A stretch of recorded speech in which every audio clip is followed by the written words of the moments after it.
Good evening. It's Monday, March 25th, 2024, 11 p.m. Central Standard Time. You're watching Co-op for Two.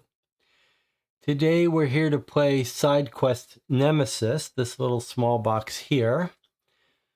And we're going to talk a little bit about what side quest is, what our experience with it, with the series is, and maybe a little bit about what Nemesis is.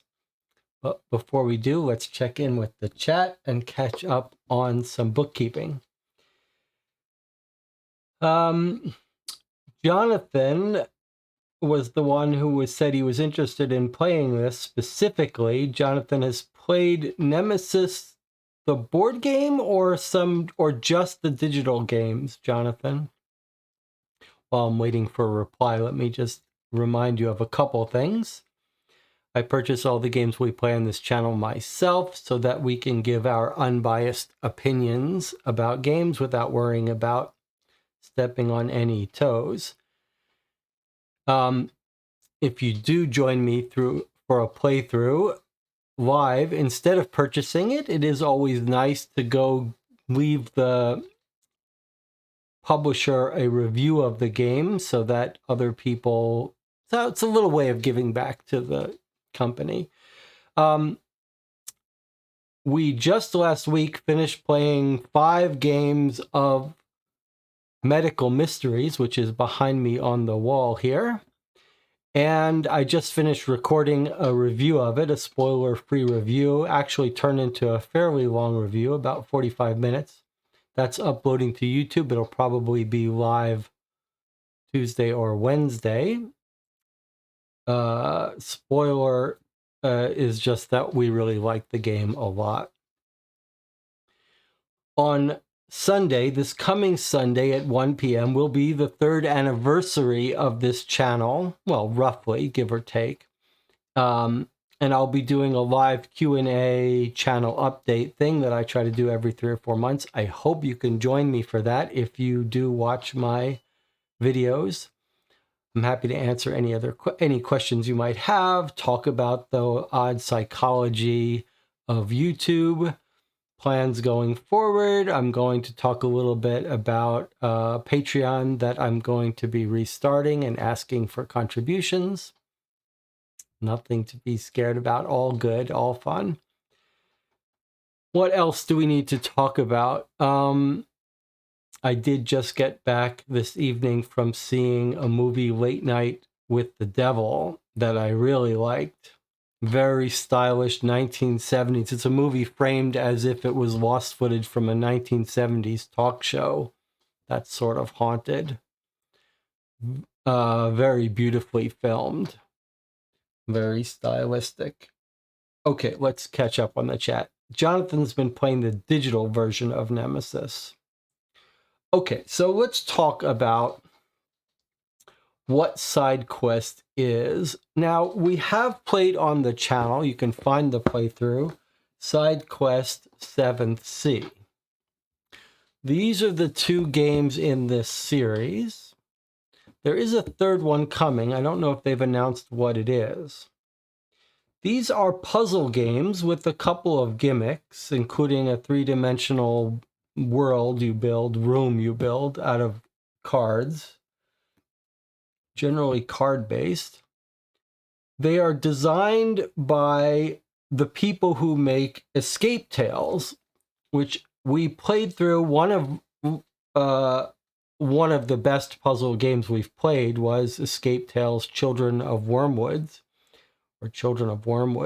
a long, epic puzzle game with cards with some new mechanics and story. Very impressive. And the Escape Tales series, there are 3 games in there, are long.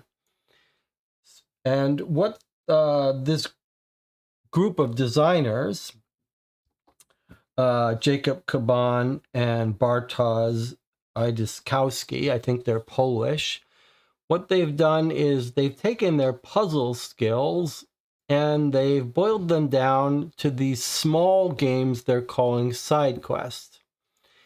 And they're based on other IP, other game IP. The 7th Sea 7C is a tabletop role-playing system. So this is a puzzle game set in this world of this role-playing game, but self-contained. This one we liked quite a lot, and the highlight for me was the sense of humor. And when we played it, we wondered, is it that all of the side quest games are going to have that sense of humor, or is that sense of humor coming just from this IP? The one we're playing today, side quest Nemesis, is from a different IP. It's from a board game IP, a game called Nemesis that's actually kickstarted, was quite well received, popular, and has spun off a couple of follow-up games. It's a semi-cooperative board game, sort of themed in the alien world, where you're on a ship and there are aliens going around and you might have a trader. Jonathan was talking about the digital version that he's been playing. So today we're going to be playing SideQuest Nemesis. I hear from Stacy, one of our viewers, that an answer to the question. The question I had was, are they all going to be humorous? Because that was the part we liked the most about this. And Stacy says no. So I believe we're not going to get humor here. So then the other question is, have they tried to capture, like, the spirit of 7th Sea is humor, and then the spirit of Nemesis is going to be paranoia and fear walking around this space station. So let's see if that's what we get from here. The other thing that's interesting to look at is there are some differences in the stats here. Look at this. 7th Sea is 90 to 120 minutes. Whereas SideQuest Nemesis, same form factor, is 60 to 90 minutes. So 7C looks like it was significantly longer. And then if we look at the back, so let me just open this up here. If we look at the back, we're going to see another difference. The other difference is in the complexity level.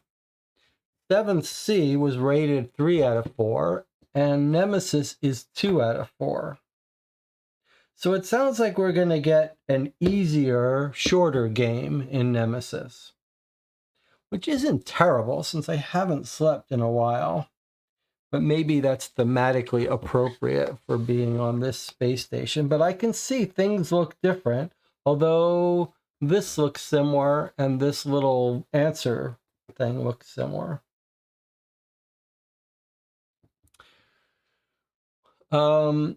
I was going to read the box, but I think if I remember correctly from our first playthrough, it's sort of repeated stuff inside. Are we ready to start? Anything else anyone wants to talk about? Any projects anyone's been working on before we get started here?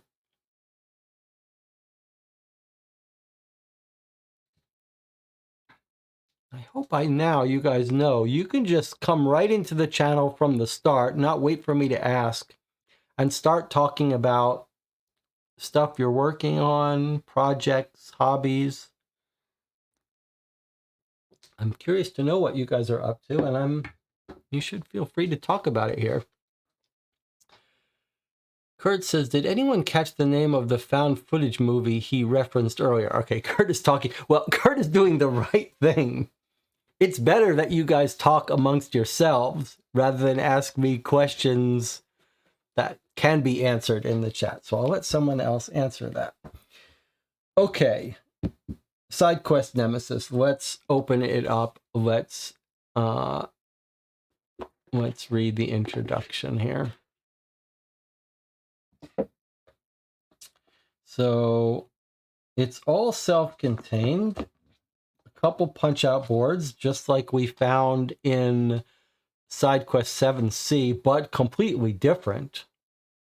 They're all just things that go along with certain puzzles, probably. But what's this all about? Status deck.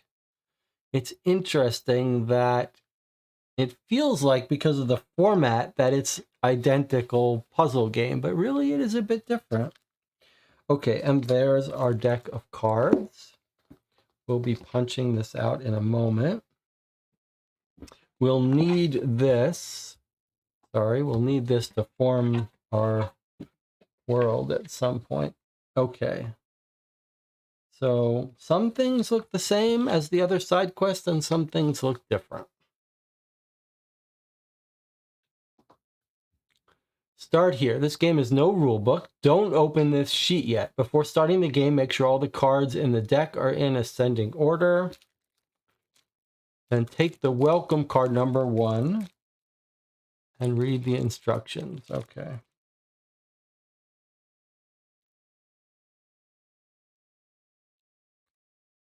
You would think by now they would have figured out a better way to do these things. Okay. Take the welcome card. Okay, so I'm going to keep these cards off to the side, but we'll just take them one by one as we need them. All right. SideQuest Nemesis is a puzzle game set within the world of the award-winning Nemesis board game designed by Adam Kopinski and published by Awaken Realms. Owning a Nemesis game is not required to play SideQuest Nemesis. Have fun and remember, space is a dangerous place. Whenever you see this symbol, continue to the back of the card. If anyone hasn't seen the Alien movies, what are you waiting for? Aliens, the first 2 are the best, but a lot of them are reasonably good. Okay, when we see this, we flip. Game setup number 1. Why does it say number 1? Take all the components out of the box, find the punch board A, leave the other punch boards aside for now. Okay, so here's punch board A. The others we leave aside. Punch out everything from it. Okay. So we kind of know what these are, don't we? These are the things that you use to solve, to check your answers. And this is our character. This looks like our wife. So if you haven't watched our playthrough of the 7th Sea side quest, you're going to learn quickly how we check answers with these things. It's a very weird and interesting thing, but this is new to us. All right. Put the character board in the central place and put the life support token under it at 0. Okay, so it's just saying for us to put this somewhere in front of us. Okay, I guess that's our character. What's at the back of this? Anything? No. Okay. Assemble the crew figure, also a standee, using also a standee from punchboard B. Okay, so it just wants this thing. All right, so there's our character, standee. Okay, we'll just put that off to the side. Put the crew figure and answer tiles nearby. Okay, so these are the answer tiles here. Guess we got to remember how much life we have. All right, I'll put this, I forget where we put it last time. Okay, I'll just put it here so you can see it. And these are going to be used for answers. Okay. Continue to the next card. Okay, here's our next card. Take sheets B and C and slide them into the game box between the insert and the sides of the box so that the images on the box and the sheets match. Okay, so B and C are here. Now, this is the gimmick of the game and not my favorite part, maybe partly because of YouTube. Trying to stream these, it's not quite as exciting as if in real life, but basically we're going to build this world here, and we could just play it by opening it out, but I guess we'll stick with this for a minute. Okay, so I can see they actually have a way that they're supposed to line up. If we look at this, let's see, there, like that. Okay, and then this one like this. Okay, so we start on the outside of this area. On the outside, we can see various things. It looks like some pipes, some numbers, some console, access device, hibernatorium, more numbers, letters. Here, capsules, storage error, and some symbols and letters. And then inside, it looks like some chambers of some sort, but we're not really allowed to mess with the inside yet. All right, so we put this in front of us and we continue reading. We did sheets B and C into the box. Okay, next up. Take the empty punch board A and find sheet D, but don't open it. All right, so I put A away. Why do we need this? Take the empty punch board A and find sheet D, which is here, but don't open it. Okay, that's a little weird. Put them both in the box to create the floor. I see. Okay, so here's our box. We're going to put this in here as our floor that we will access once we make further progress, I guess. Okay. Orientation doesn't matter. Continue to the next card. Okay. Game setup 4. Take all 6 infection cards, don't flip them, shuffle them, and place them in a pile to the left of the character board. If at any point of the game this deck runs out, consider yourself infected and continue the game without any changes. Okay, so the infection cards are right on the top of this deck. So 1, 2, 3, 4, 5, 6. Okay, so there are our infection deck. We're not supposed to flip them and look at them. They all look the same on this side, but probably not the same on the other side. Maybe some of them say you survived. Some of them say you died. Some of them say you turned into a monster. Okay, so we've shuffled these.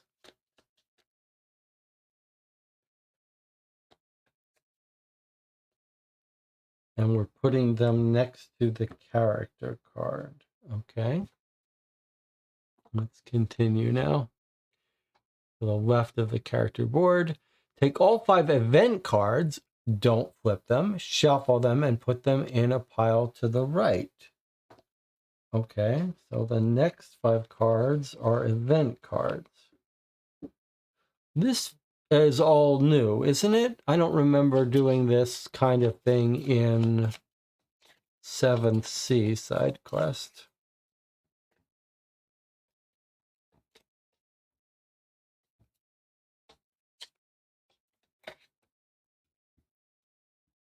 Okay, so there's our character card, infection deck, event deck. All right. Can we get this centered so we can see it better?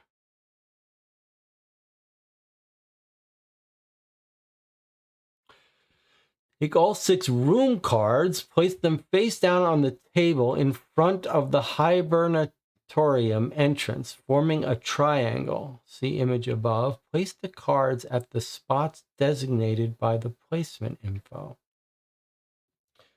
So it looks like 1, 2, 3, 4, 5, 6. Okay, so we have 6 rooms. And they look like they have a little diagram telling us how to lay them out.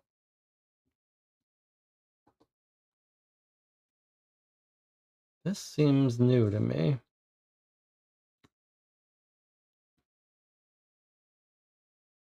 Okay, so they're laid out facially according to their illustration. That looks right.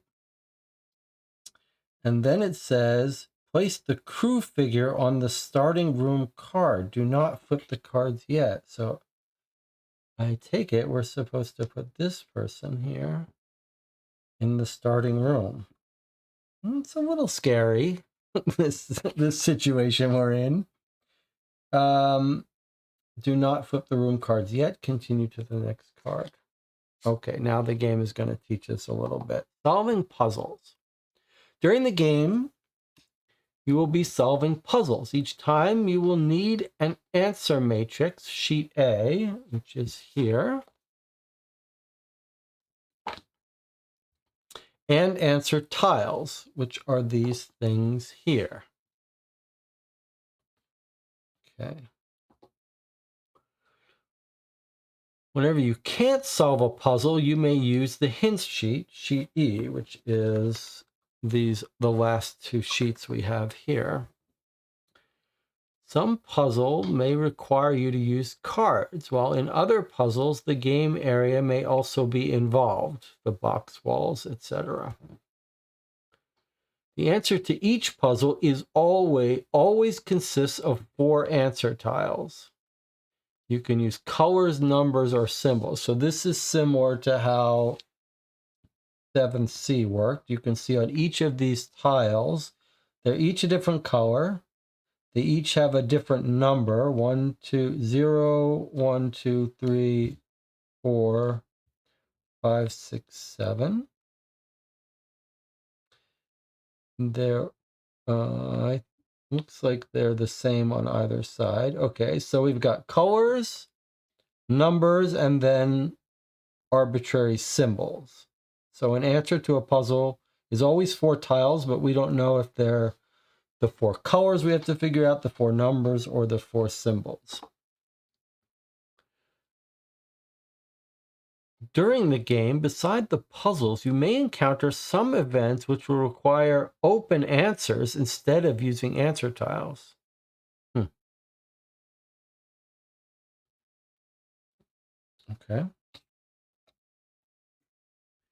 Take sheet A containing the answer matrix. Read the instructions on it and use the answer below to learn how to check answers.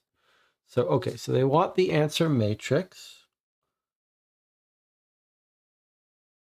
And it's teaching us how to check puzzles. Now, it looks complicated and crazy, but it's really not. And this is teaching us the tutorial. This is like our little check to make sure we understand it right. So the answer to this puzzle, A, is 1, 2, 3, 4. So it's 1, 2, 3, 4. That's the answer to this puzzle. And now we're going to see how to check it and verify it. It says, input your answer. To check the answer for puzzle A, take the answer tiles, 1, 2, 3, 4. Align the top metallic bar, that little thing there, with the 1. And we line it up with our A puzzle.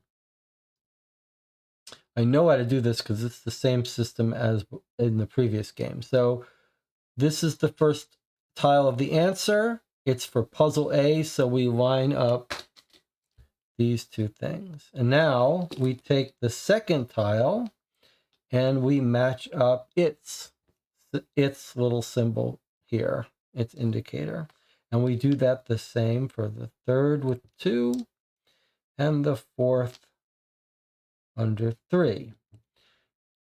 And now the explanation tells you that the way you check if this is correct is that the symbols to the left of all the tiles should be the same, and then the symbols to the right of all the tiles are the same. So because these all have this little android or bug, and these all to the right have the wrench, we know this is the correct answer to puzzle A. So this is a way of checking your answers which doesn't give away what the right answer is. That's the key here, that we're not looking up the solution. We're just testing our guess. And if we're right, they line up. If they're not, we won't know what's right or wrong. Okay, and then if it is correct, then we take the card number under this last tile symbol. So we would take 24. It says, now that you know how to check answers, take card 24. And that's our next step. Okay, so here's card 24.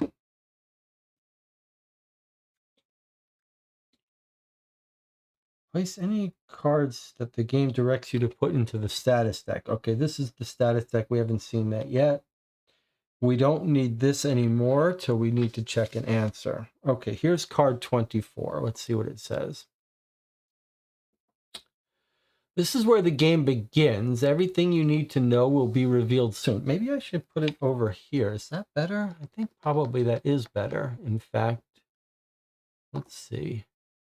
If I do this for you, and then I put this and trigger the green screen, now we can all read it together while we don't interfere with everything. Okay, this is where the game begins. Everything you need to know will be revealed soon. You will play as Captain Jessica Kowalski, commander of a galactic rescue team, referred to as you later in the story.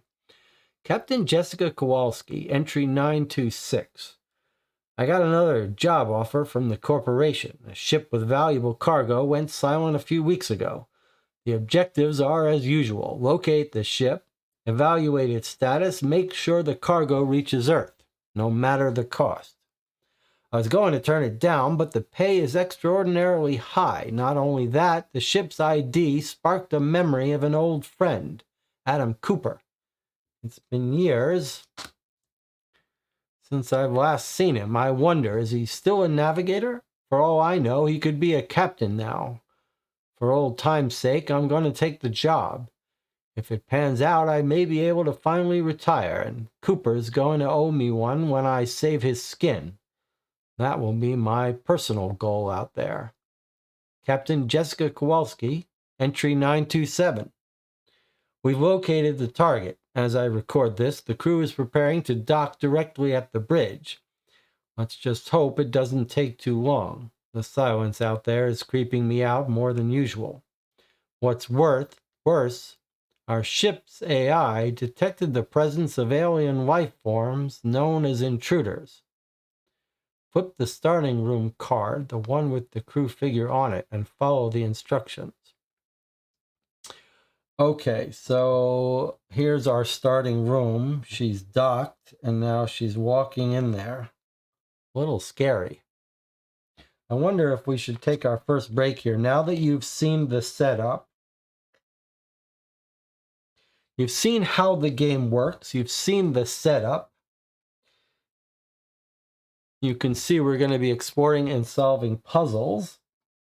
We're not going to need these hints, I don't think. Let's just put them away.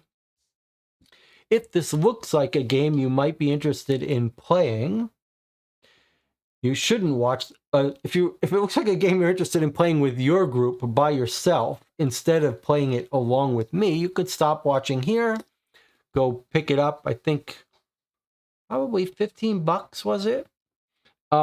Play it, and then you can come back, watch this video after you finish. If you do plan to join me for the playthrough, I could certainly use the help and the company. If so, I'll see you in 8 minutes.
We are back. We've just gotten started playing side quest Nemesis. I have to admit, it's a little more scary, this one, than the Seventh Sea. In the Seventh Sea, I felt like nothing could really harm us. The guy, our character, was so cavalier about everything. This one feels decidedly more dangerous. A little tip for those of you who, like me, are a little bit squeamish about seeing horror movies, but still like horror movies. Get yourself a pair of earplugs and bring them with you to the movies every time you go to the movies. It is remarkable how much calmer everything, how less stressful it is with earplugs in. The movies get scary, you just put in the earplugs, everything seems calm. You can even take a little nap during the movie, which I sometimes do. All right. So it's told us to walk ourselves into the first room and flip it over. So let's do so. Let's put it here. It says, you enter the ship directly onto the bridge. The corporation wants the payload brought to Earth, so it's time to set the coordinates. Take card 1. Okay, here's card 1. I'm going to put this back.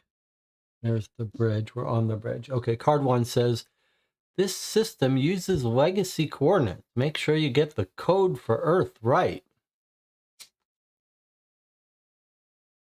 Card number 1, puzzle B. 1 card needed to solve the puzzle. So this is the only card we should need for the puzzle. And apparently we don't need the box in front of us. This is not yet... we don't need this yet. What was... I just want to make sure. It did tell us where to put that. Yes, okay. Just to remind us, these cards here, these rooms lead up to the hibernatorium. Okay, so we did everything fine. So we haven't gotten to this thing yet. Okay, so here we have Earth. We're going to plot in the coordinates to bring this cargo back to Earth. It's a 4-tile answer. It looks like there's 4 different colors. And here we are. So probably the first answer is purple. We're going to combine all the purples to get a digit or a symbol. Okay, try to figure out the puzzle answer. The answer always consists of 4 elements. If you need help, use the hint sheet. Okay, so it looks to me like it's saying the first digit is purple. If we combine these purple segments, it's this one combined with this one combined with this one. Is this purple too here? I think it is. So it's like, let's see, what's the best way to do this? It's like a line on the right, and then there's one there, and then there's one there. So that's our 4, right? Vertical line, and then on the left and there gives us this. So 4. Our second digit is black. So we've got a line down there for black, a line up, a line down, a line in the middle, and a line down here. So those are all our blacks. Next up is brown. We've got a top line there that's brown. We've got a line down here that's brown. We've got a line here that's brown. And that's it. So there's our 7. Lastly, we have a green, and the green is just like that, right? Right there, just there, that vertical line green. So 4, 2, 7, 1 looks like our answer to this puzzle. So unless we have any disagreements, Jonathan says he agrees, 4, 2, 7, 1. Let's put it in to our code system. What's the best way to do that here? Okay, so we need 4271. 4, 2, 7, and 1. That's our answer.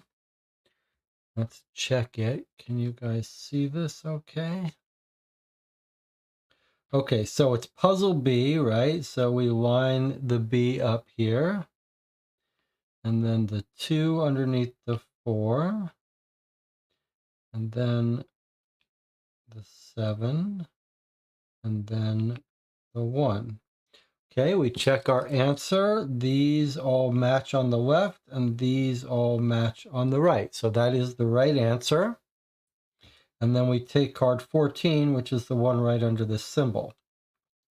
Now, if we were wrong, nothing bad happened. If this game is anything like our other one, at some point when we get into a risky situation, being wrong will have consequences. But in the early stages, if we were wrong, we would just try again. Okay, but we're right, so we get card 14. Okay. There's card 14, and then we can empty this out, put it away, and we're done with this. And now we get card 14. Now that the ship's destination is set, it's time to look around, explore the corridors. You need to make sure the life support system is fully functional before waking up the crew. Discard card 1. That's the one I already discarded.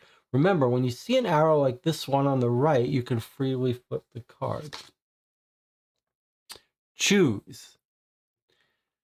You can now explore the spaceship. Choose one of the rooms in the direction indicated by the arrows. Move your crew figure onto the room card and flip it. Read and follow the instructions there. Note, you may freely move through discovered rooms. You still need to follow the arrow. Discard this card and explore the spaceship. So, in other words, from the bridge, we can go here or here. Then if we're here, we can go here or here, and so on. So we can only get to this top room from one of the ones to the side. So we're going to have to go up one of these. Does this mean we never have to... does this mean there are always going to be 2 that we don't have to explore? Does it mean if we get stuck on a puzzle, we might go the other way? All right, which way should we go? There's no real difference. What is easier to film? I guess we'll go up here. Left is sinister, so let's go to the right. Okay, Jonathan says we'll go to the right. We're going to the right. Jonathan is an old hand at this channel, so he knows that because of the YouTube delays, it's kind of painful for me to ask a question and then wait for a reply. So if you want to do something, you just shout it right out. Okay, so we're going to the right. We found a storage room. Let's take a look at that close up. First, take the top event card and resolve it. Then come back to this card. I don't like the sound of that. So it wants the top event card, which we randomly shuffled. Okay, well, here's the event card. Scary looking scene. Okay, let's see what happens. Fire. This room is on fire. It's still spreading. Where will the fire appear next? Choose the place where you will block it. Check your answer in hint 28. So, so this does not use the answer system matrix grid. This is an open-ended answer, and it's just having us look up the proper answer in the hints. This is what we said. If you're wrong, we get an infection card. If we're right, nothing happens. So we're getting one shot at answering this. If we're wrong, we're getting infected. So let's try not to be wrong. Okay, what's going on here? Where will the fire appear next? Choose the place where you will block it. So we're trying to look where fire will spread to.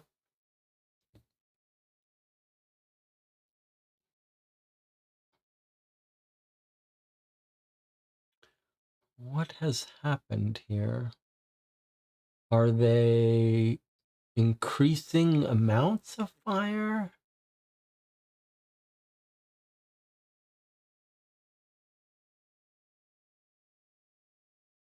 Hmm. So there has to be one place that the fire is going to go next.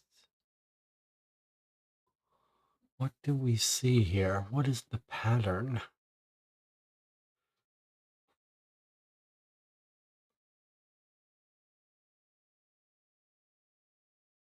There's a little bit of fire on all the different types of tile.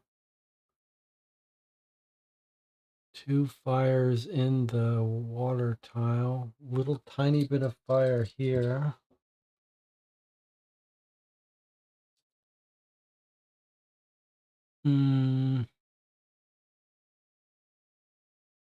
Seems like maybe it's avoiding these tiles. Are these tiles blocking it? But if so, you could get here or here. So that's not a good answer.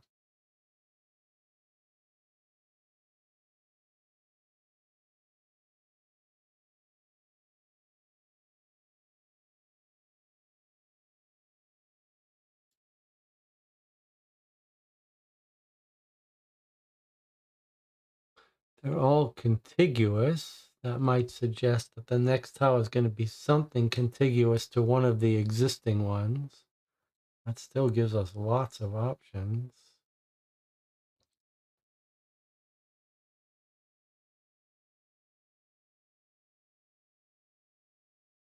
Let's see what the chat thinks. The Spamonite says it's the blue space next to the fire, right? I think it goes black tile, blue tile, red tile, then repeats. And Jonathan agrees. Okay, let me see what you're trying to say. You think it goes black, blue, red, and repeats. So is it because you think it's starting at the biggest fire? So black, blue, red, black, blue, red, black, blue, but then it can't go to a red after that.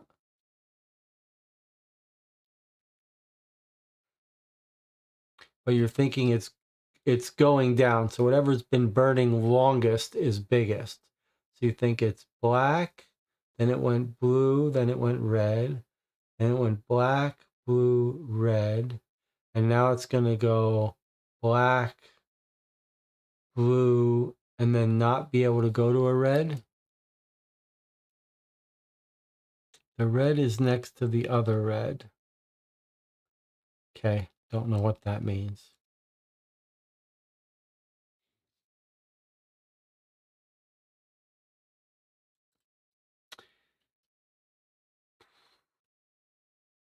It's the blue space next to the fire. That's really kind of ambiguous. The channel's not doing a great job of explaining. I like the theory that the biggest fire is the oldest, and so it's going like this. And I like the idea that black, blue, red, black, blue, red, that makes sense. So then it would be black, blue, but then it can't go to red. Should that concern us? Should it concern us that it can't continue the cycle past the next one? It does concern me a little.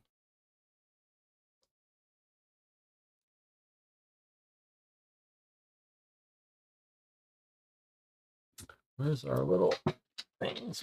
We used these before. So the channel thinks it's going right there. I like it. I like the idea of black, blue, red, black, blue, red. I just don't love that there's nowhere for it to go after that.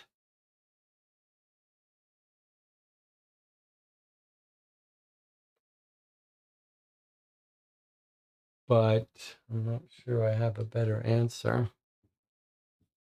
Anyone have any concern about the fact that the pattern can't repeat? once it gets to that blue tile, maybe it doesn't matter. All right, I'm willing to go for that. That still seems reasonable to me. All right, so it says for us, the way we check this is we look up the hints. It's kind of a weird thing that you would use your hints to check up answer. Okay, so it's check your answer in hint 28. Okay. Let's read hint 28 together and see if we were right. If we weren't, I'm not going to forgive you. All right, so it says,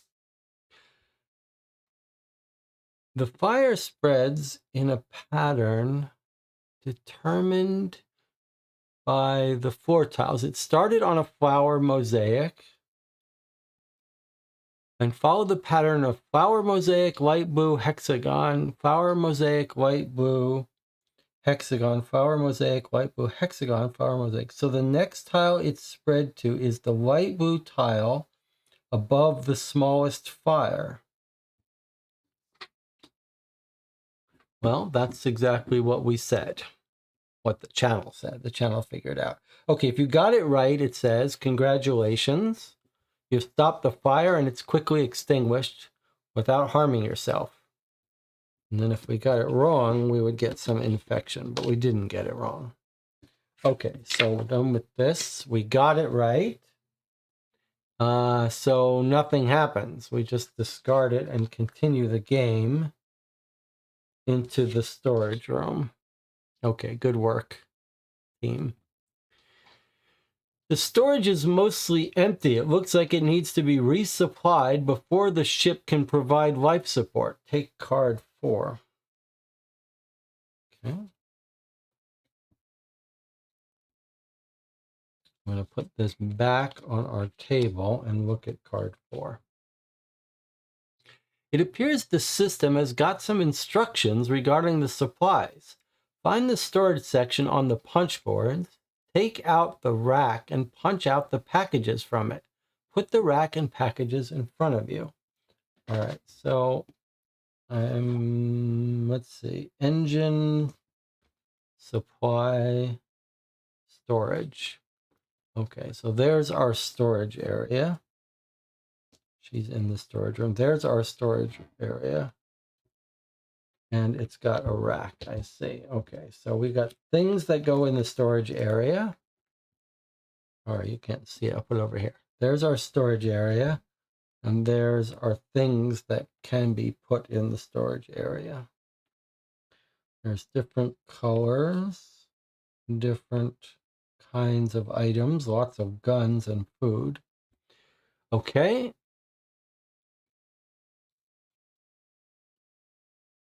Okay, puzzle D only needs one card, this card.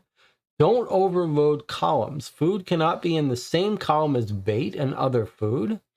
Guns must be horizontally or vertically adjacent to parts. Columns always have heavier things at the bottom. The colors of the packages on the top row are the solution. Okay, so it's a little constraint satisfaction. This is a kind of hard thing for the audience to do, a little easier for me when I can play with it. And we have to match these rules, and then we're just going to read off the colors on the top. Don't overload columns. Okay, it's not clear what exactly that means. Oh, max 11. So the total here can't be more than 11. All right, total here 20 and so on. Food can't be in the same column as bait and other food. Okay, so we've got a food, and a bait.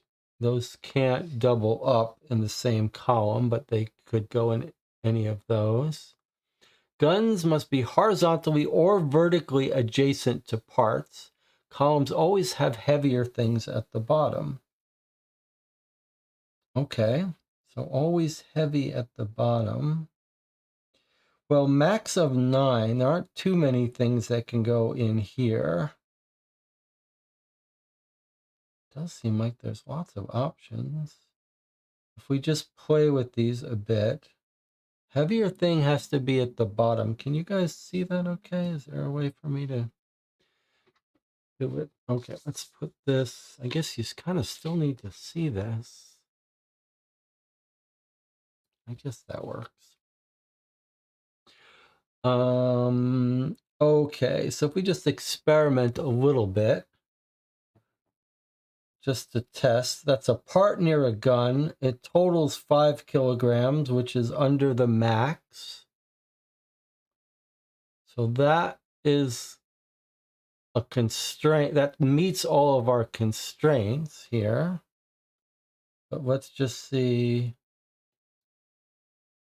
Food can't be in the same column. Okay, so we could have a food here as bait. Okay, so that couldn't be there. So then we all, I guess we could have a part here. That would be 11. So that would be consistent with that.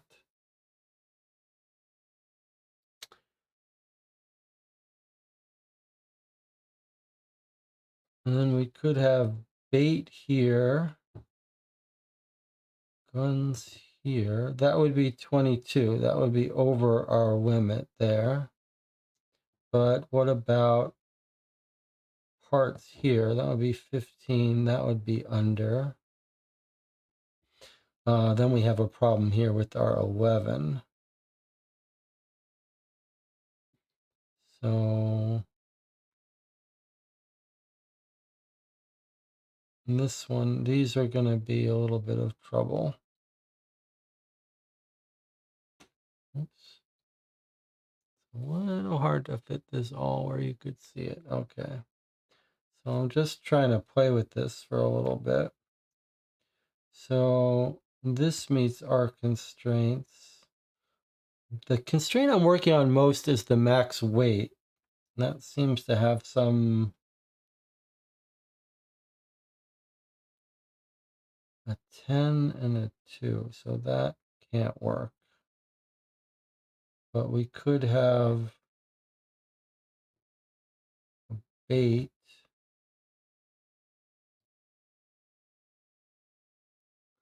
This is too small. We're probably going to get closer to,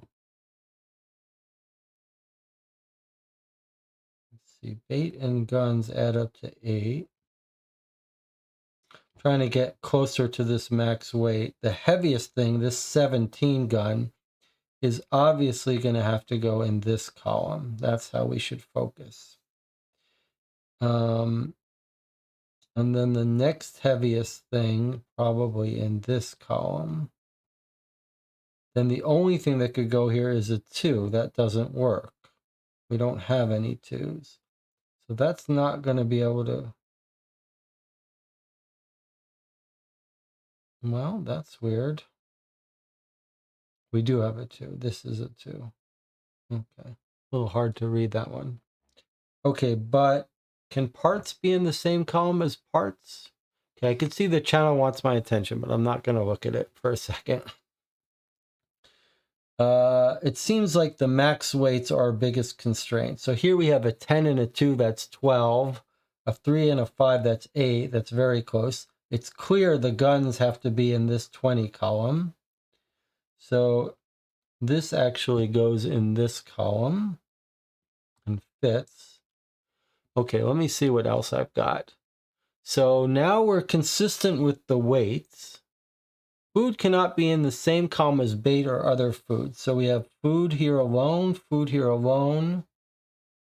parts and parts, guns and bait. So that's okay. Guns must be horizontally or vertically adjacent to parts. Let me just see how that goes. Gun is next to parts. Gun is, I can't see this one. Gun is next to parts. So those two guns are consistent. Heavier things at the bottom. Okay, 4 is above a 7, 3 is above a 17, 2 is above a 10, 3 is above a 5. So this looks right to me.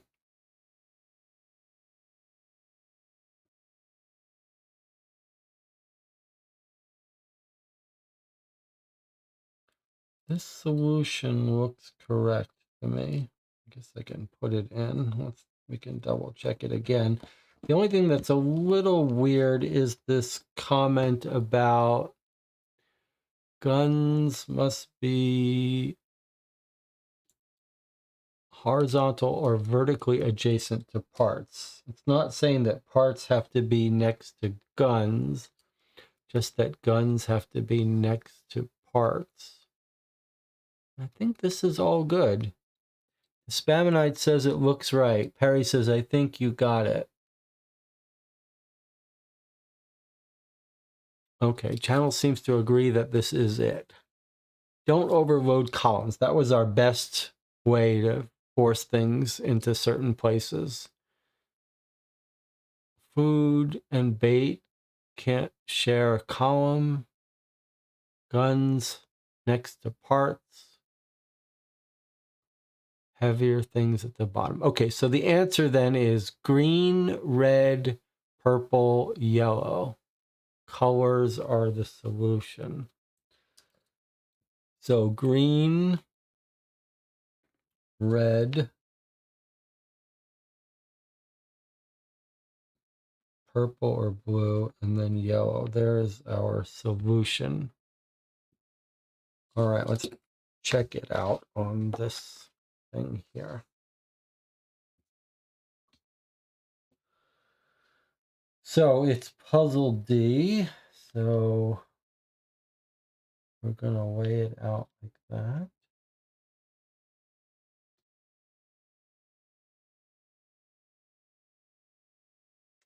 All right, so on left side we have bullets, all bullets, and on the right side we have the splotches. So we got it right. So we're going to take card 13.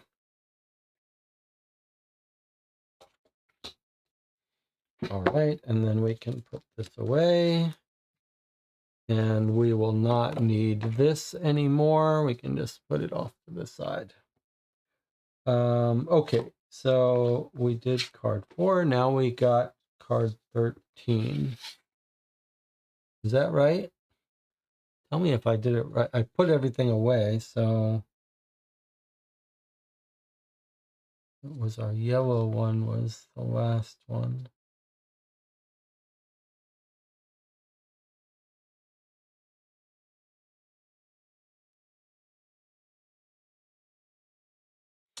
Yes, 13. Okay.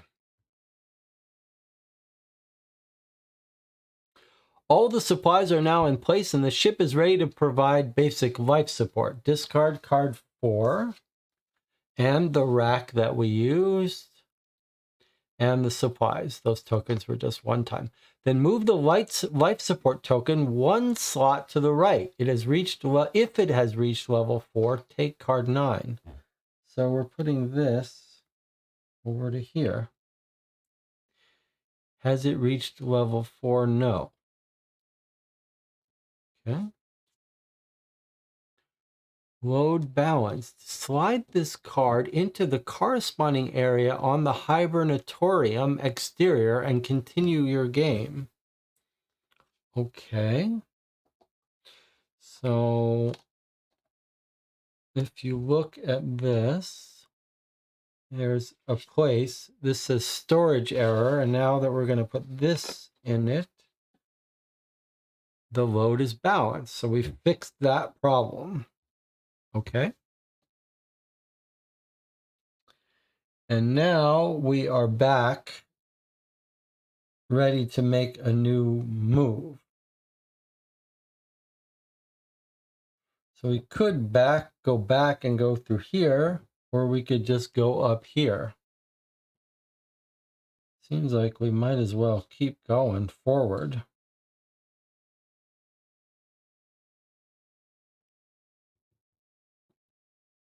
Or I'm going to go into this room here. Evacuation section. First, take the top event card and resolve it. Then come back to this card. Okay, so it's this nonsense again. Top event card. Here we go. Danger. Intruders. Danger. Intruders. They might flee if you neutralize their leader. Which one will you attack?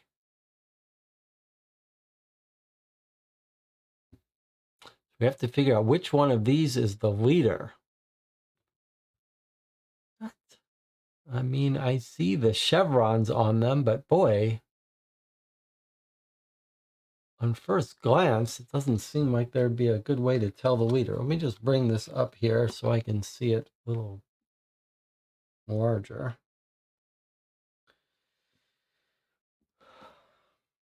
A little hard to do all this. Okay. Okay, what have we got? So we've got 2 down chevrons on this guy and 2 down chevrons on this guy.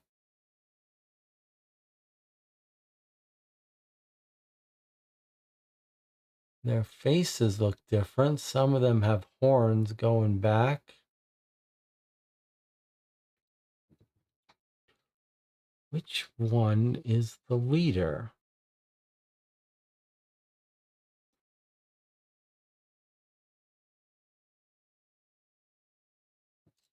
It's a strange question, isn't it?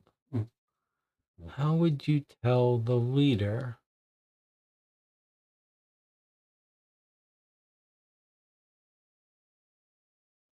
Do they have rankings somehow?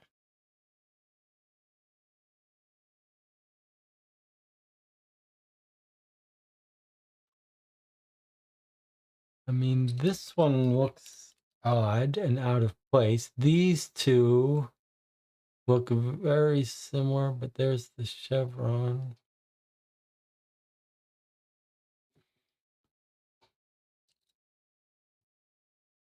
This guy has got weird arms that the others don't seem to have.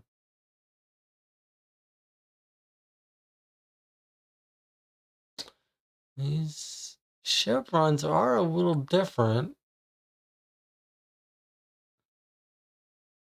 These guys don't have them.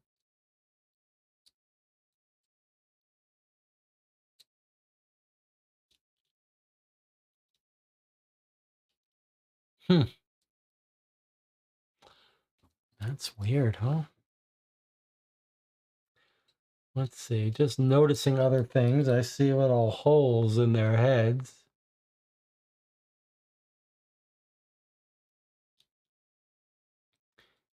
So if I just what are the things we can identify?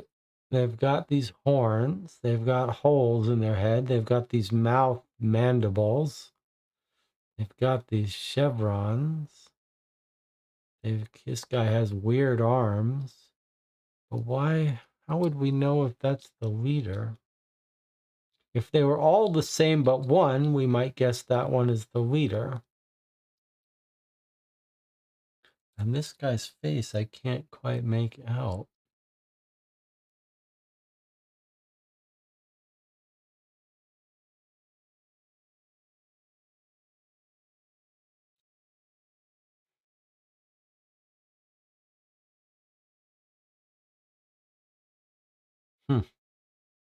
Let's see what the chat thinks. So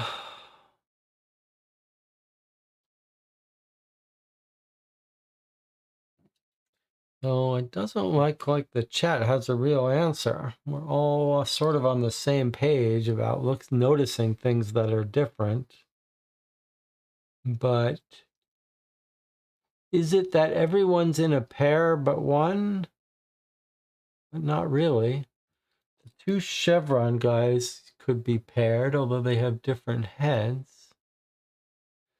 And then these 2 guys should be paired. I feel like this is the guy that's the outlier. Well, no, that doesn't make sense. These 2 guys kind of look like they're the same. And these 2 guys have chevrons but different horns. And in the same sense, these guys have 2 horns but different chevrons.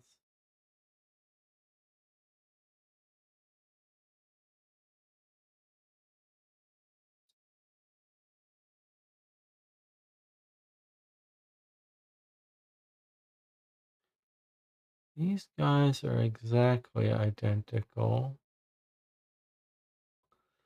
These guys have horns that are identical, but not body. And these guys have bodies that are identical, but not horns.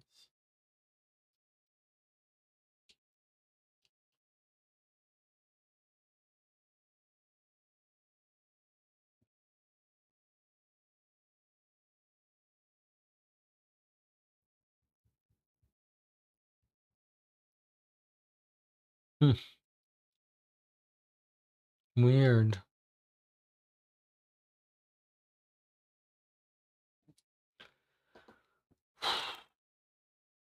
Maybe Dispaminite is right. The top right guy has a unique head. If we label them 1 to 5, with 1 being top left, 5 being bottom right, 3 to 5 have horns, 2 to 3 have chevrons, 1 and 3 share a whole design.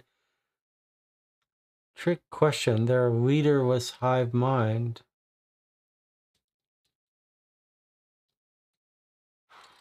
That doesn't sound like the channel has come up with a working theory here.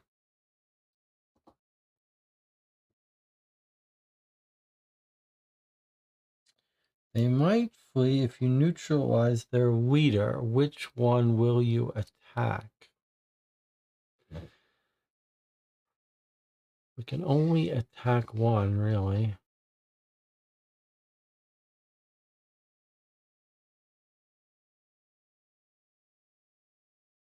Uh, hmm.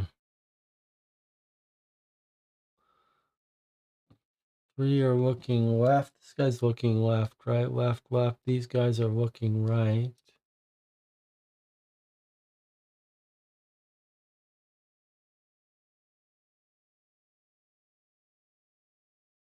How strange.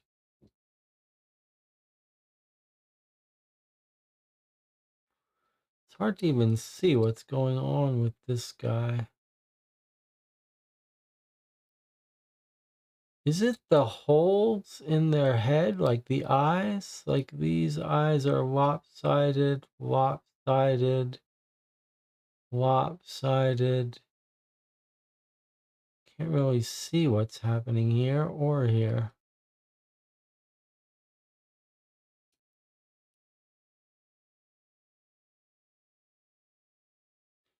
This guy's arms look completely different. Is that the key? That everyone else has normal arms, but this guy? Is that what we're looking for? Which person stands out?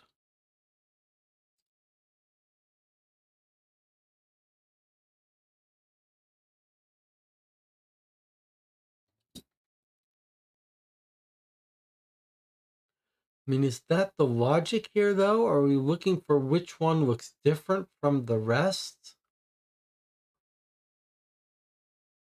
Which one has something unique? Like, is the idea it can't be this guy because he doesn't have something unique? Can't be this guy because he doesn't have, because he's got horns that aren't unique.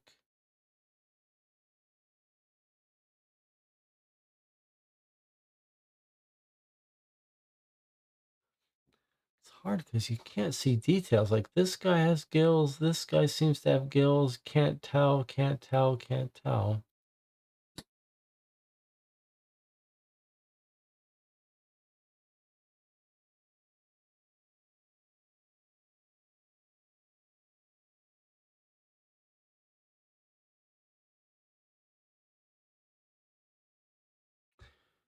Interesting to think of all the different things you could look at. You can look at which direction they're facing. You can look at their arms. You could look at their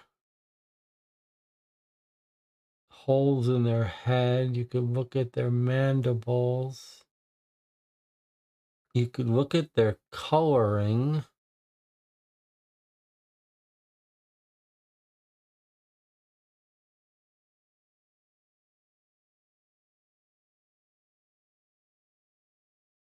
But boy, it's kind of hard to know what to be looking at here.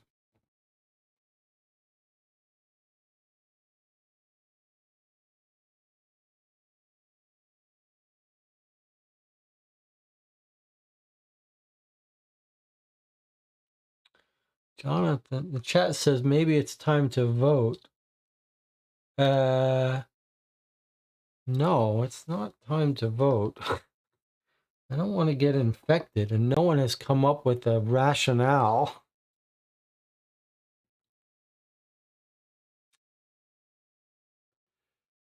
Do the chevrons look different?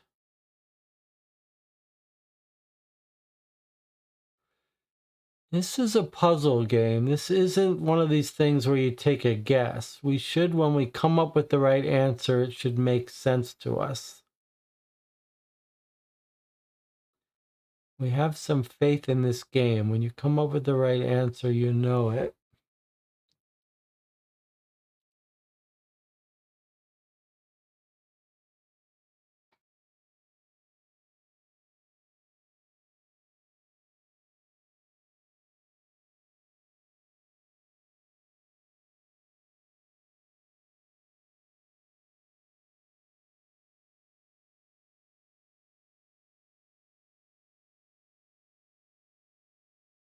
Wish we could see this, parse this photo visually better. It's so muddy, it's hard to know.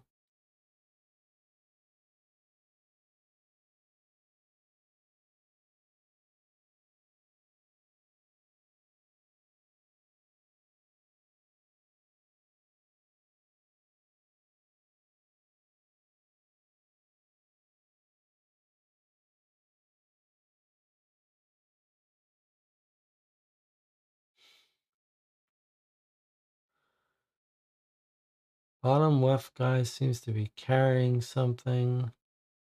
I don't see it, but I see his arms look so different. Okay. John says, well, there are two theories. One is we're looking for the guy with the most similarities to the rest. That's the bottom left, or the guy with the least, and that seems to be the top right. Well, that's not, that's no answer. Whoever's farthest away from danger is the leader. That makes sense, but can't even tell who that is. Yeah, I mean, it seems clear to me we don't have an answer. You can't guess at these things. There has to be an answer that when you look at it, when you figure it out, makes sense.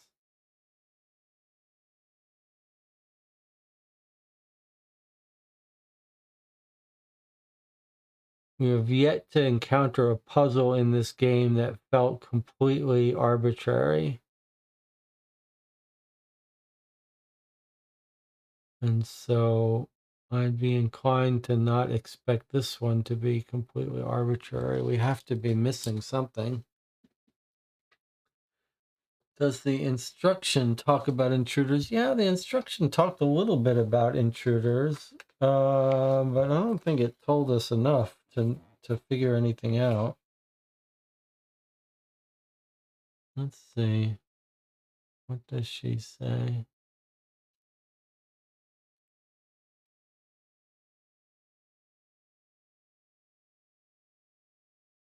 AI detected the presence of alien life forms known as intruders. That's it.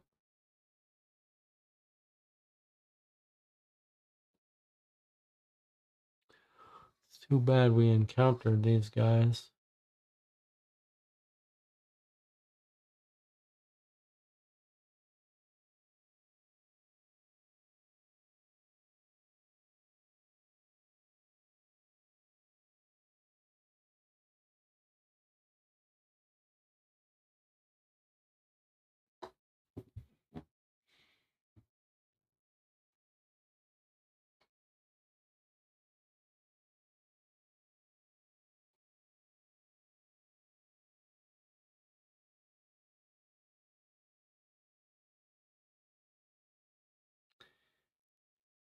If the chevrons are armor, which they kind of appear to be, right? They kind of looks like the chevrons are armor. Then that would suggest that it's either this guy or this guy.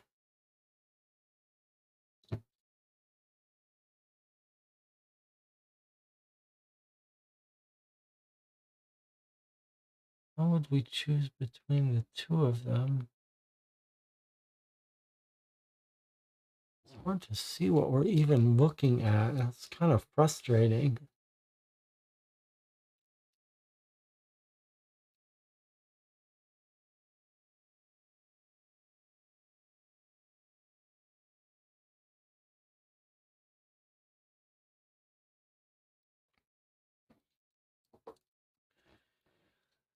Honeycutt says, I think the characteristics are given as rewards for rank. The one with the most stuff is the highest. So that would be the guy in the lower left, says Honeycutt.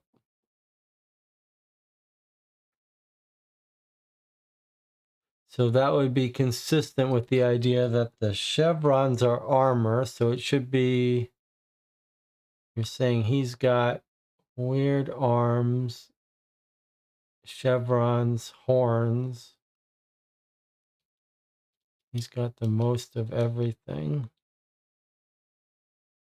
Boy, that is just a really that's not going to make me happy. That just seems very arbitrary.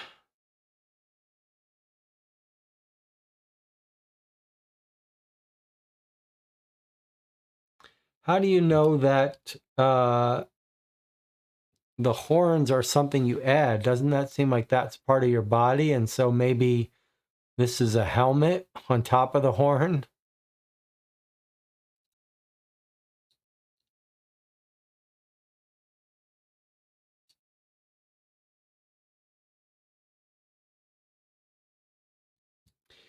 This is a make or break puzzle. Like, I'm either going to read the solution and see that we missed something, or I'm going to be unhappy.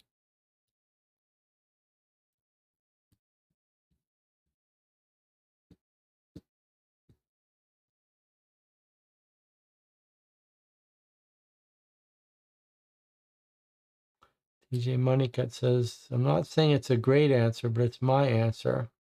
Valzalel says, I say the leftmost with the chevrons and the only crazy arms is the leader. I agree. He is the only one with the crazy arms. But then Perry says, I don't think his arms are weird. I think he's carrying objects in both hands. A lot of people like the bottom left one. And I would kind of agree. It's just I don't have a good reason for it other than mainly his arms and his horns. All right. Do you want to try this guy? Is everyone okay with that?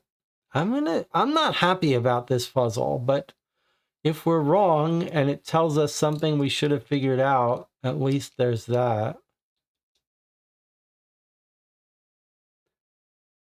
It can't be the way he's looking, right? Because these guys are looking to the right.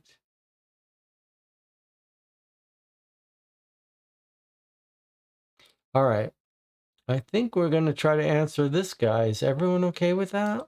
I don't like it. I don't like it at all. But I do think there's some sense to saying it's either this guy or this guy because of that armor. I just don't know really why we would pick one. Isar disagrees.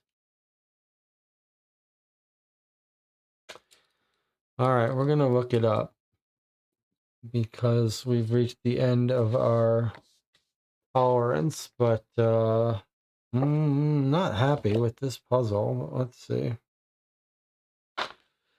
Okay, here's what it says. It says, most of the aliens have one distinctive feature, but one of them has all those features at the same time.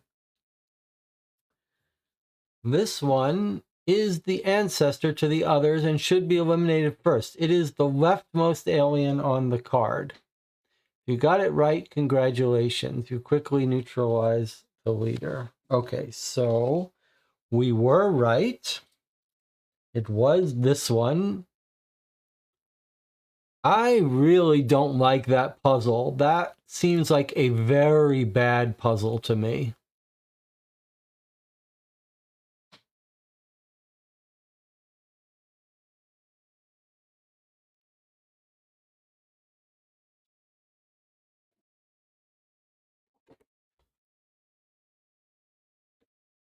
It says most of the aliens have one distinct feature. One of them has all those features at the same time. He's the ancestor to the others. Yeah, that's a very bad puzzle. I don't understand what the thinking. That just seems terrible on all respects, especially since it's so hard to figure it out. But we shot the right guy, so we discard this and we continue. All right. So let us continue here. If anything goes wrong, you'll need a backup plan. Also, the pod needs to be operational for the ship to wake the crew. So we're in the evacuation section. We're going to need to make the pod work. So we're going to take card 5. All right, so she's in the evacuation section. Card 5.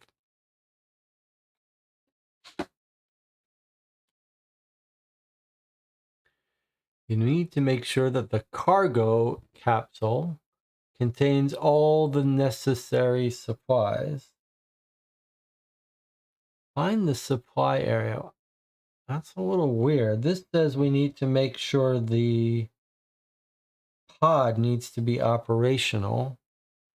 Told us to take card 5. 5 is talking about cargo capsule. Okay. So it wants us to get this thing out. This looks like the kind of puzzle I hate. Rearranging shapes. Okay, this could be painful. All right, so we've taken out the supply area tokens. Let's see what it says. Fill in the cargo board below using only one piece of each supply kind. To check the input symbols in order below: food, water, oxygen, energy. Okay. So it's puzzle E. It doesn't need any other cards than this. Let's see what we've got here. Okay, so you can see on all these shapes, they're of different types. So these have forks, so that's going to be food. And then some of them are yellow electricity, and some of them look like water, or water here. That's another food. Those are our waters. Those are our, let's see. So that's clearly food with the, see if we can put this so we can see it together. Okay. So food is clearly the knife and forks. Water is clearly this droplet. No.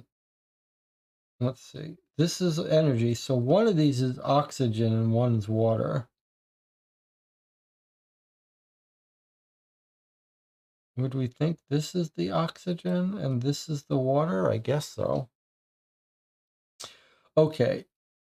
So it says one piece of each supply kind. So we're going to use one of these, one of these, one of these, one of these, and then we just read it out.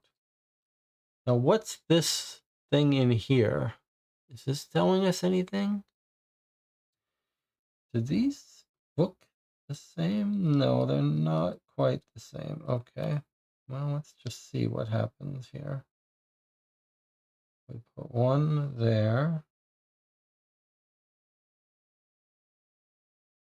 Some of these are angled, some of them aren't. Do we have one? They're not double-sided.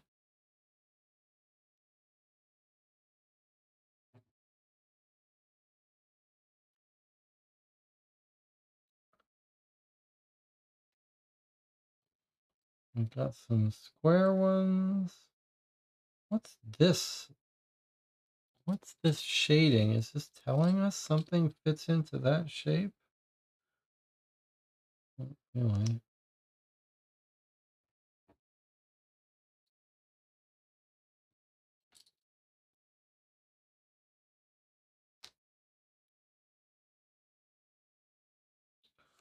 Oh boy, this could be painful.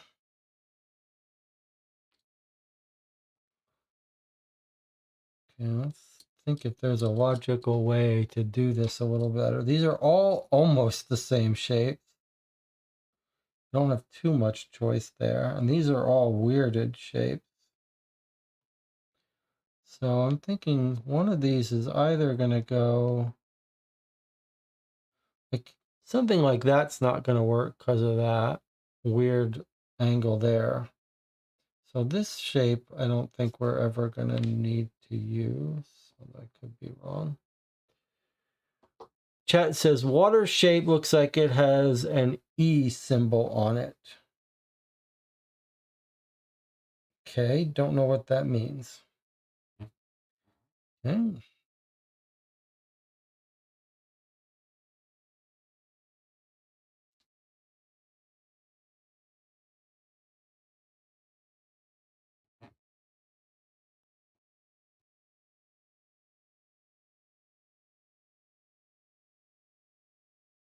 The ones that look the weirdest are here. These symbols here. Feels like one of these weirdest ones is going to be very hard to make it work.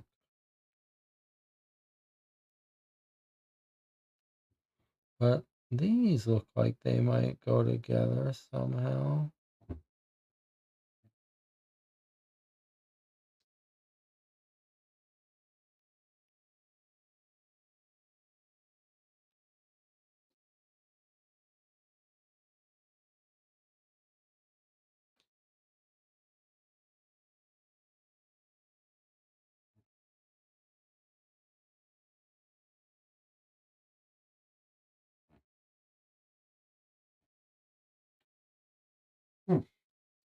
These are so similar.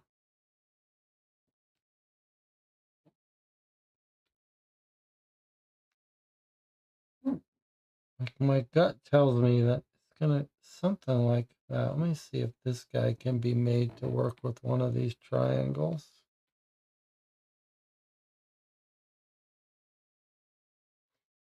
Do we think this is significant?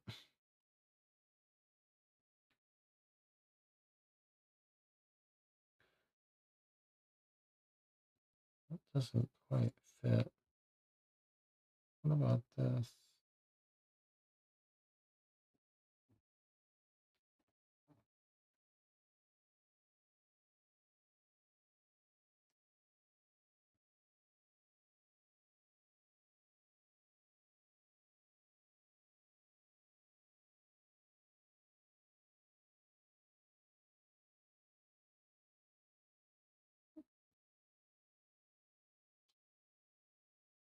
These water ones are so weird.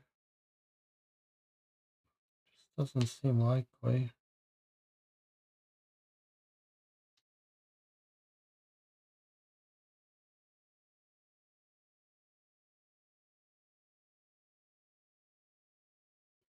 Oh, I'm not even showing it. Sorry, that's ridiculous. Okay. Sorry, this is just a little painful. So I'm going to try to move everything off so I can show it to you properly. Sorry, well, you didn't miss anything. Just unpleasantness is all you missed. Just a whole bunch of unpleasantness. Because you guys can't really do this without being able to manipulate stuff. And this is the thing that I'm the worst at and have the least fun with. Let's try this game differently. Dispanite says, we notice one of the water shapes matches the shading on the board. Okay. You're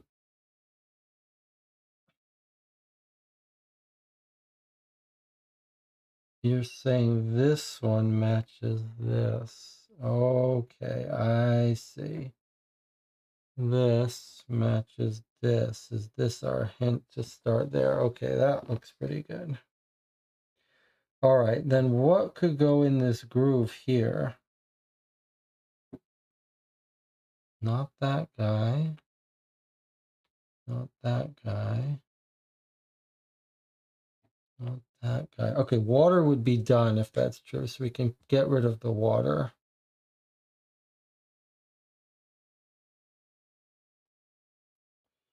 What about...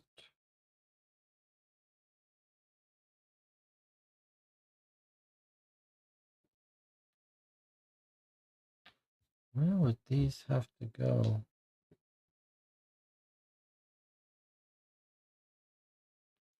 Get one going like that, but then feels like these can't go anywhere. So I don't think it can be that.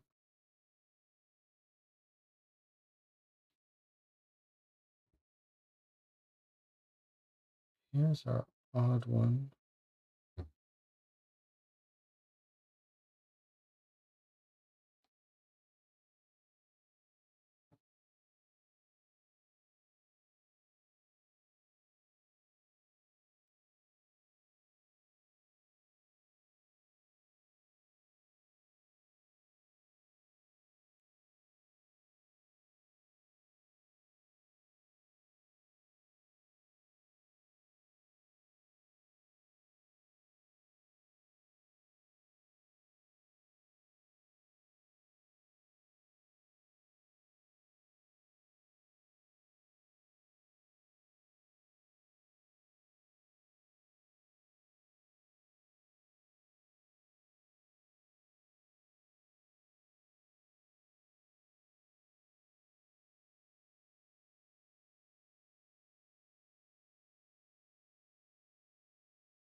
What about that? And then that. And then that.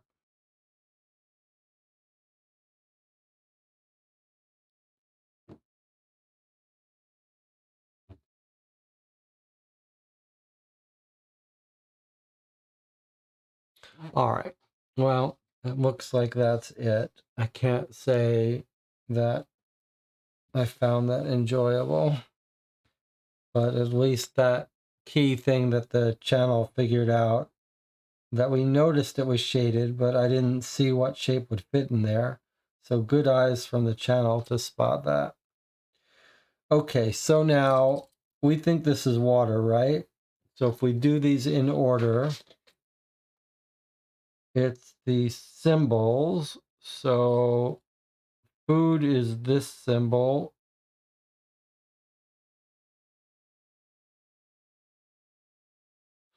Water is this symbol. I'm just going to draw them the way we see them. And then oxygen has to be this symbol. And then energy is this symbol, which is like a...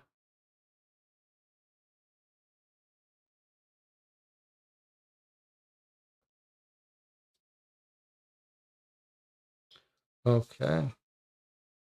So where are those symbols here? So that's our 7. Can you see these? Okay, the bottom one is our 3 here. The next to bottom is the 2, and then we've got the E here. Okay, so it looks to me like it's this.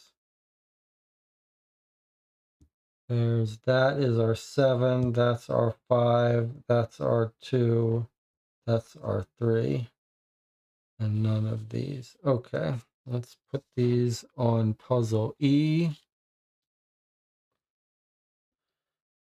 starting here. Okay.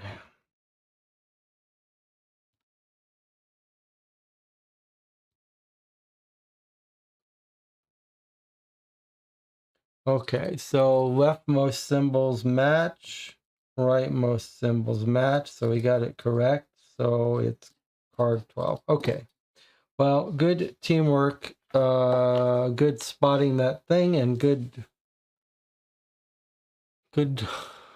on you for not closing the YouTube channel the way I might have done if I was watching this. No one had fun. You didn't have fun watching that. I did not have fun doing it. But some people like it. So who are we to say? Okay, card 12. Let's get our card 12. Then we'll take a little break here. Maybe the way to say it is, you guys didn't get what you wanted. You wanted to see me freak out. You wanted to see me get angry. Didn't you? Admit it. You wanted to see me get angry. You wanted to see how frustrated I was going to get, whether I was going to get out the whiskey, whether I was going to start cursing, but it didn't happen. So you didn't get what you wanted. Okay, card 12. We've succeeded, but we're going to take a break. I'll see you in 8 minutes for our continuation. Hopefully, let's just get out of here. This is a very different world with the aliens. I don't like it here. I want to get out. 8 minutes, we'll get out.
Okay, everything is fine. We've realized that this game is a stress simulation designed to test how well I hold up under stress. We all know I do not hold up well under stress. But so far I have survived with the help of the channel. Okay, so picking up where we left off.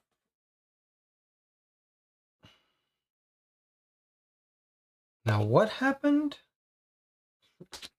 We went to the evacuation section. We need a backup plan. The pod needs to be operational for the ship in order to wake the crew. Okay, so that's the pod. I think the pod is one of these areas here. I think the pods may be inside. So I think we're activating the pods. Okay, so we took card 5, which told us we need to fill the cargo in. It's the escape pods, I see. Replenish the resources of the escape pod. We did that, and we got card 12, which said, having a functional escape pod is required by the life support protocol. You're one step closer to waking the crew. Discard card 5 and all the supplies. So we did that. Take card 21, resolve it immediately. Then move the life support token 1 slot to the right.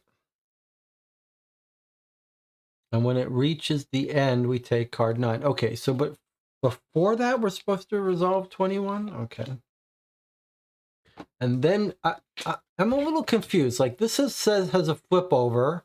Resolve it immediately. Okay, so it wants us to do this first. Let's do this. Your escape pods are ready. You're safe for now. It's time to make a decision. So this is interrupting this. All right.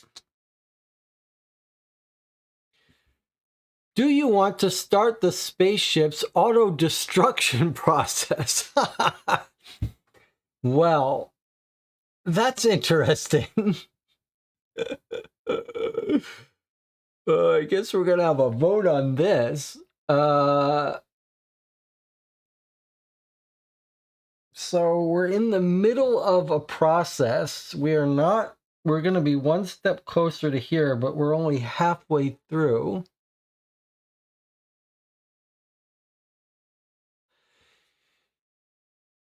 If we start the auto destruct, then we put this card into the status deck here and continue the game. If we decide not to, we just continue the game.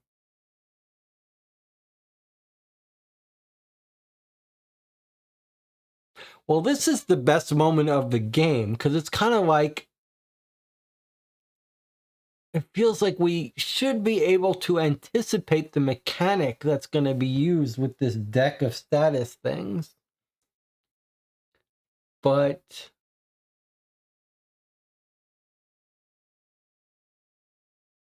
logically, you would think that the sooner we start it, the less time we have afterwards. So if we start this now, we may have a more chance to auto-destruct. So if we start it now, though, we're giving ourselves less time to get off the ship. But if we don't start it now, does that mean we have to spend more time on the ship? Let's check with the chat. This is a very interesting moment. Harry says, isn't it a little too soon for auto-destruct? DJ Moneycut agrees. No reason to destruct at this point. The Spamonite says it's never too soon for explosives. Jonathan says, it seems like starting it now will be cranking the tension even higher. Yes, it does. But what would be... What's the mechanic going to be with this status deck? Why we're going to put more things in here that's going to cause the ship to destruct?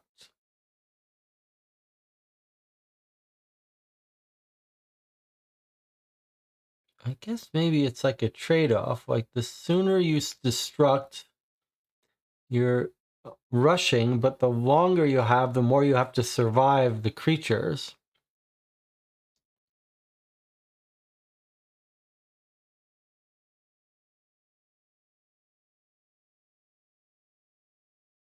Or is this our only chance to auto-destruct?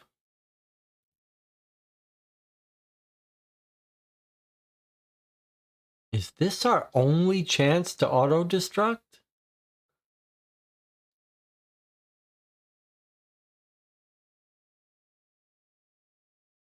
We're not like in the auto-destruct room. This is really a wonderful moment. It's not clear what this is doing. All right, let's have a vote. I will abide by this vote. One option, because it's going in the status deck, this is making me think that the ending is based on the things we put in here, and this may be the only time we get to put self-destruct. On the other hand, it may be that we're going to have multiple chances to self-destruct. I guess I'd be inclined to put it in because it's our first chance to put something in here. And I don't know if we're going to have another chance to self-destruct. And I don't want to miss the chance to blow up these things. Jonathan Warner votes for auto-destruct. Perry says, why auto-destruct if our orders are to bring back the cargo? That's a good question. That's a good question.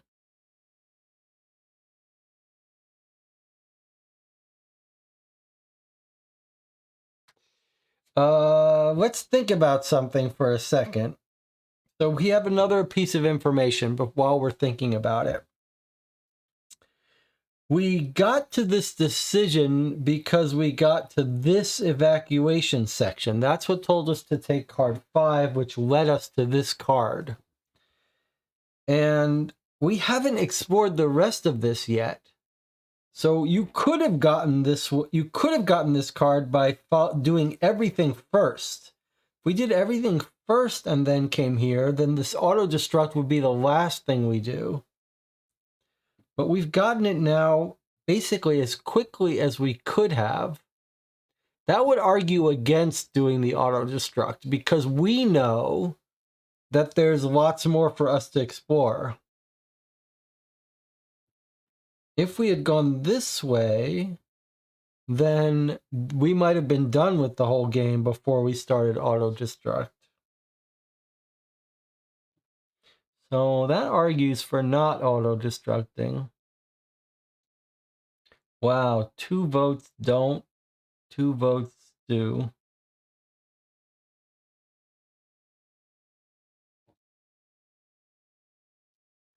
This is the only thing that's making me nervous about it, because we're so early.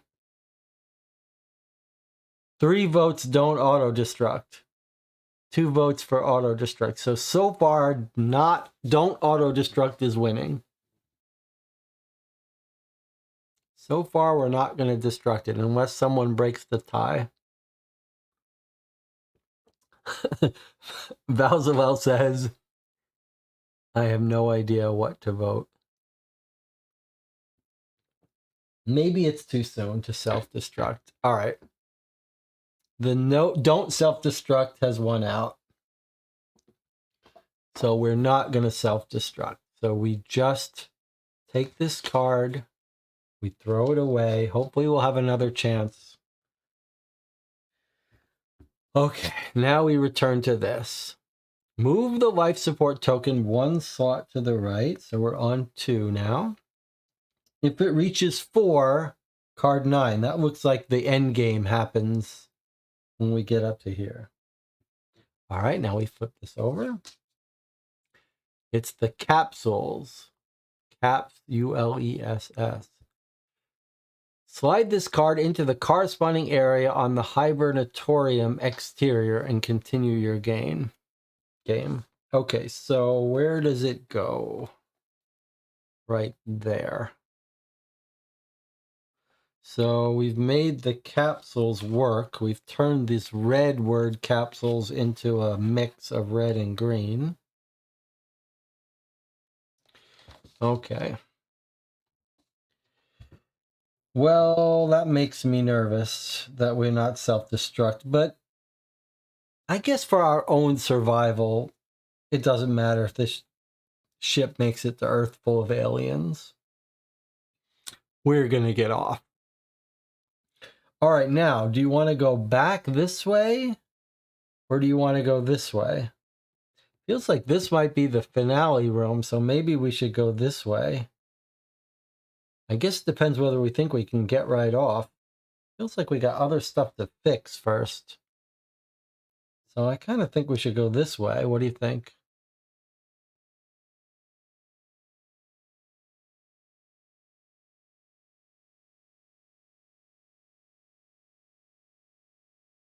Let's do this way, yeah?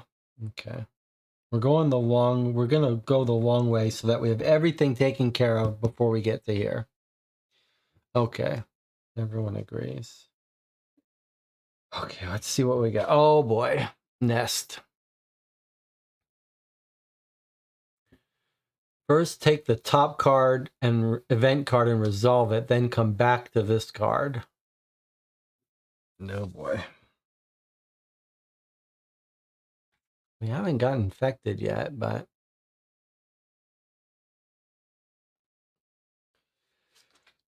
Oh boy.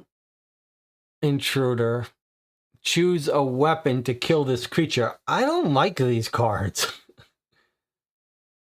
Look at its arms are full of bloody blades. So what's going to kill it? I don't like this. Well, let me put this here and focus on it. All right, so what have we got?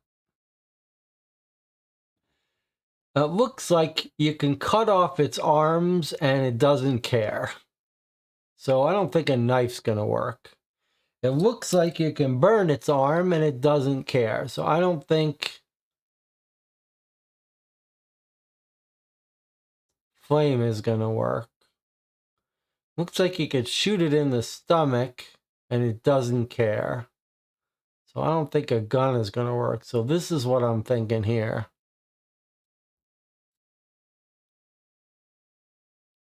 Does that make sense? Sounds like we're all thinking the same thing. Knife, we already tried, cut its arm off, he's still doing fine. Fire, that looks like what's burning here on his arm, he's doing fine. Gun, this looks like gunshot wound, he's doing fine. So this is the thing we haven't tried on him, poison. Are we all agreed? Poison, everyone agrees poison. Poison, poison, poison, says everyone. Okay, here we go. Hint 14.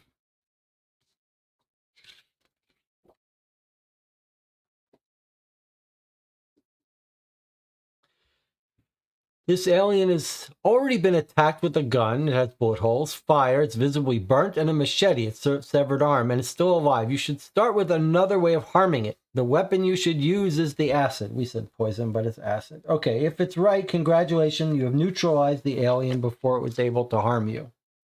Okay, good work, team. We've killed it. Or at least we've neutralized it. Now we go back to this.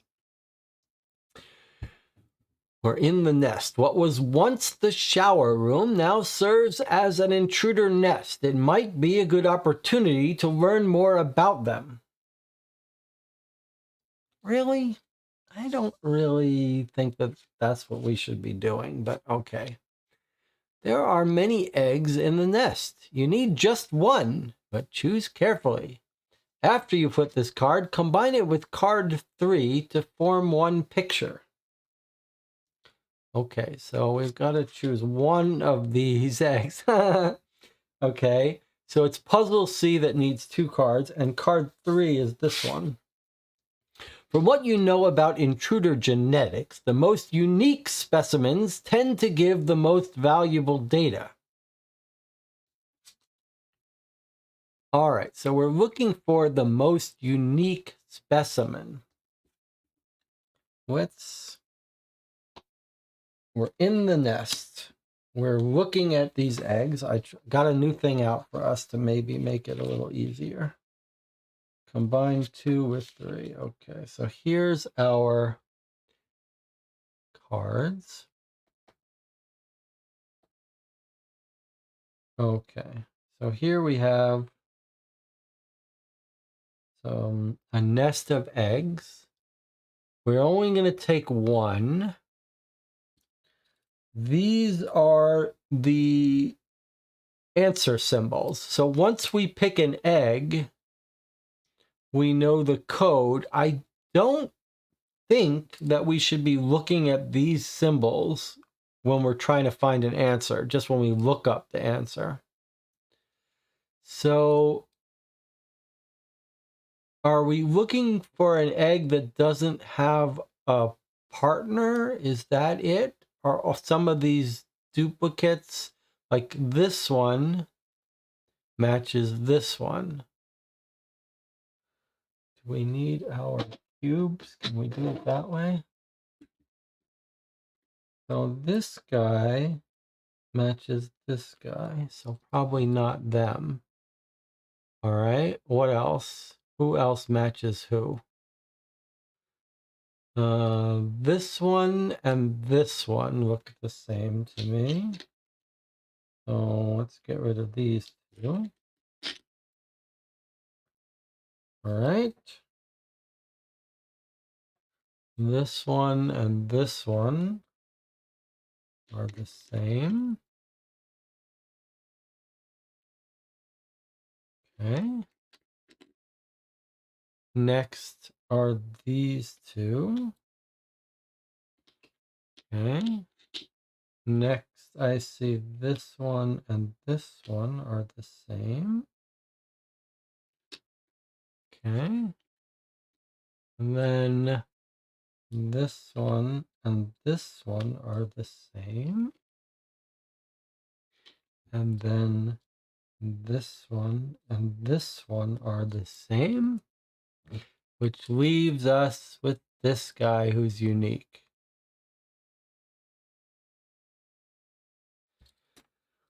Okay, that feels manageable. So let us see. His symbol is the semicircle, which is 0, the F, then the A, and then the C. 0463.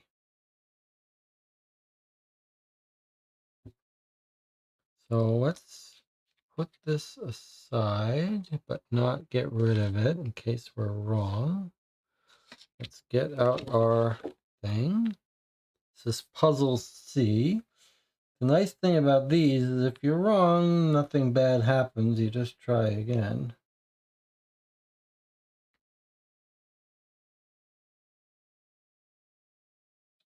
Okay, so it looks like we're right. Left watches and right nuclear waste signs. So we got it right.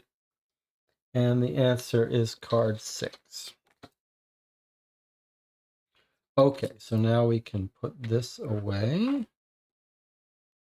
We can take this and reclaim our cubes. We have taken very carefully one of the alien eggs.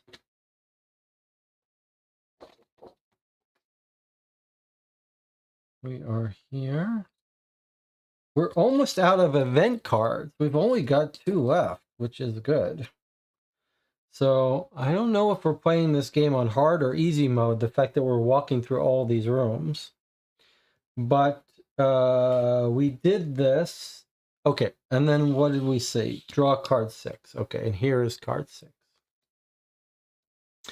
You selected the most unique egg from the nest. It will prove useful once you bring it to the laboratory. Discard cards 2 and 3 and then flip this over.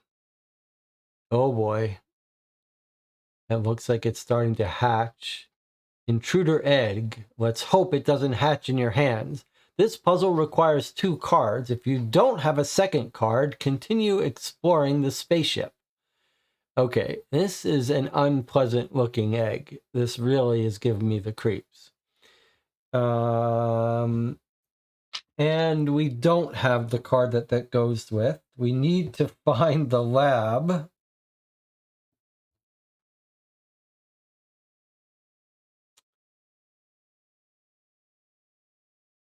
Okay, I'm just gonna put this here. Well, now we have to decide. Do we go up here to find the lab, or do we think it's over here? Wherever you think the lab is, that's where I want to go, because I don't want this egg in my hand any longer than it has to be. So where should we go? Here or here?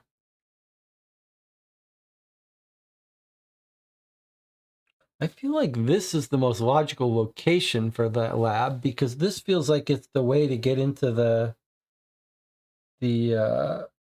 hibernatorium. So I'm going to go up here. Upper left, Jonathan agrees. Okay, here we go. No, we're wrong.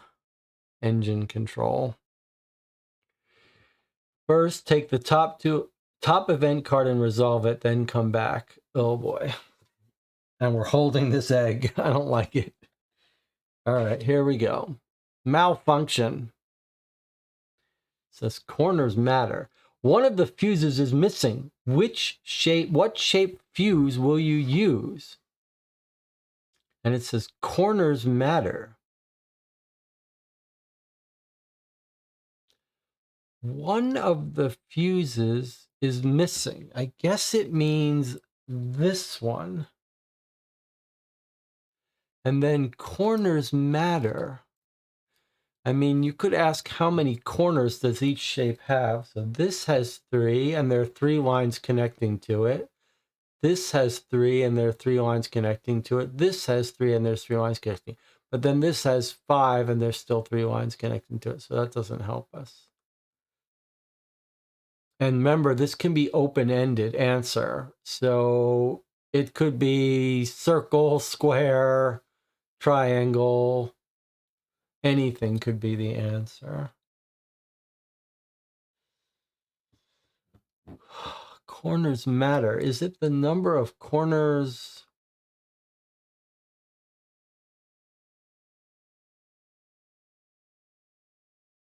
Is it the line corners? Like this one has 1 corner.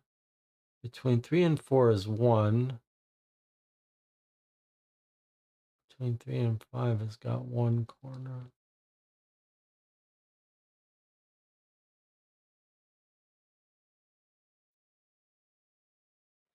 So what we're meant to figure out is, once we figure out why this is using a triangle, a 3 corner, why this uses a 3, why this uses a 3, why this uses a 5, why this uses a 4. Once we find the pattern, then we do this. Now you might think it's the colors coming in, but actually they all have 2 reds and a green. And the red just goes around the outside. So it feels like the red is not, well, I don't know if you can say the red is not significant, but it almost seems like the red is not significant.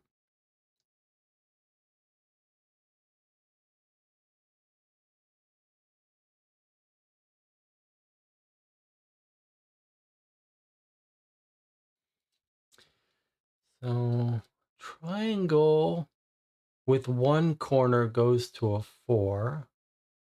Triangle with 1, 2, 3, 4 corners goes to a 5.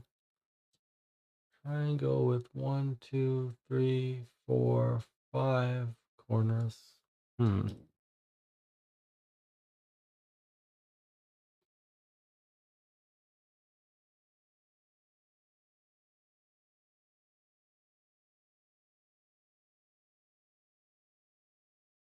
Doesn't really work. I mean, you can see, you might think a 3 with 1 corner turns into a 4, but then look at this path.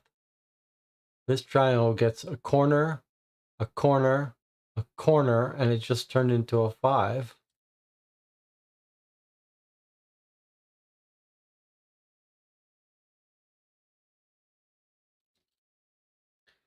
Let's see, it has an odd number of corners. What about this one? 1, 2, 1, 2, 3. Odd number of corners turned into a 5.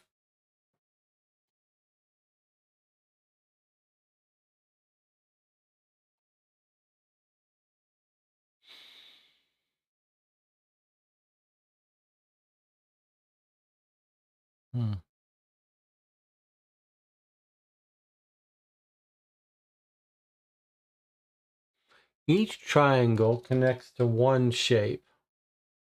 This triangle connects to this 4. This triangle connects to this 5. 5, 4, 3.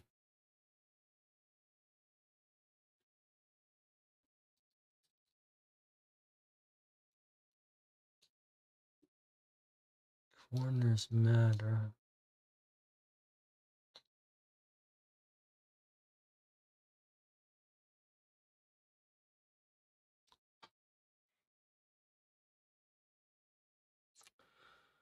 DJ Money Cut says, Jesse, you're calling this a pentagon, but it's a hexagon. So this is a 6. You're right. Okay, so 1 corner, you add 1, you go from 3 to 4. But still, 3 turns to 4, turns to 5, turns to 6. I see. So this would go 4, 5, 6, 7, 8. So octagon. That's your theory. It's an octagon then. That makes sense.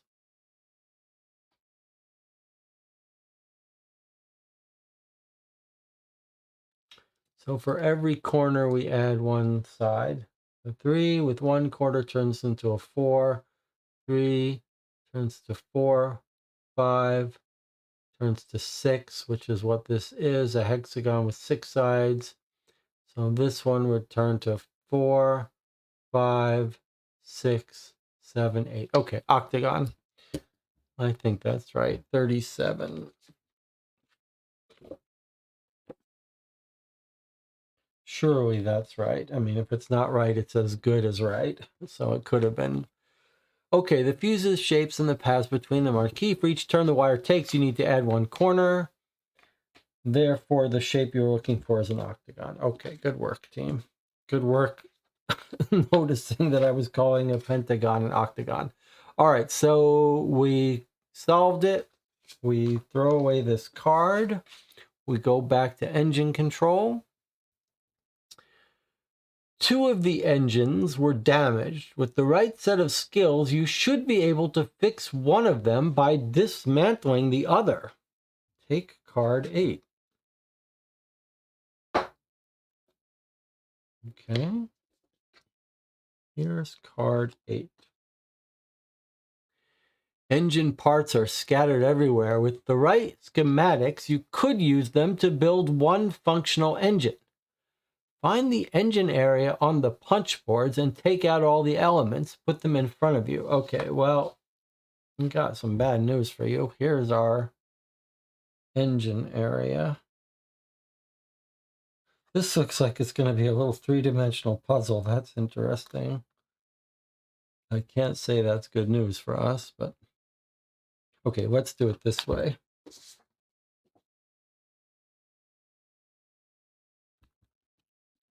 Okay.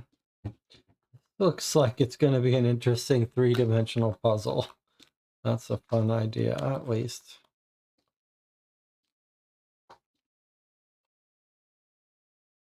Okay, so these are energy wings, and this is the core. All right, and what does it say? Put them in front of you, and then fix the engine. Use the diagrams presented below. Energy wings, core, front. Okay, so here's our front. And this says the frontal view looks like that. Oh boy, these are double-sided. But the backs look like our codes. So once we solve it, we'll look at it from the back. A4, A2, A3, A1. So here's what's going to happen. After we slot these all in, we're going to look at it and it's going to show through so that, for example, if this was like this, just as an example, then you could see how when we look through, we see this set. Okay, so that's our goal, to plot them in there so that when we look through them, we see these symbols. Now, before we do that, what's going on here? A1, A2, A3, A4. Okay, so whatever symbol, I guess, goes here, this is how we're going to read off the answer code. So let's just worry about getting this pattern, and then we can read off the answer code from the back. Okay, it seems like it's going to be a little tricky, but let's look. Plus and plus. So, well, there's a whole bunch of pluses, but how do we get a plus? Or maybe what's the easiest thing to do? Let's look at this hollow circle here and here. So we need hollow circles at the top. So how are we going to do that? Okay, this one will give us a hollow circle on this side. And this one will give us a hollow circle on this side. So with this.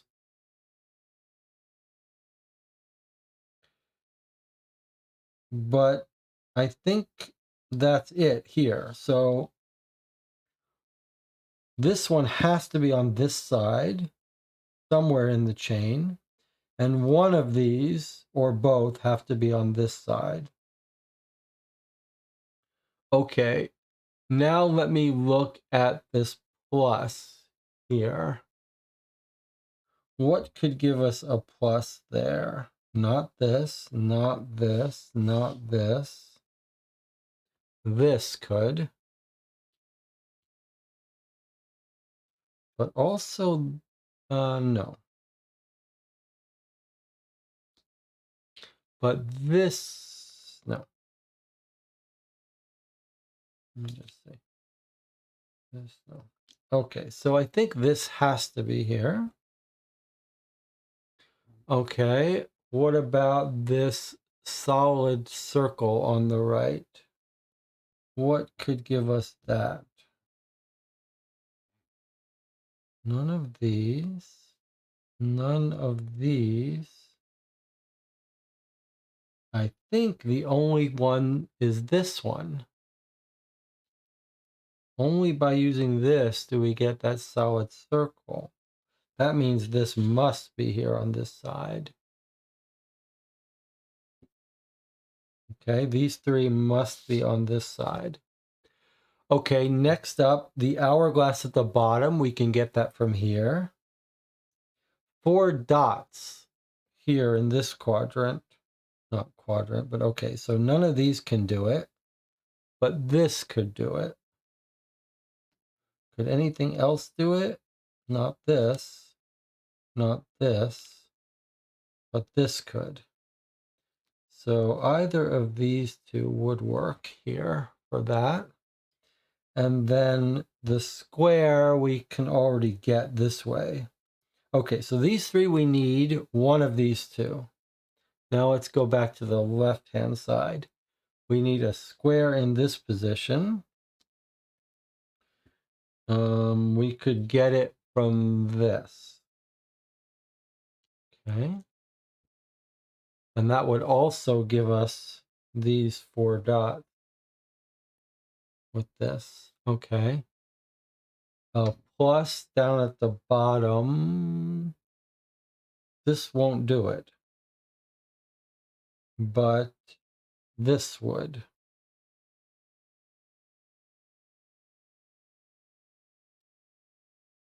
Okay. Then an hourglass in this quadrant here. I'm saying quadrant, but it's not quadrant. This one would do that. Okay. Did I steal something here? I said only one of these two would do it for this. So I think we need this here now. Okay, so I think these are required. Now we just have to figure out the order that would let them shine through. And we can just stack them here in 2 dimensions without having to worry about the 3rd dimension. So it's just a matter of the order of stacking them that lets it shine through. So let's do our right-hand one first. We need this front, but it could be coming from here or from here. But all 3 of these are what we need here. So it makes sense that this might be way up on top.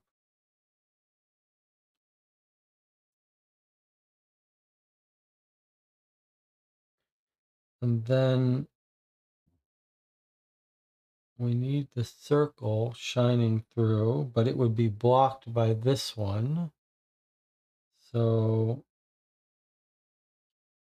that means It has to be in front of it.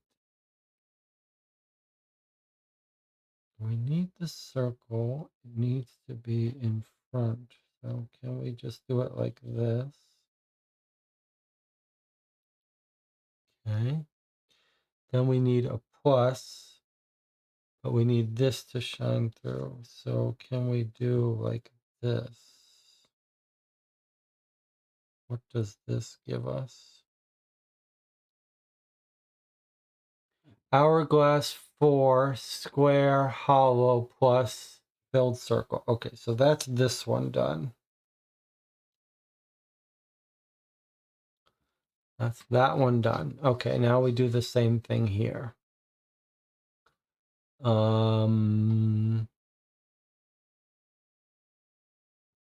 This plus is not what we want, but we want this circle. But because we need this plus covered up by this, this probably needs to be on top. And then other things would be blocking this circle. So this has to be, yes, above. Okay. And we do want both of these. That's fine. And then we want the hourglass. So this one has to come next. And then this one. So is that that? Let's see. Hollow, square, square, hourglass plus 4. Okay, so that's it. We figured out these two. We figured them out. Thank you. And now I'm just going to slot them in here.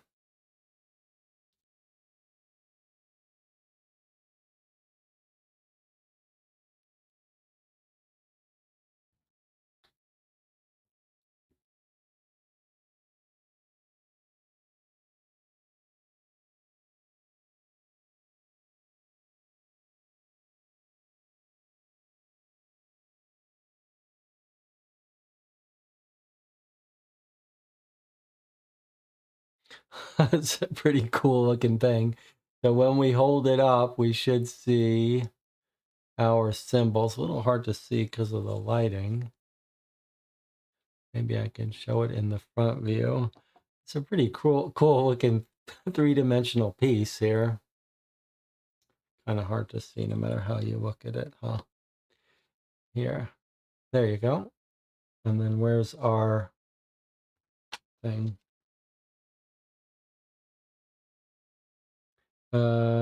But I've got it backwards. There we go.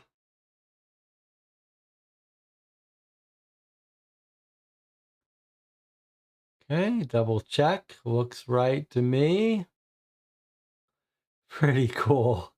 Pretty cool. Okay, so now we flip it on the back to read the answer.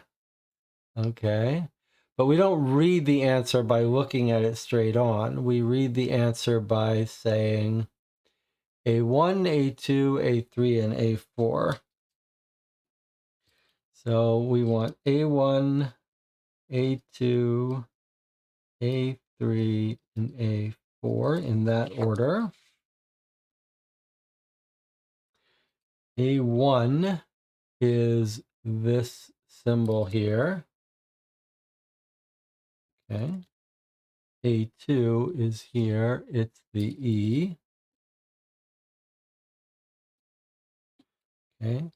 A3 is the semicircle and dot. And then A4 is the plain semicircle like that. Okay. Pretty cool little three-dimensional thing. I think this could be fun for people. One of the few spatial puzzle things that wasn't too painful. All right, let's try to put our answer in here. So it's puzzle G. Let's find our pieces here. We've got an F. Let's see, can you see it better? What's the better way to show it? Get rid of this. Okay, and then our E.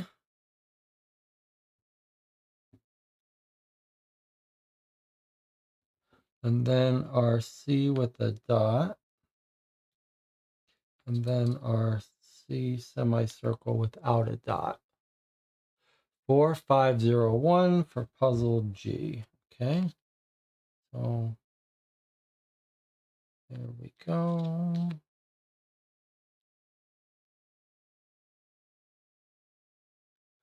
Okay, and we check, and it's got the larva on the left and the splotches on the right, so we know we have the right answer.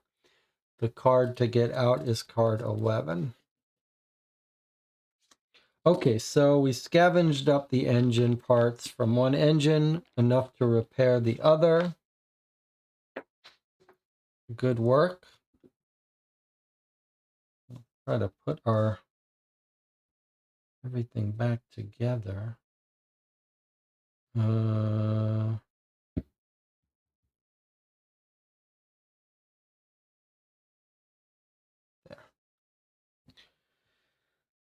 I'm starting to think we should have self-destructed. Okay, so we fixed the engine, and now we're going to take card 11. We still have our egg that hasn't hatched. Okay. With the two engines running, you see more lights switching on around the ship. The hibernation access device is now active too. Discard card 8 and the engine. Okay, that's this engine. Somehow we don't need this anymore. Move the life support token one slot to the right. If it's reached level 4, take card 9. Okay, well, it hasn't. It's just gone up to 3, unless there's something I forgot to do. And then we flip this over. The access device gets added. Okay, so let's bring out our thing and slot this in to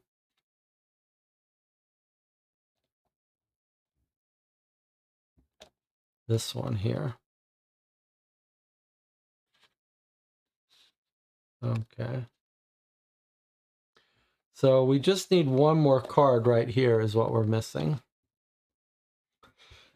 All right. We've only got one more room. Let's hope it's the lab where we can put this egg. Otherwise, we got to drop off the egg inside the hibernatorium. All right, we're going over here. Okay, well, it is the lab. It says, first take the top event card and resolve it, then come back. Okay, so it feels like we should have self-destructed because we're not getting another chance to do it the way I thought we might. Okay, so here's our next event. Silence. The room is unnaturally silent. You can carefully continue exploring the spaceship. Discard this card and continue the game. Okay, so the last event card, nothing happened. A little spooky. Now we go back to this. Before venturing further, you need to know what you're facing. The laboratory will allow you to gather more data. Take card 7. Okay, so she's hanging out in the lab. And it's card 7.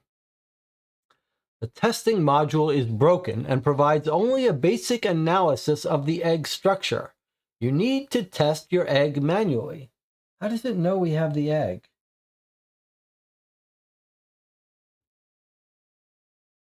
How does it know we have the egg? I mean, we do have the egg. I just don't know how it knows we have the egg. Intruder egg analysis test results. Analyze the egg you found and input the test result. The puzzle requires 2 cards. If you don't have a second card, continue exploring. Okay, well, we do have both cards for F. Let's put this in front of us. All right, well, there's our egg.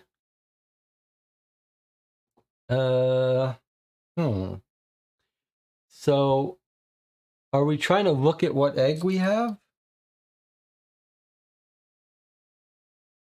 So, what egg do we have?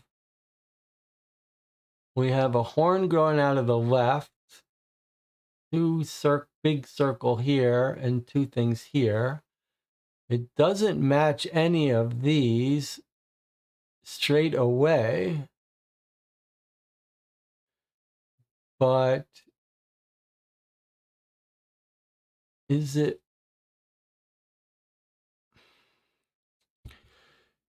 because the egg is rotated? Is it because, I guess if we rotated this, we'd eventually get it to look kind of like this. And we wouldn't know where this is. This would be on the other side. Is that right?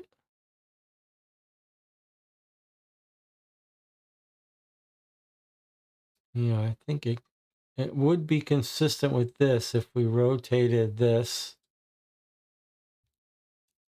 clockwise from the top, holding it at the top. There's no way to make it look like this by rotating it.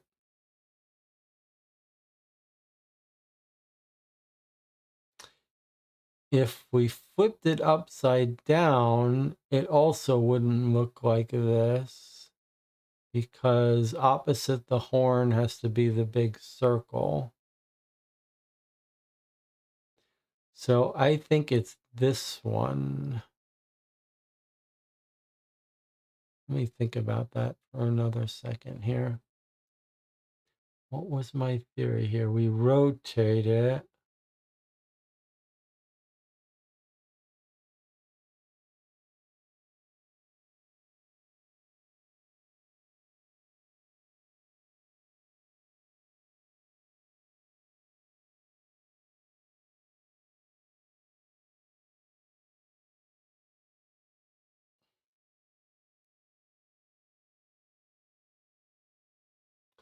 So I think it's the top one, unless you're hypothesizing that these circles pop and turn into things, but I don't think so.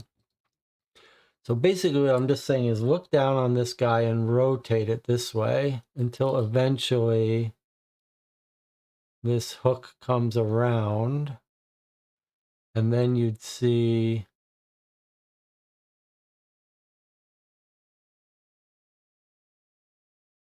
or I guess you could just think of it easier, rotate it the other way, just like this. Eventually this hook would be coming over here and curling this way, and you'd still see this, and then you'd see the back side of this egg, which presumably looks like this. Jonathan says the top one makes the most sense to me, unless DJ is right. DJ says, guard your face. Do we need to use one half of each code and match them? In other words, one half of one egg and half of the other. That's an interesting idea. So what's the theory, though? It doesn't, I see.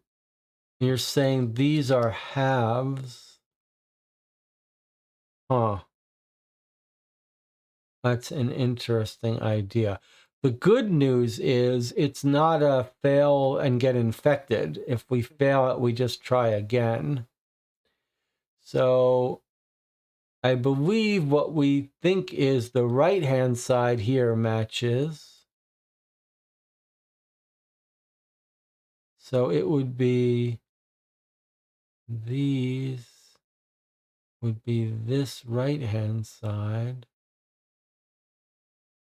But then,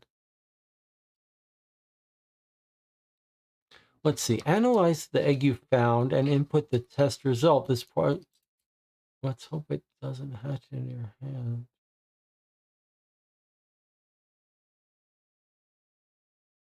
The problem with the theory of combining two sides, which is a little bit compelling, is that if we rotate it, we don't know what's on the other side.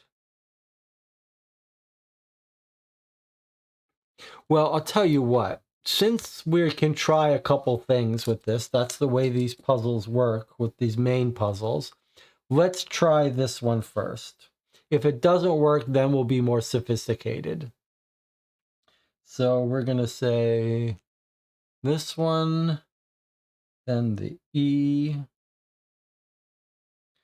then the H, and then the circle with the dot. So we're going to try this code. If it doesn't work, we will be more clever about splitting these in half. So it's puzzle F.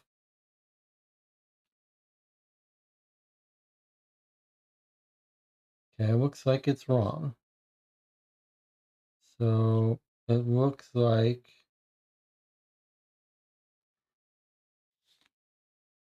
that DJ was right. Thankfully, we don't get infected for that mistake. All right, then. I guess we got to think about this a little more carefully.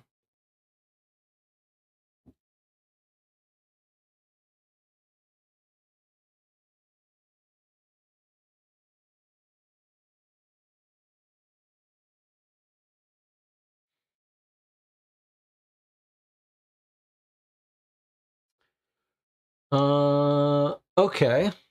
All right. So look, top and bottom are split into a left and right, left and right, left and right. And in each left, right, there's either a horn, a circle, or a scar, let's call that a mark. So I think maybe this is like horn and circle is E and C. And see, here's the horn with its E. So I think the horn is the E.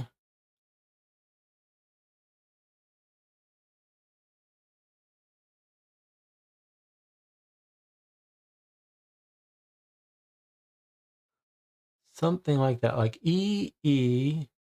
Here we have horns and no E's, so that's a little weird to me. But maybe underwater is different. And then that would make the circle the C. So here, this is why the CE reverses to be EC. And then the star is this H. And no, that doesn't work. Because circle looks like this semicircle, but we don't see a semicircle here. So that can't be right. Is it upper and lower? So here, this is definitely lower. AA is lower. But why is that not an A there? I thought for sure Mouse was getting it, but these reverse, but they could be, you know, these look like the top are reversing, but then why don't we have a C here? That's confusing to me. Feels like we're on the right track. Like these two A's were for these two stars, but then they don't repeat anywhere else.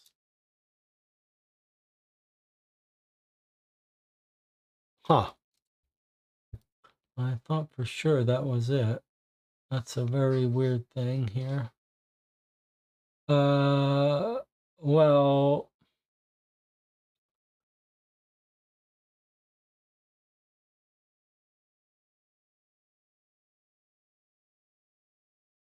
it feels to me like that's our horn is our E, and that's our star, so that's an H, so EH. But I'm not saying this is right because it doesn't really look consistent. So E and then H. Like if E means horn here and E means horn here, we've got an horn there. So it would be the first thing would be an E. And then the C would mean a big circle there. but we have a star there, so that would be an H.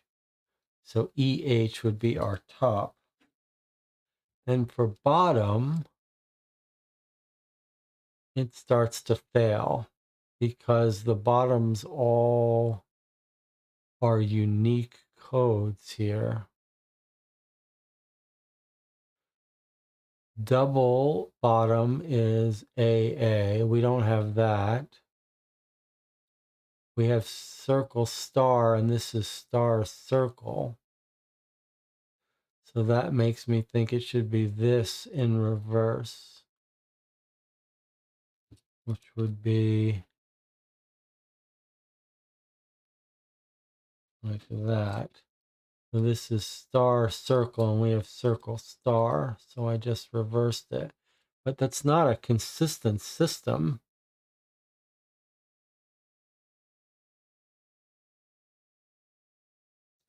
Certainly we could try it.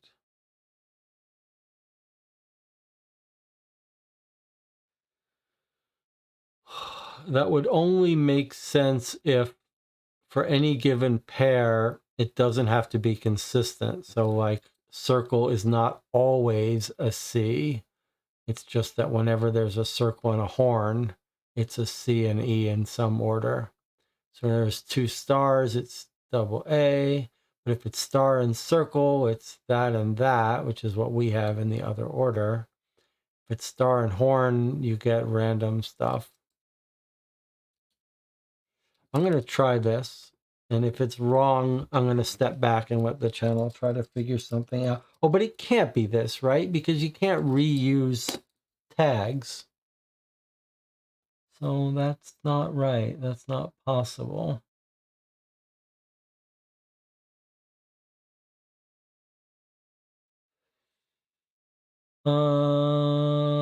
Is it that... Okay, if that theory is right about the pair has a unique thing, then circle and star and circle. So this would be reversed for the bottom. So that's that. But the top, I should be looking for a horn and a star. The horn and the star are down here, which is this.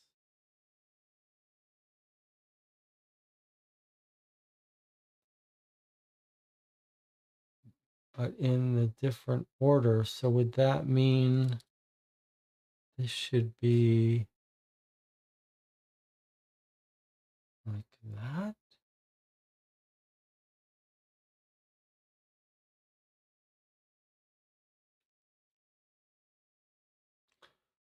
So I'm just saying the top is this bottom thing reversed. So P and C. And then the bottom is circle star reversed. Circle star reversed. Boy, that seems convoluted.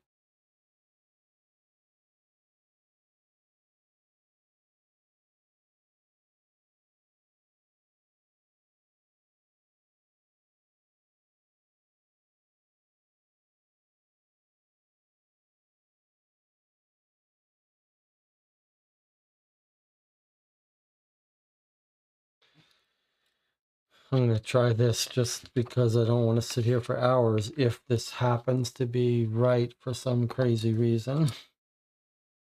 So this one is the P. What puzzle is this? F puzzle.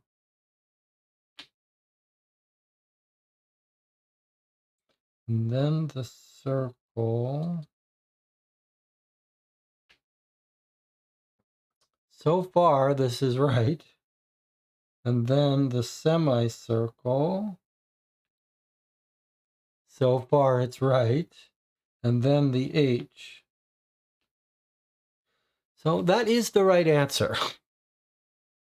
Boy, that is not a very logical puzzle to me.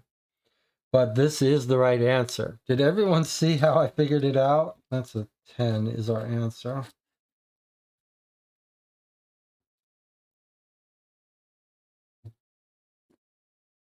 That's kind of ridiculous, but did everyone understand what the logic I used on it?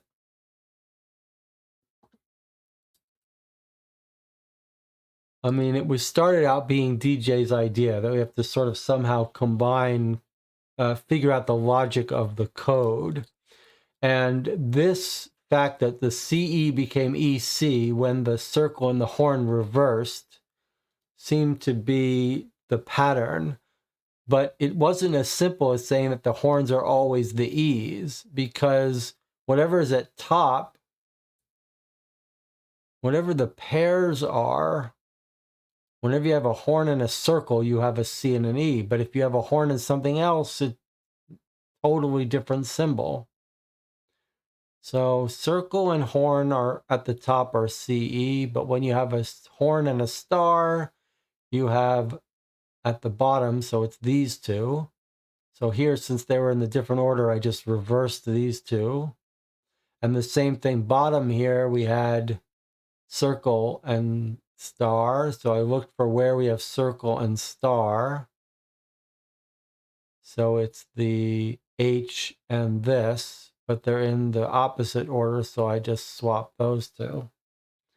So that's how I got that. And then when I swapped the order of the top ones, I got P and circle instead of circle and P.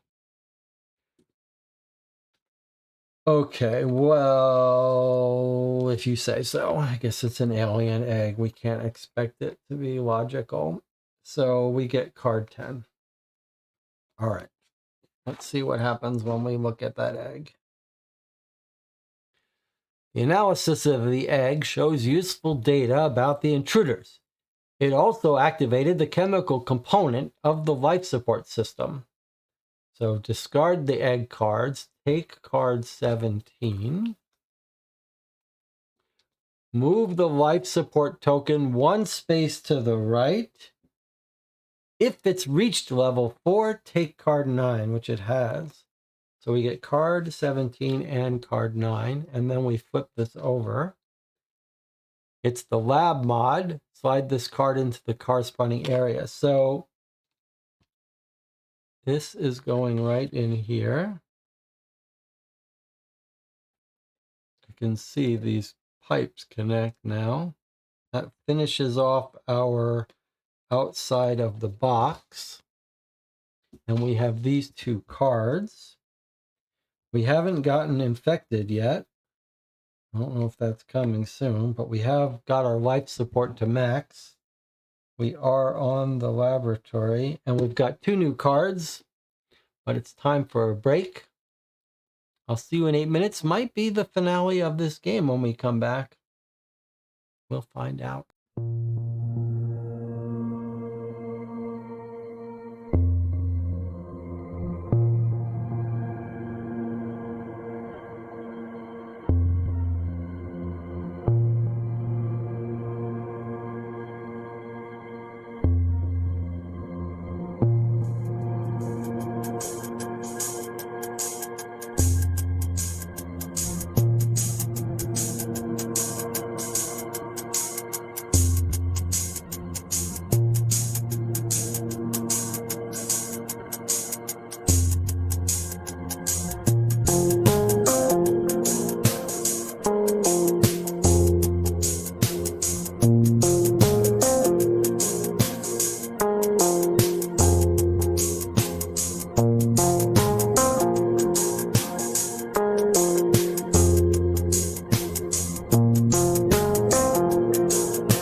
Okay, we're back, ready to get off this ship. Let's see what cards we've got here. These test results will come in handy if you come across any more of those pesky intruders. Egg analysis result. This intruder is sensitive to cold. That's what we said. That's what Asara said. Don't give it heat. Test results. Don't give warm clothes to intruders. That's exactly what Asara said, that if we give it warm, it will hatch. Okay, and then we also got this card. This is the card that we got when we filled up our life support status. The ship will not wake up the crew until the life support system is fully operational. Once that's done, you will need an access code to enter the hibernatorium. To solve this puzzle, you need to explore the whole hibernatorium exterior with 4 cards slid in the walls. Don't look into the interior. All systems ready. Input access code. So it looks like our 4-digit code, 4-part code, has 1 digit corresponding to these arrows, 1 digit corresponding to the Pink Floyd prism, and then MOD and ULE. So let us look at this. It's a little bit painful to do. Let's see what we've got here. Let's start with the arrows. Where are our arrows? Well, here's... I can hear something's going on down there. Okay, well, we have ULE here. I'm not sure what number or symbol that would be, though. What about this? Load balance. Oh, there's our Pink Floyd symbol. And a bunch of stuff underneath this. Not sure what code that would be. How does that get us a number?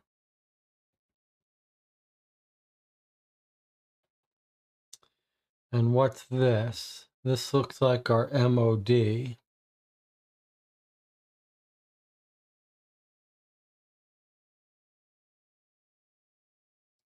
So we have MOD, ULE, MOD on one side, ULE on this side. Come on, guys. Pink Floyd on this side. So is this our arrows? I don't really see arrows. Oh, there they are. Can you see them here? Okay, so each side seems to have 1 digit or 1 code. Remember, it's going to be one of these. Could be color, could be code.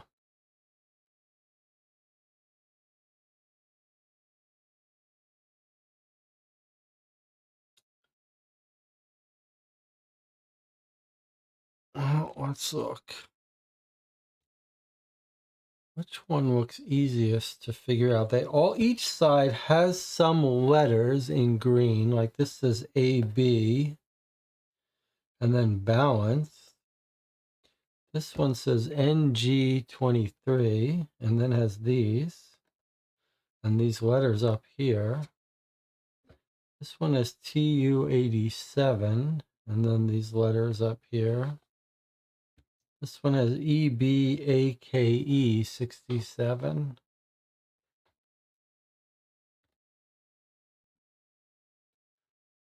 How does that help us?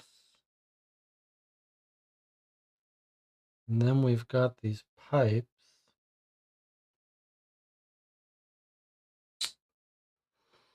How do we get a number or a symbol for each side? Each side needs one symbol or one number.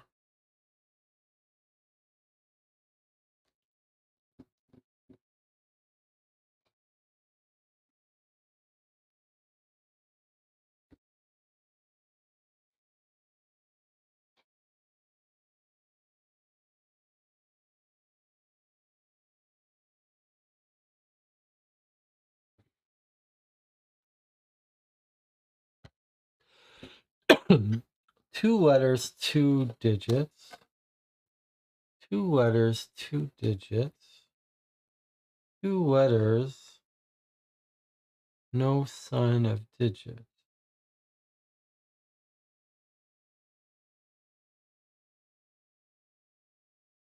Unless these are binary digits.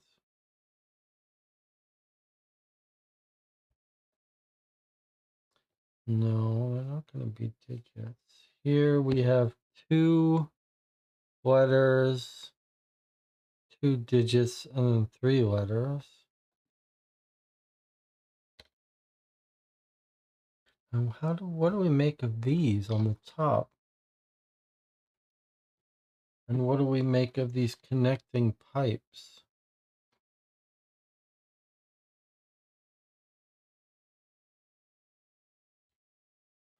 If we trace a line through the pipes, I see three, then this pipe continues over and gets lost.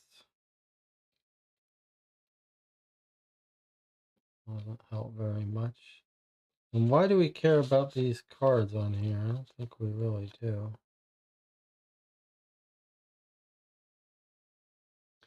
Maybe these arrows tell us which way the pipe goes?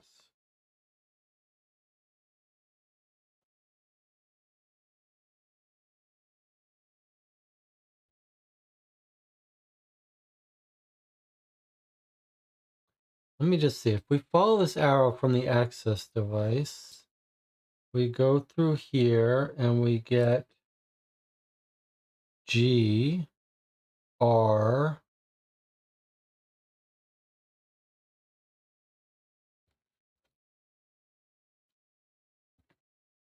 oh no, we're supposed to count the ones it doesn't go through. G, R, E, E, G, R, E, E, N. Okay, that seems right. G, R, E, E, N. Then it goes through here and comes into here. So that's green. So green is the color that is these arrows. If we follow the arrows and we trace the letters, when it comes back, it spells green. So I think that means that this first answer is green. Now let's look at the mod side. Okay, so here's mod.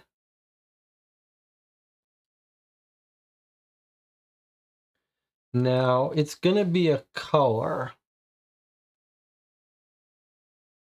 but, or I guess it could be a number too, but is it,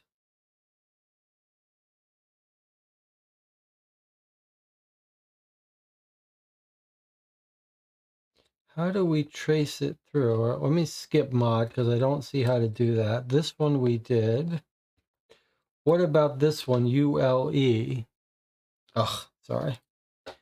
Why is it doing that?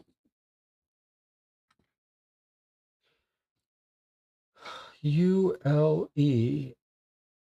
Is it still a tracing operation we should be doing, but we don't know where to start? ULE. I don't know how to do that one. What about this one?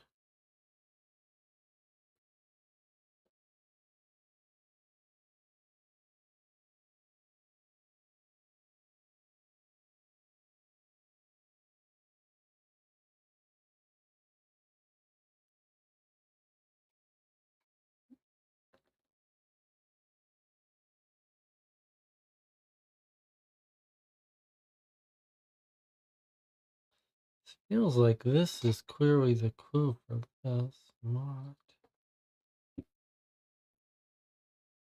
How about letters on the top? 1, 2, 3, 4, 5, 6. 1, 2, 3, 4, 5, 6, 7, 8, 9, 10, 11, 12. 1, 2, 3, 4, 5, 6, 7, 8, 9, 10, 11, 12. There's 12 letters and there's 12 things here. Could it be R? R? That doesn't make sense.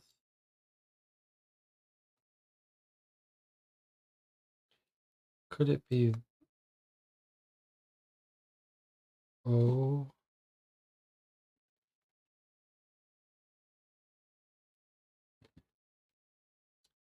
Hmm.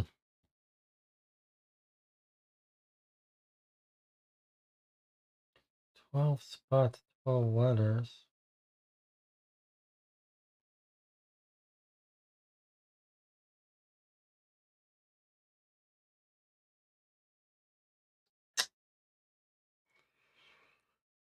Hmm. 1, 2, 3, 4, 5, 6. 1, 2, 3, 4, 5, 6. Here. L, A, D, B, A. I think this are these letters. So O, N, O, N, E, O, N, E.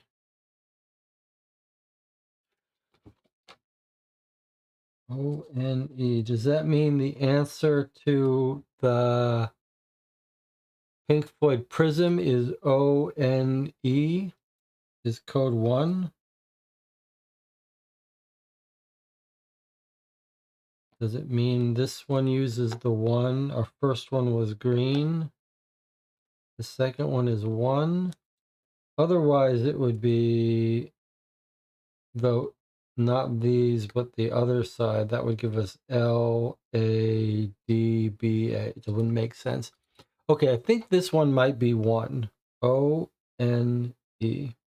O, N, E. Okay. So I think it may be giving it to us in different orders, like some colors, some numbers. So what about this one?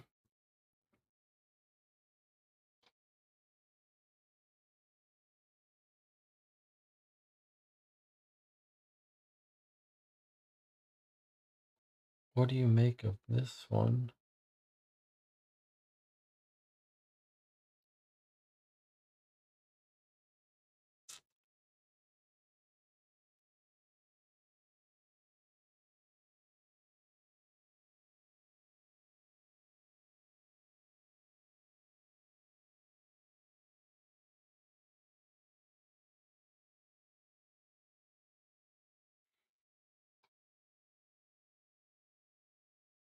This is our mod side.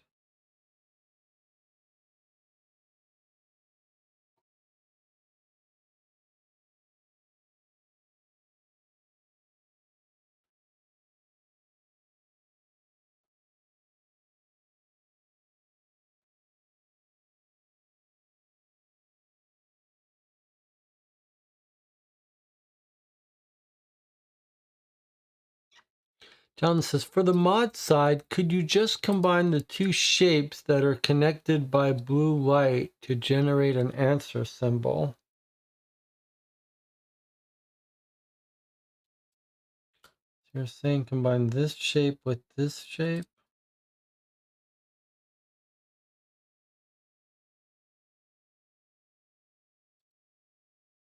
I don't think that really matches a symbol.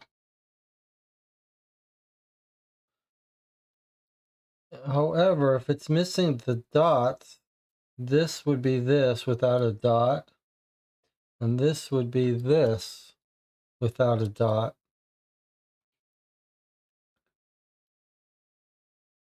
But We're not looking for two symbols. We're just looking for one.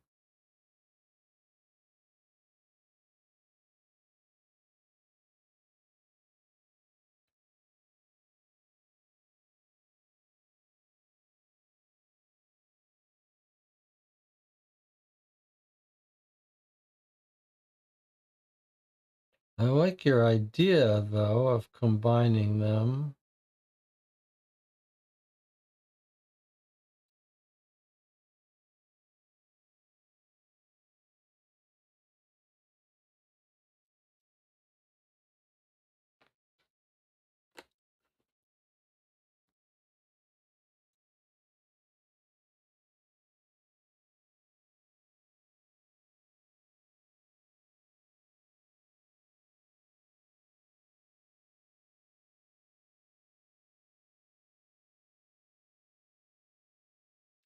What about the one that looks like an E?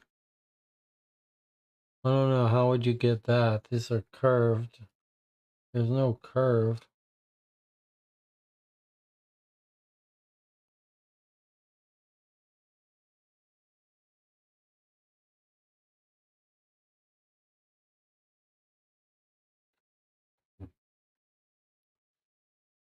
What else are we missing? The ULE one?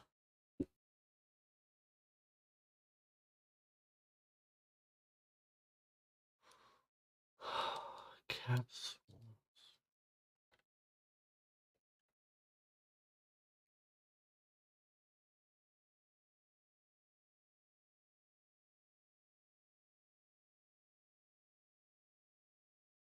It's almost like these are the two dots that are missing from here.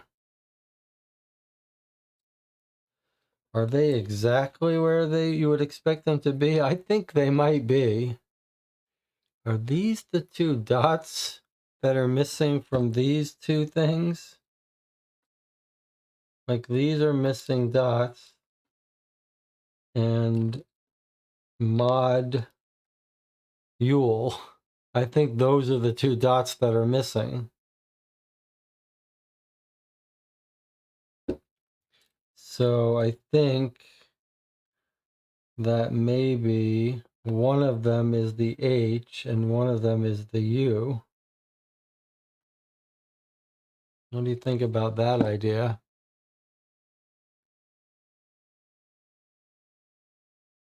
Is it like going through?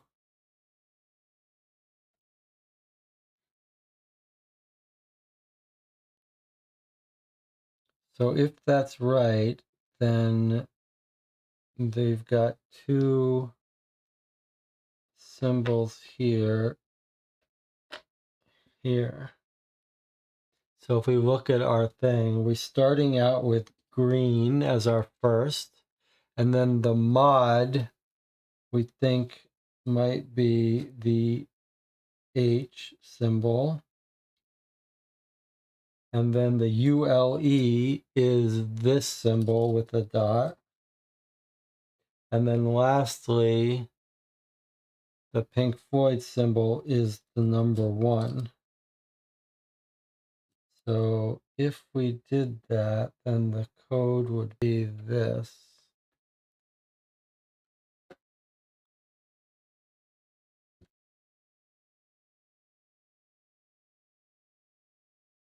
Green, H and U symbols, and then the number 1. What do you think about that?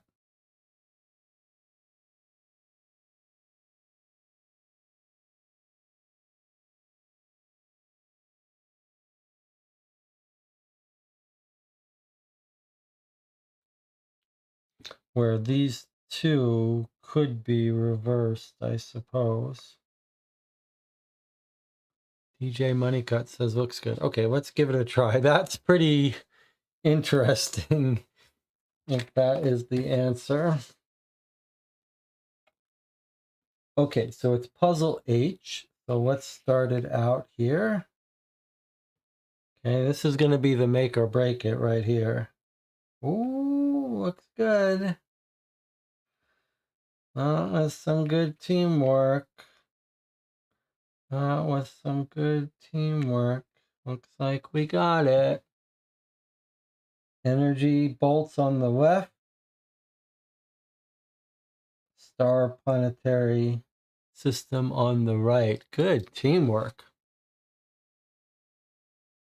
That was started by Jonathan, who thought that maybe we could make a symbol with this, and then I combine them. Okay, so that's our answer. It's card 15. That was interesting. That was an interesting one. I'm not sure I'm completely love it, but I love that we figured it out. Okay, now we have to reassemble everything here. Okay, card 15. Here we go. We still have this egg we got to get rid of. All right. Finally, you can enter the hibernatorium and proceed with waking the crew from stasis. This is where things are going to get scary. Open the hibernatorium. Take out the wall with the doors. You can now explore its interior. Okay, take out the wall with the doors. Okay, that's this one. Okay. All right. So what we are looking at is this now. All the pods where our people are in it.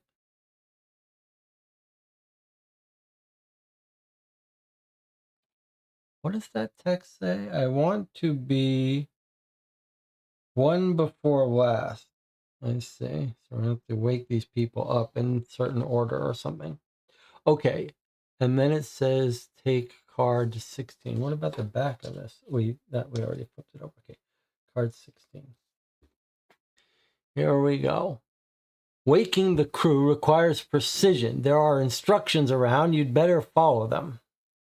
That's a throwaway card 15. Okay. We have to follow the instructions. Hibernatorium OS. Dehibernate one crew member per minute. Enter crew identifiers in the correct order. Important. The mechanic must be awakened before D. Davis. Now, it had me put something in the floor which came out. Do not open until instructed. So, but then it showed a picture of it. That's why I'm a little bit confused. Did I miss an instruction? Like, look, it's showing the floor here. I think maybe the initial instructions told me to put the floor and cover it up, put the floor, and I didn't do it.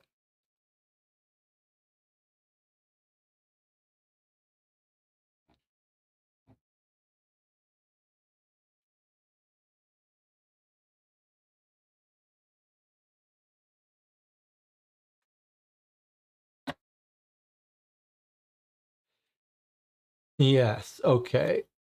Put both of them in the box, sheet D on top to create the fourth orientation. Doesn't matter. Okay, so the floor is what we need, D. Whoa, not that one. Here, I see. Okay. So there's our floor now.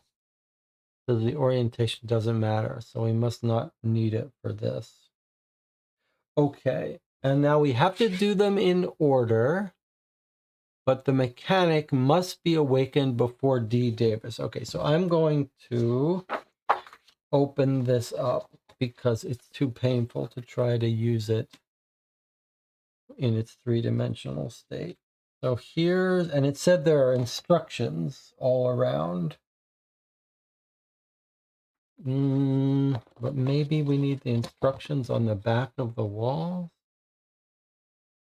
Ugh, I hope not. All right, well, let's take it out and play with it for a second. Okay, mechanic has to come before Davis. Where's our notes? Okay, mechanic before Davis. Or D Davis. Okay, and then we saw some text already here. A Cooper wants to be one before last. So if we have 4 spots, 1, 2, 3, 4, we know the third one wants to be A Cooper. Okay, and there's Davis over here. Mechanic has to be before Davis. All right, well, which one is the mechanic? What does some of this other stuff say? Captain third. Okay, so Captain third. So we already know that Cooper has to be third. So Cooper must be the captain. Okay, what's this text up here? The scout 2 minutes before Brown.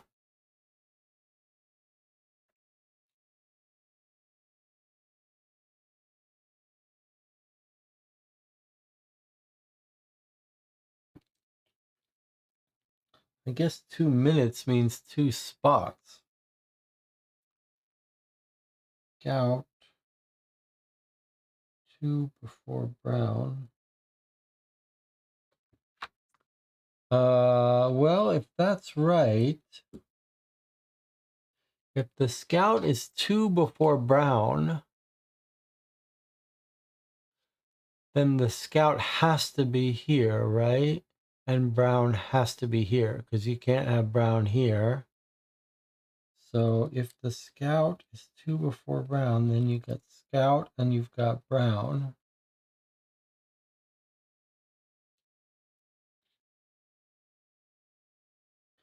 The mechanic has to be before Davis. That must mean Davis has to be the scout,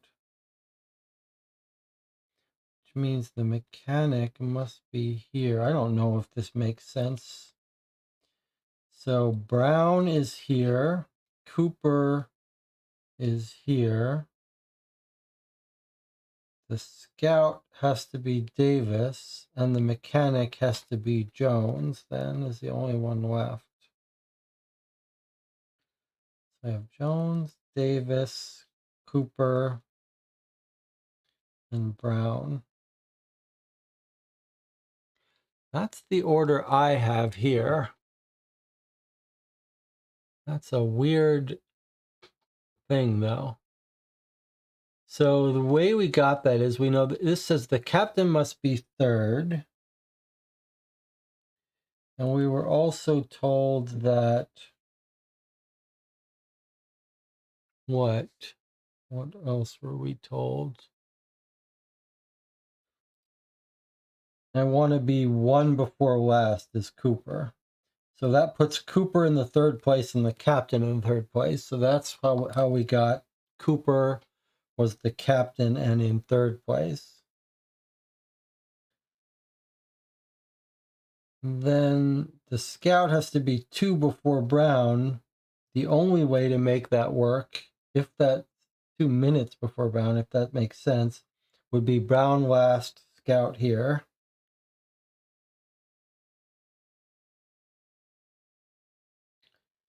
And then we're told the mechanic has to be before Davis. So that can't be mechanic here, can't be mechanic here. We know this is the scout, so that makes the mechanic here. And Davis the scout. Which leaves only Jones here. So, okay, so that's what I've got. Jones, Davis, Cooper, Brown. Enter crew identifiers now. Okay, well, there are their numbers. So Jones is 10.7. Davis is 10.2. Cooper is 10.3. Or is ID5? Okay, that makes sense. We don't have to ignore the 10. And then brown is ID3. So I have 7253. What do you think about that? Any thoughts on that?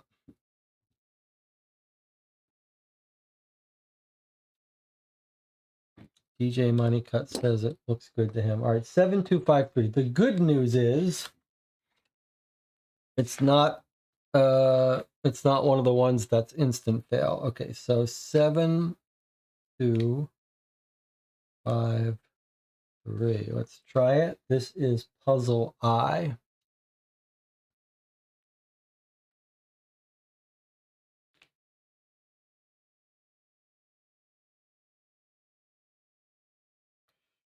Okay, so we've got blood spatter on the left, and the ringworms or the Klingon batleth or whatever it is on the right. Okay, and then the card we want is 18.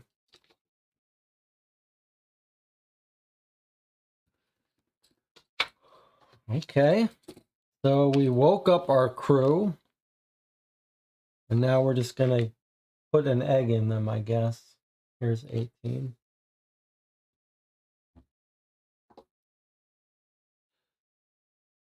The noise you've made in the hibernatorium did not go unnoticed. Mere moments after you wake the last crew member, the intruder queen barges into the room from the tunnels. It's time to act quick. I really wish we had self-destructed this ship. Oh my gosh. Intruder queen. Take out the hibernation floor and open sheet D. Examine the illustration. You are in danger. What is your approach? Okay, so we take out the floor and open sheet D.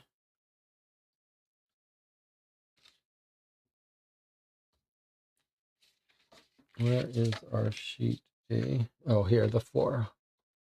I don't know why we needed this floor. Open sheet D. Examine the illustration. Oh my God, look at that creature.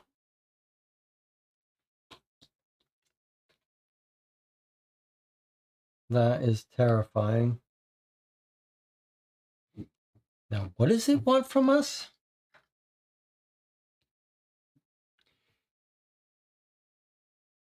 What is your approach? What the hell? What do you mean, what's our approach? Take out the floor. Open sheet D. What is our approach? What on earth does that mean? And if we get it wrong, we get infected.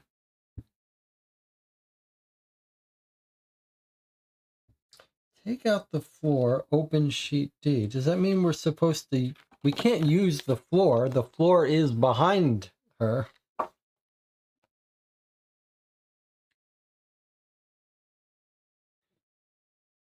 But we didn't make use of this? It's kind of confusing.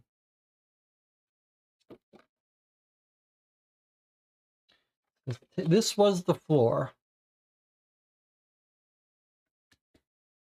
So I guess we could assume this is still here like this. We take out the floor. Take out the floor. Open sheet D. Examine the illustration. You are in danger. What is your approach?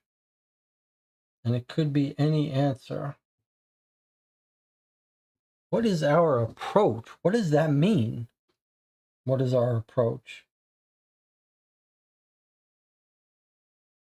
We have to find something hidden in the art, huh? Kind of looks like there might be a word here.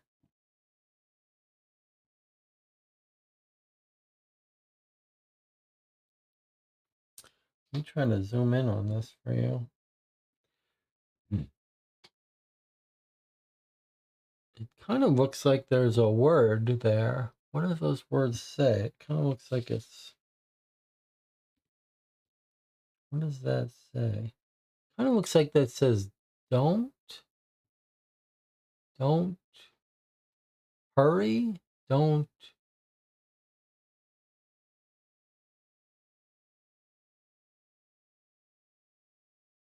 Maybe it doesn't say don't. Kind of looks like a word, but come on, guys, don't make me try to figure out what that says.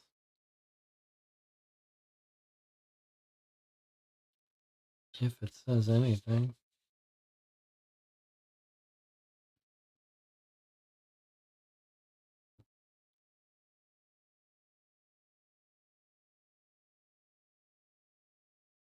I have a feeling we're about to get infected. What's our approach? Why would it have something spelled out in its body? Can we throw the egg at it?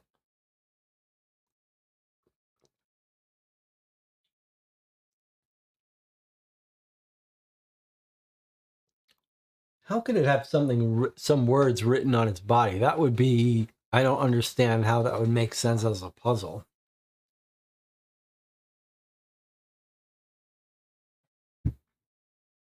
And it's weird that there's this.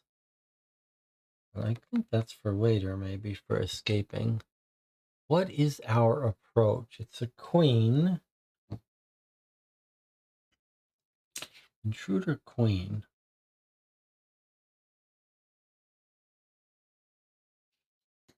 Well, I really hope the channel can figure this one out, because I don't see me figuring it out.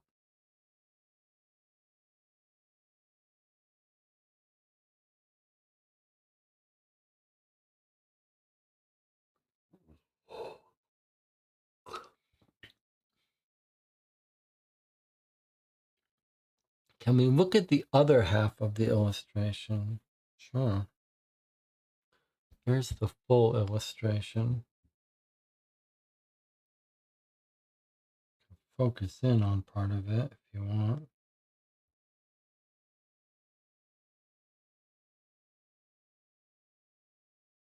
If we fold the sheet, do the lights from the floor side line up with anything, like parts of the body? I mean, the thing is, we can't really... We can fold it this way.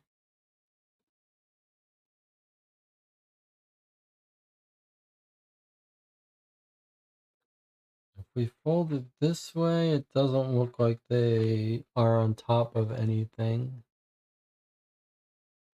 Like this one is in the middle here. This one is here. This one is here. This one is here. Doesn't seem like it's right.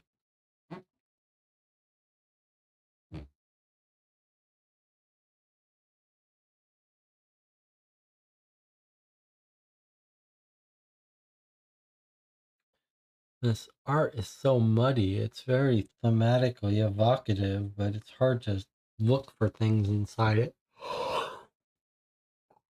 DJ Moneycut says if we... Oh, that's the same point.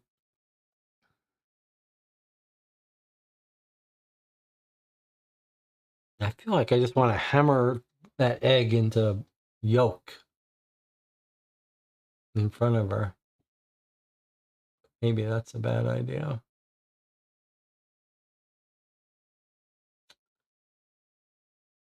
Examine the illustration. You are in danger.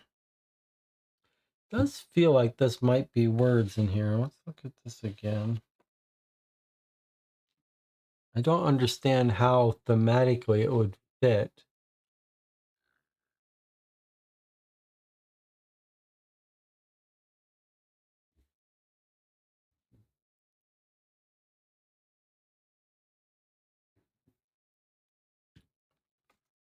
We're gonna get infected is what I'm afraid of. I don't know how to stop it.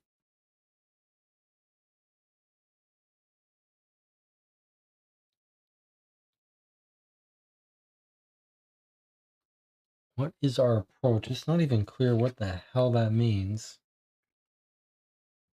Examine the illustration. You are in danger. What is your approach? What does that mean? Try rotating a few different ways when looking for words.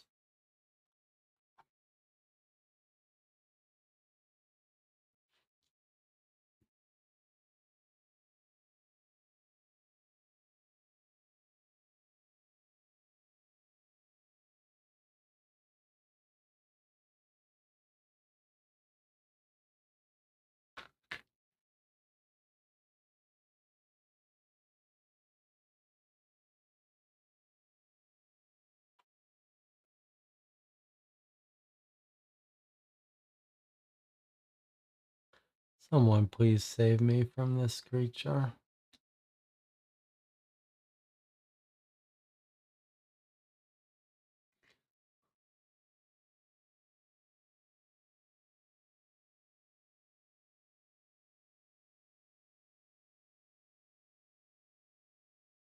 I think the word in the leg says you. All right, well, I don't see that, but if you say so.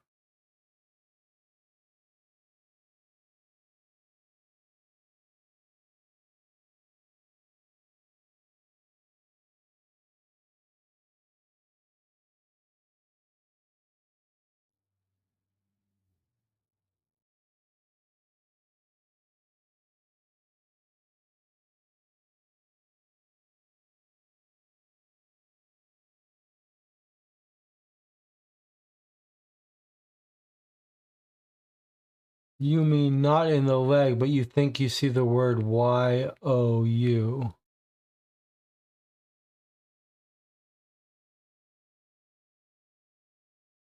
But then what is the rest of it?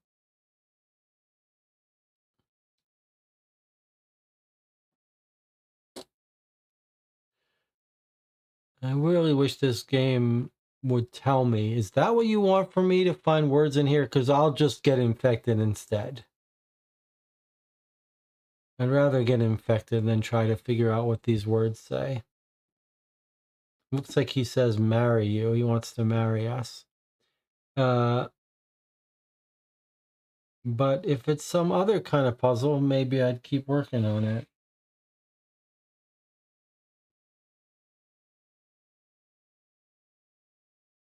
I think I'd throw the egg right through here. Is that what's the approach?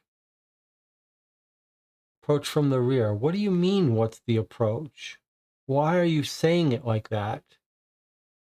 If you're just asking us what do we want to do, then ask us that.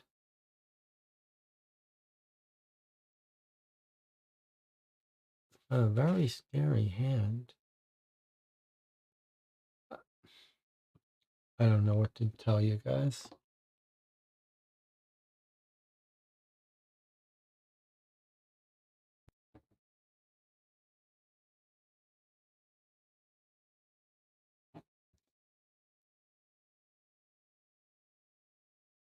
You are in danger. What's your approach? It says. You are in danger. What's your approach?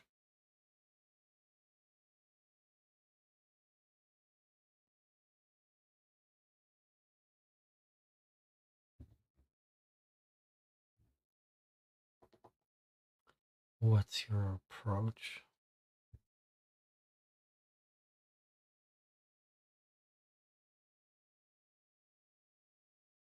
The intruder is sensitive to cold, is what the egg told us. So, can we cut the hibernation lines? I mean,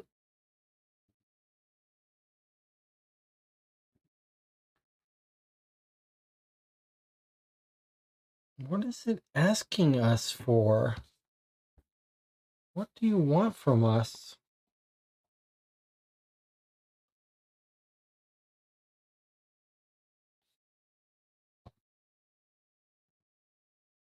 Is there something we're missing?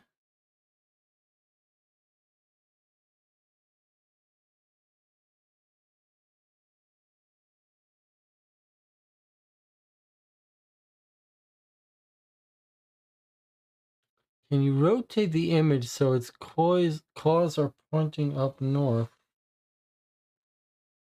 Like this, you want? Or do you want like this?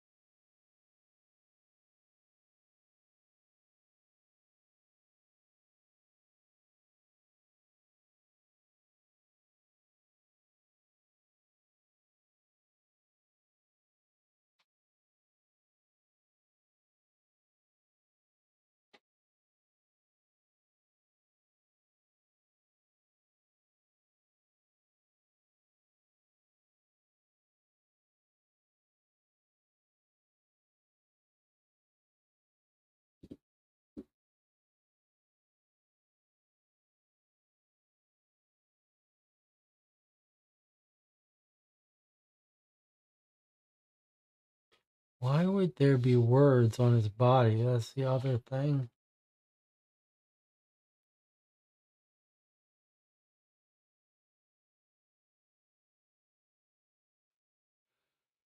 Well, here's my answer to this question. What's your approach? I'm going to throw... Oh, Jonathan, you want it back? I'm going to throw the egg in one of the hibernation chambers and then try to freeze it. That's my approach.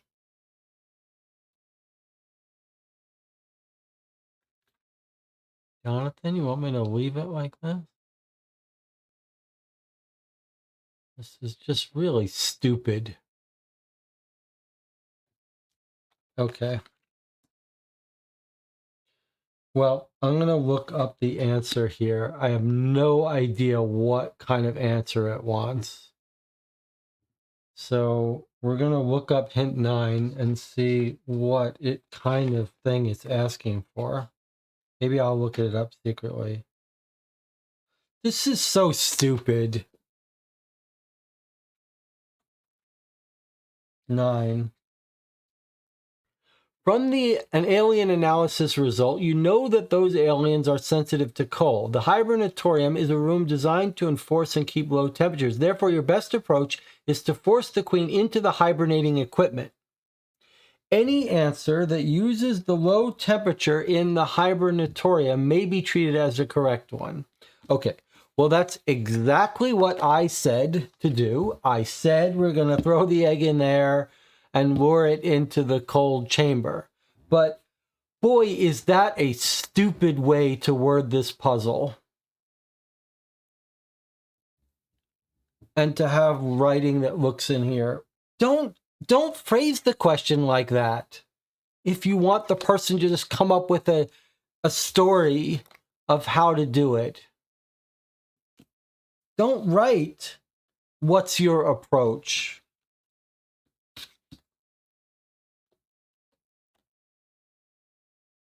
That's a terrible design, a way to phrase that puzzle. I mean, I know that the original language isn't English, but that's just totally inappropriate. Study the illustration. It has nothing to do with studying the illustration. That's ridiculous. All right, well, that's the second time we've gotten something right in this game without there being a real reason, without us knowing that it was right before we check the answer. And that's not a good sign. All right. Well, I mean, sure, it makes some sense. We learned that they don't like cold. So if this card said, here's the alien and the hibernation stuff told us about them being super cold, and it said, what do you want to do? Where do you want to lure the alien? How do you want to handle it? Come up with any story you want. Then we would have come up with a story, which I did. But the way this is phrased made it really seem that that was bad. Okay. Anyway, Correct answer, take card 19. So we actually got it right, even though it was stupid. Okay. The queen lets out a scream as you expose her to the low temperature of the hibernation capsule. Unfortunately, her offspring hears the call and gathers on the floor. Discard cards 17 and 18. That was our egg.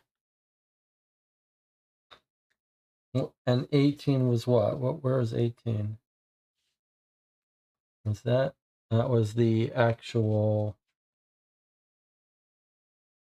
queen. Okay, so I threw the egg in the hibernation capsule. She chased after it, and then we turned on the cold. She didn't like it. All her creatures are coming.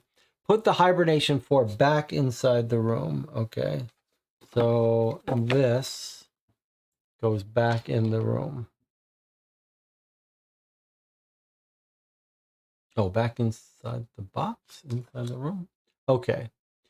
Take the baby intruder tokens from the intruder area. It wants us to use these now.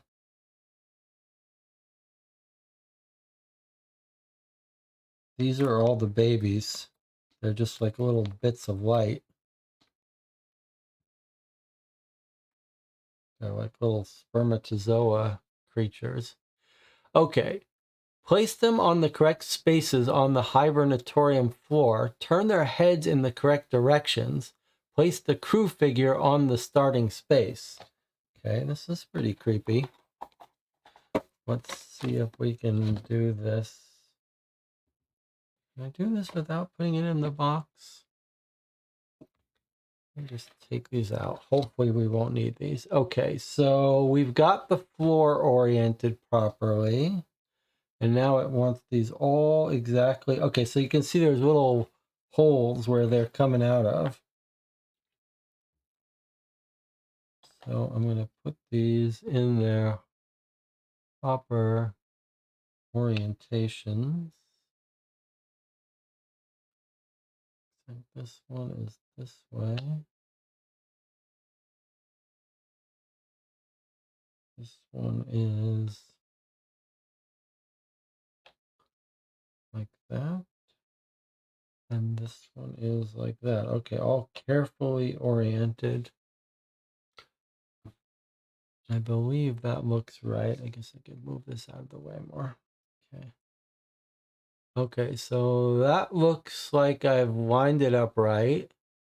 And then our woman, us, we start right there.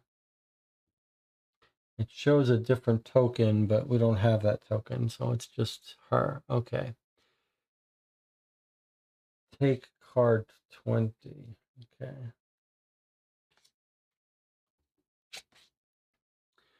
While the queen is stunned, she cannot coordinate her offspring's movements. This is your chance to escape.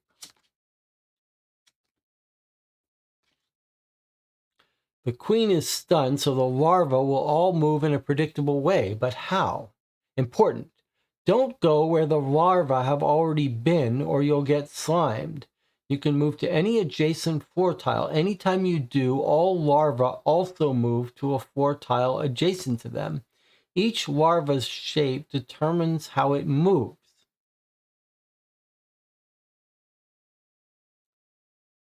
And each larva's head shows where it goes the first time it moves. There are 4 exit shafts. Which one will you head towards?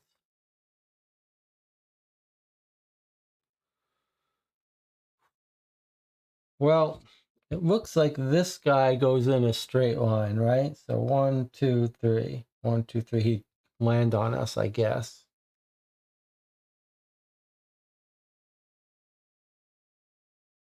This guy looks like he's going on a straight line towards this one. That makes me think these two are out. Okay.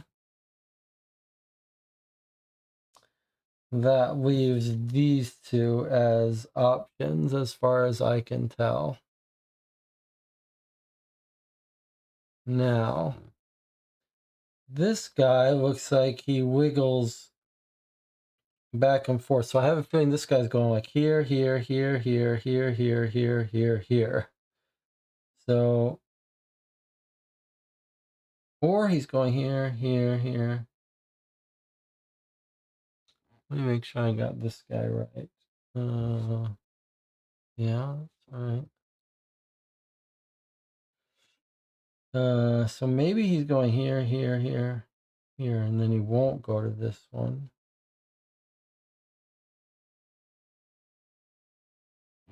What about this guy? Here, here, here, here, here, here. I think this guy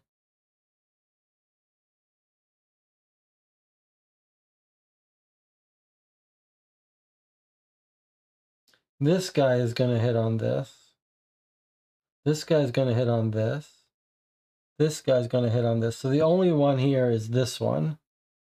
And I think this guy is actually not going to hit on this. He's going to go like this. Here. And here.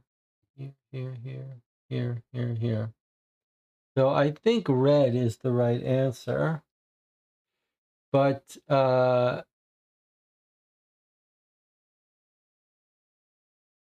yeah. So that's my answer. This guy's headed straight for this. This guy is going like this. This guy's going towards this one. This guy's going towards this one. This guy's going who knows where. This guy's going who knows where. I don't really understand it. He's going in a circle. And then this guy looks like he's going...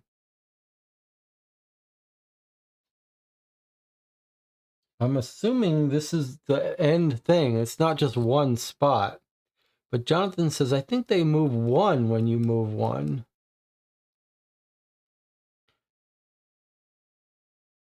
Each larva shape determines how it moves. So you think it's just one space, so it's just a matter of picking our first move.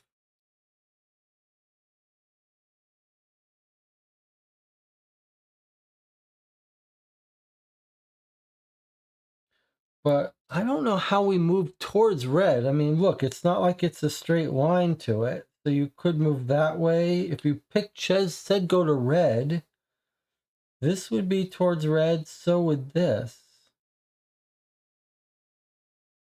Like green is a straight line, but all the rest are not straight lines, so I'm not sure how you would move towards them.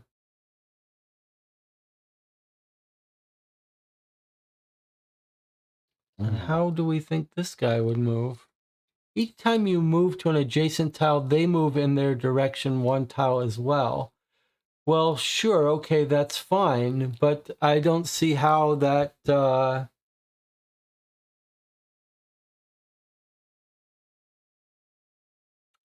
That's a separate question. How are you reading these instructions? Is this asking us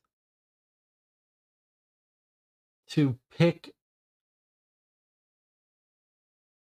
a final destination or just a place we're moving one space towards and then have to answer again? And how do we decide where we move on any of these places that aren't in a straight line? If I pick red, does it mean we move one space here or one space here? Or do we think it means I'm going to walk the whole way towards red and hope I don't get hit? And what happens when they reach a destination?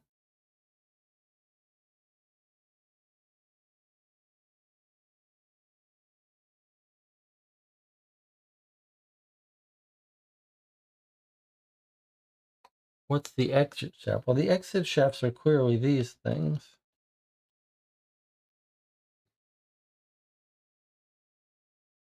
Don't go where the larvae have already been.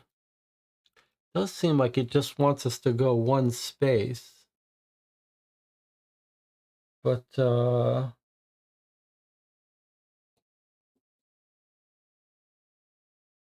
this is ridiculous. You walk the whole way towards red. You have to play out the whole simulation, update their movement every time you make a move. It wants the final destination. That doesn't make sense.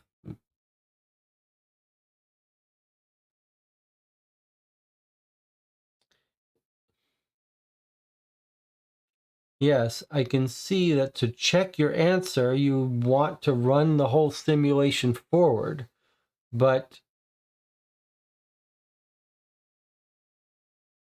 the final answer is just one of those four places. One of these four places, right? Well, we know we can't possibly get to this one before this creature. 1, 2, 3, 1, 2, 3. So it can't be this. But then if we say red, how do you walk towards red? It could be here, here. You're saying I could pick either one I want.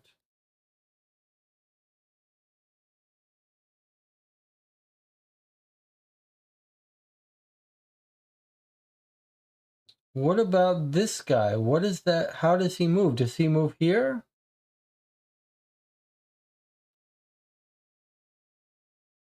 All right, so then I move here. And then this guy moves here, this guy moves here, then I move here. But I mean,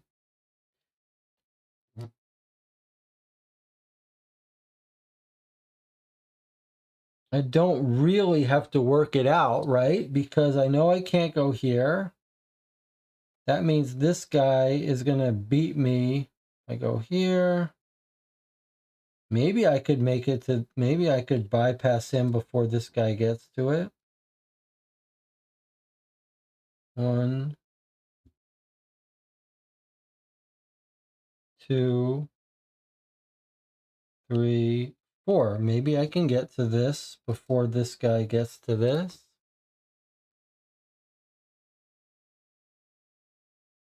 I suppose it depends on whether I can get to this before someone gets to it. But it doesn't look like anyone's going anywhere near this one. So why not just go to this one? And what the hell is this guy doing? Is he going to here next? Is that his move? Like this? I guess if his move is like this, then I'd have to walk around this way. But why can't I walk around that way? What's to stop me from walking around this way?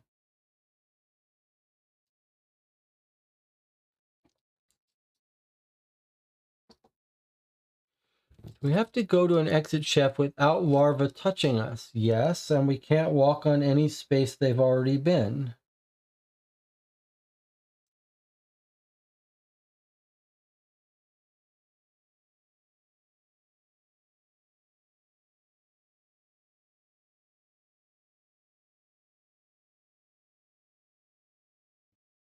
I suppose if he's going this way, well, what is he doing?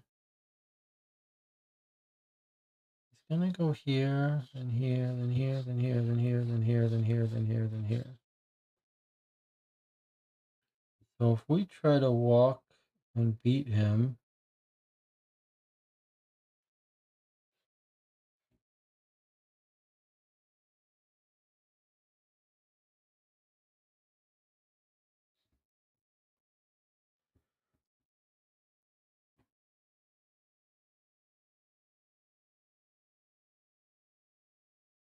he goes here, we go here, but then he's here. And he goes here, he goes here. Oh, then we can't go up there. Maybe that's it. But can't we go? Oh, we can't go here. Okay, so maybe we can't go to the red because in order to avoid this guy. Oh, fuck me.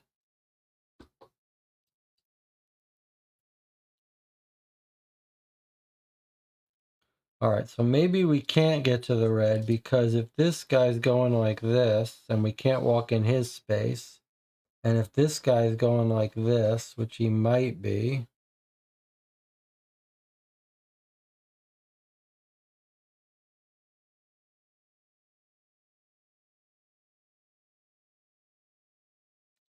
then he's making these areas messed up. And this guy's making these areas messed up. Then maybe the only thing for us to do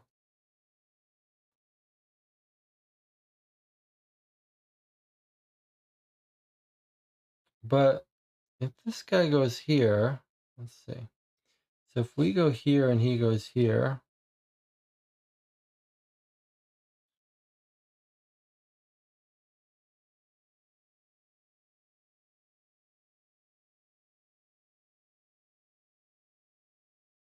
we go here, he goes here.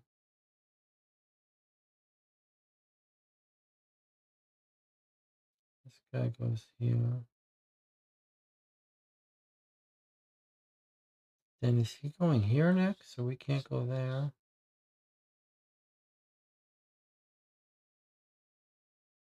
No, it doesn't work.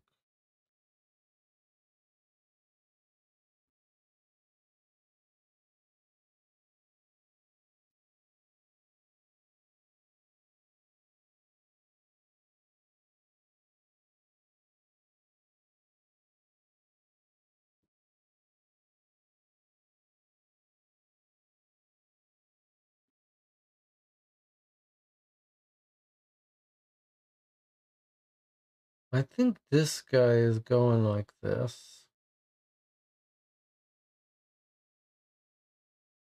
which means we're not going to be able to go to these tiles. But if we can get down here, we can walk straight up into it.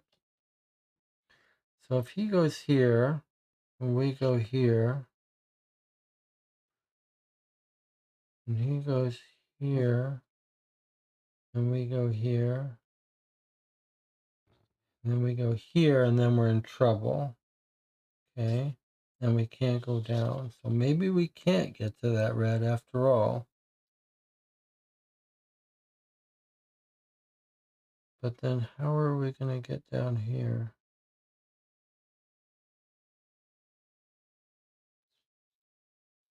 He goes here. We go here.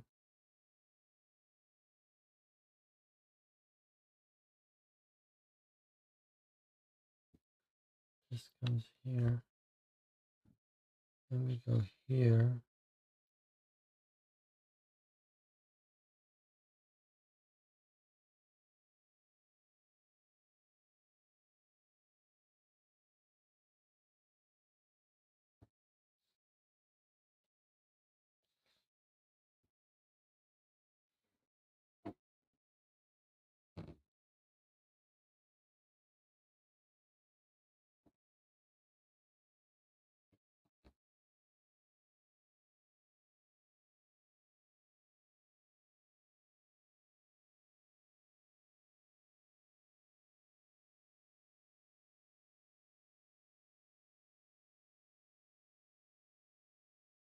Well, the only place we can go first is here. So let's just do that. This guy goes here. This guy goes here. This guy goes here. This guy goes here. This guy goes here. Okay.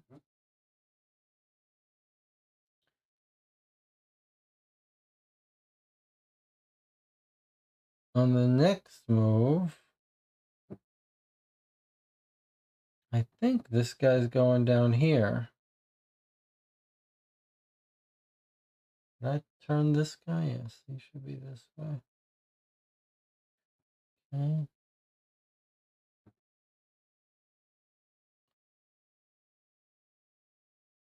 So if on the next move, this guy goes here, this guy goes here, I have to remember that this guy has already been here. This guy goes here.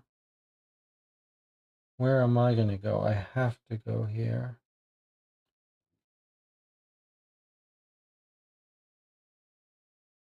And what about this thing? It's pointing down this way.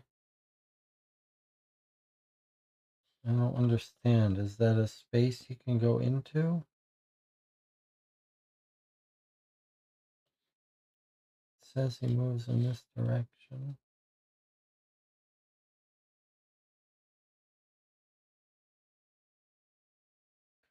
So then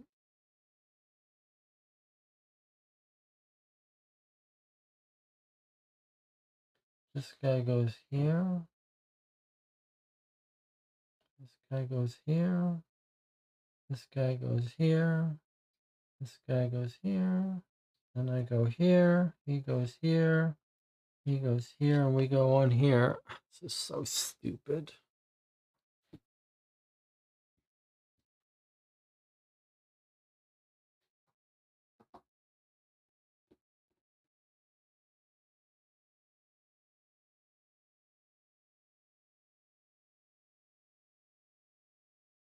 It's too confusing to figure out. I'm just going to do red. I'm tired of this.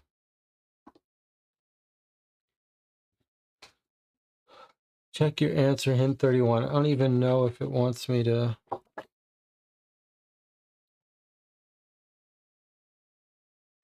Let's see what this says. I don't even understand what it wants from me. Says the larva's shapes determine their moving pattern. Their heads determine the tile they will move on to first. There are 4 shapes. Straight, which moves towards forward. Zigzag, which moves up or down while following one direction. Circular, which moves in a circle. And triangular, which moves in a 3-tile triangle. That's this guy, I guess.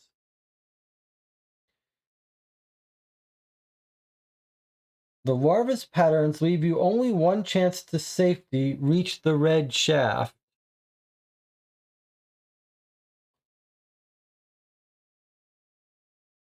That's the 3rd time we've gotten the right answer and been frustrated and annoyed at getting the right answer.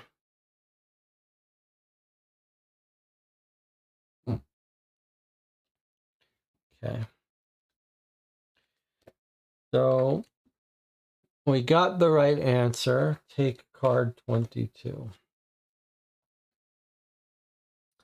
You made it out of the hibernatorium, but the ship is now overrun by intruders. You need to escape. Crawl into the technical tunnels to reach the evacuation area. Remove everything from the table except your status deck, the card deck, the hint sheet, this card, and the infection deck. Okay, so we're done with all of this bullshit. We don't need any of the rooms anymore. We need the hint sheet. We need the status deck, the card deck, the hint sheet, the infection deck, this card.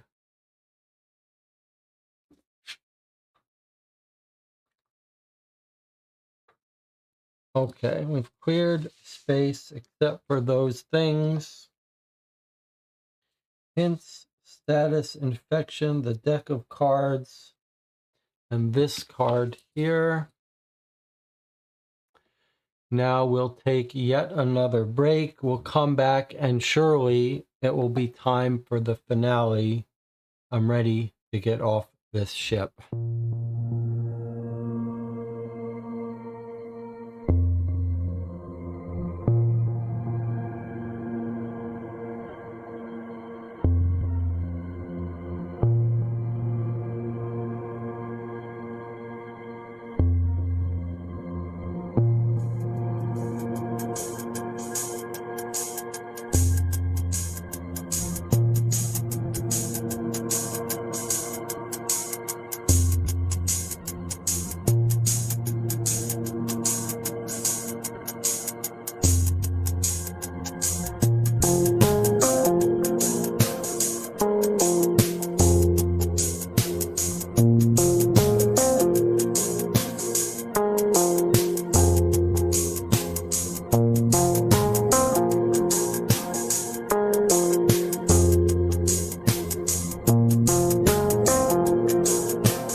All right, we're back. I apologize for the loud audio. And 4.5 hours in, I can feel I'm getting a little punch drunk from this game. I have learned one important lesson. If I ever do find myself on a spaceship with aliens, I should go right to the self-destruct switch, throw it, and just hide in the closet and wait for death. That clearly seems like the best solution, but here we are. We've gone this far. We might as well try to get out. You need to escape. Crawl into the technical tunnels to reach the evacuation area. Okay, so we've removed everything from the table except our status deck, which has got nothing on it. The only thing that could have ever gotten on here was the self-destruct. That's odd. Card deck, hint sheet, an infection deck, which we have not drawn any from. All right, and then we flip this card. Draw 3 two-sided technical tunnel cards from the deck.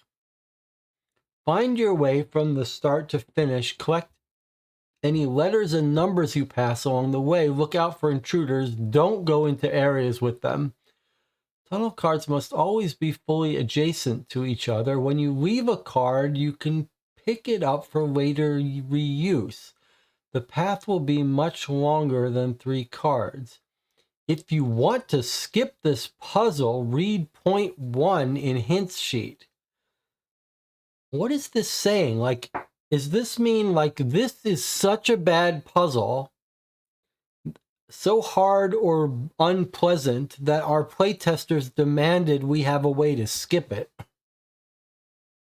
Draw 3 two-sided technical tunnels. Okay, so we have a whole bunch of... No, we only have 3 of them. Okay, so we're drawing all 3. We've drawn 3. Here they are. And it looks like it wants us to lay them on a path, connect them orthogonally, go from start to finish, collect any letters and numbers you pass along the way. Don't go into areas with intruders. When you leave a card, you can pick it up. So we start with this card here, basically. Let's get all this out of the way.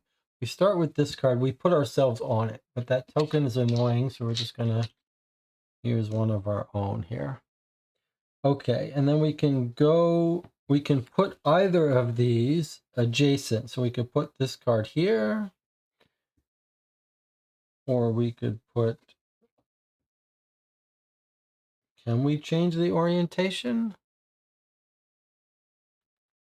Doesn't say. Okay. Or we could put this card here and go this way. Or put this card here and go this way. Taking letters as we go. Trying to get ourselves up to this. Oh, it is. Okay, it's clear there's a top, so you can't change the orientation. Well, I suppose we could go like this. So it wants us to keep track of letters. We're going to have to start this whole thing over again if we get lost. Can you get lost? Okay, so we're going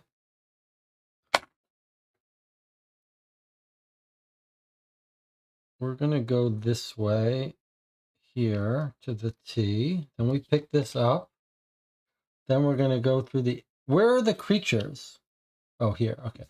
So then we're going to go up to the... past the A and the K. Okay, I'm trying to spell something, I guess. Now that we're here, we can take these. We just have to get to one end point, huh?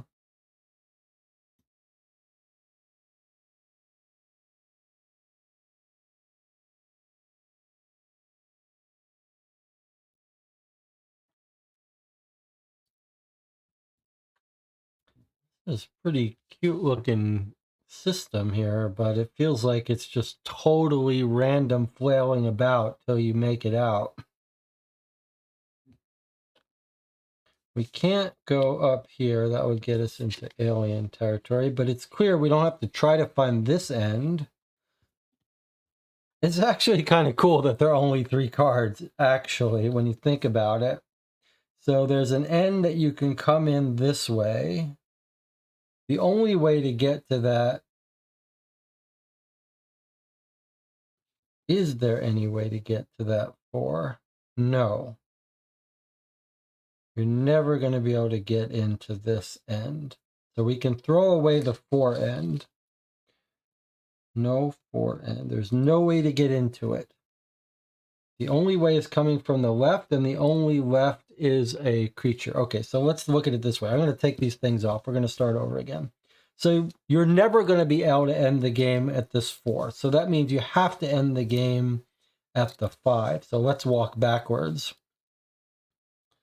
So end 5 is going to be our final destination.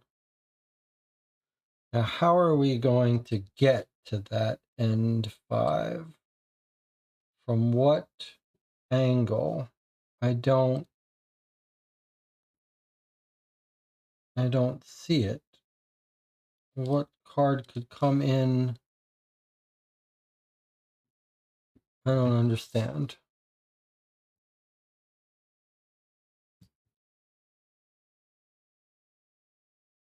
What am I missing?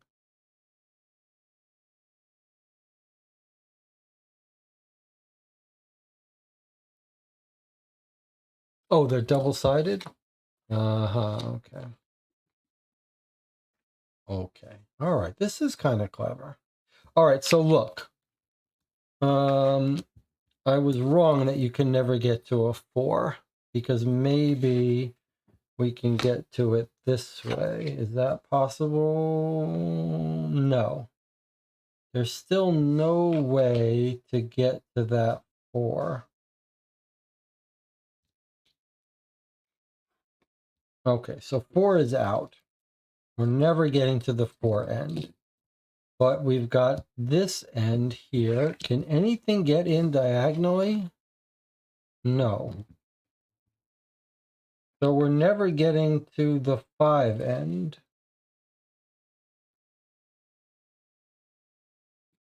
We're never getting to this one because there's no card that comes. Well, there's this one, I guess, but it's got aliens. Okay, so there's no 5 end, there's no 4 end. What else do we got left? We have a 3 end and a 1 end.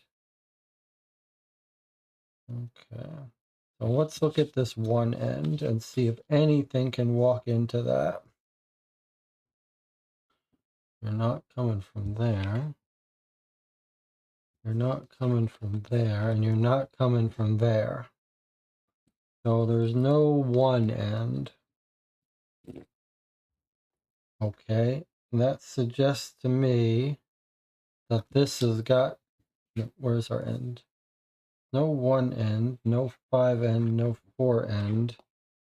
But what about a 3 end? Yes. Okay, so our end is going to be this 3 end. That has to be our ending, according to me. Is there any other way to get to that 3 end besides this card? No, it has to be this way. So it's going to have to be 3 end and then 3 to 2. Okay, so this is going to have to be the previous card,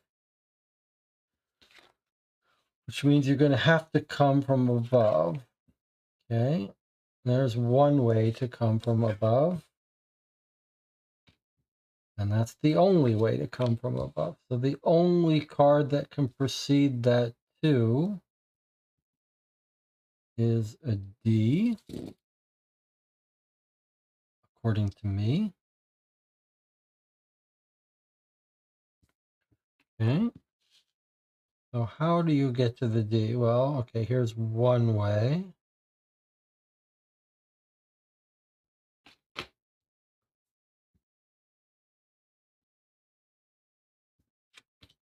No, that's the only way. So the only way to get to the D is from the hub with E to R on it. But once we're here, we could come out this way or this way. Okay, let's look at the ways we could get to this way. That's one. That's it. Okay, that way. But where's our... We could also come back this way. Okay. Well, we can't come from this, and we can't come from this. So the only way is through the R. So we must have come from the R. And then the only way we can come from an R is this card, which is the angle with I, L, and K. We must have come from below.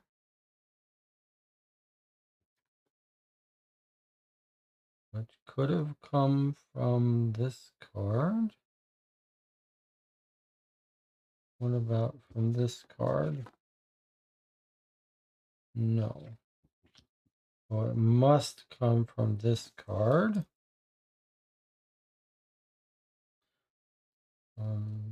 Upper C1. It's quite fascinating, actually, that these three cards are doing this. Okay, so this is coming this way. That's the only way you could go. Can't do that. You can't do that.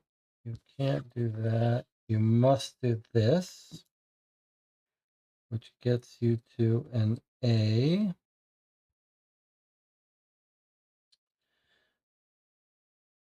You could go up, but then you get into this. You must go down. Surely we're going to get a start soon. Okay, not that way. Not that way. But yes, that way. That's the only way. So that's a C. We're looking for a start. If we ever hit a dead end here, I'm going to be pretty darn angry because I don't see any other way to do it. Okay, so then we must have come from this E. Okay. So there's one option that way. Can't go that way, can't go that way. Okay, so you must have come from the E.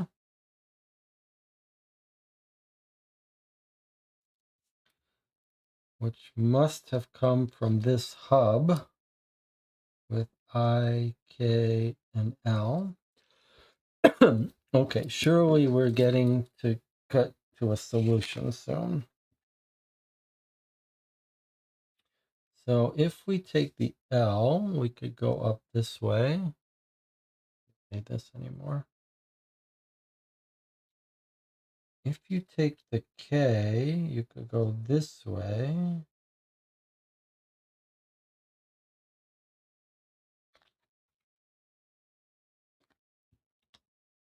If you take the I, you can't go.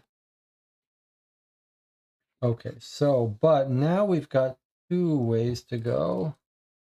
Wow, and now I need another card. So we could go K or L. This is card one. Card one. Second card. We go up the L, then we're stuck unscrewed. Yeah. Okay, so it can't be the L. It must be the K. So if we go on the K, we're down here with this card. So we've got K, which goes to A, which goes to the hub.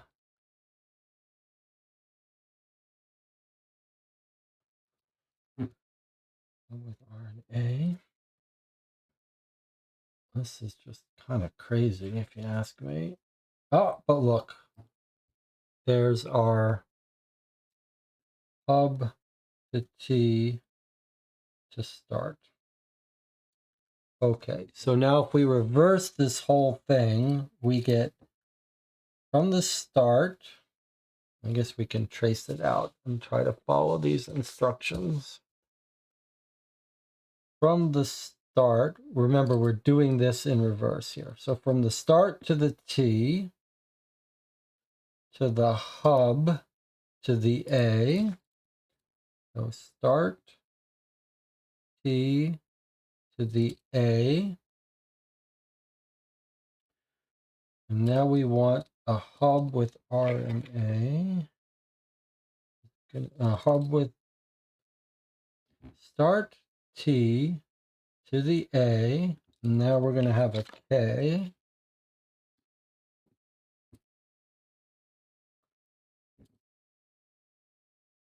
And now from the K, we're going to come down here. We should go to an E, which is probably this one. There's our E. So we've got our first word, take. The E is coming over, and it should get us to a C.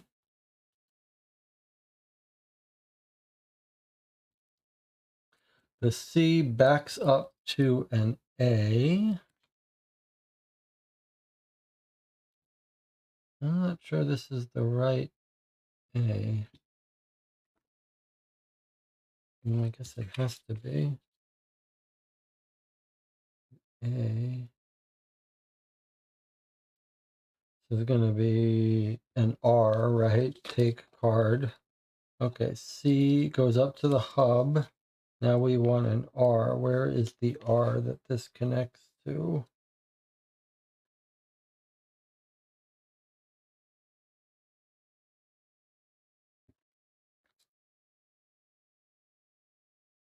C, A,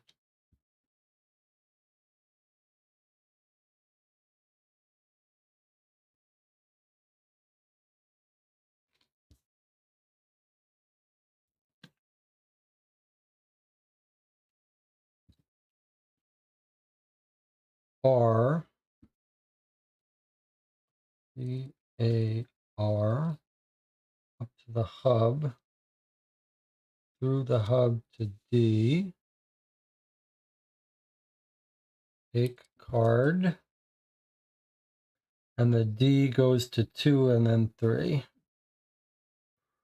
So it goes to 2, and then it goes to 3. Take card 23. Okay, so that was pretty clever.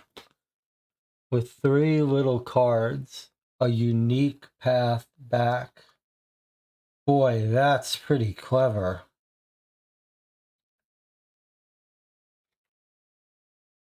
I have never seen that before.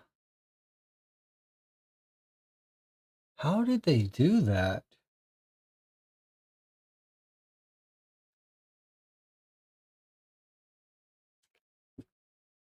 Boy, that's clever.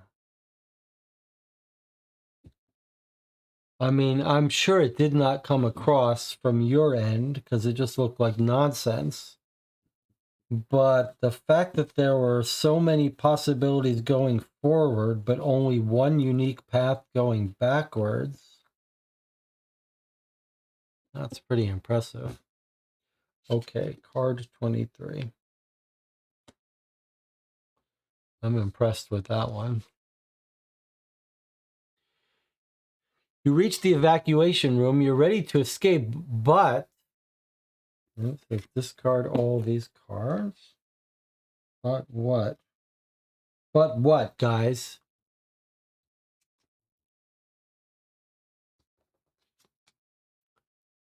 You're ready to escape, but launch control list. Pour fuel, charge the batteries, equalize the pressure, set a destination. Let's go. What do you do next to launch the escape capsule?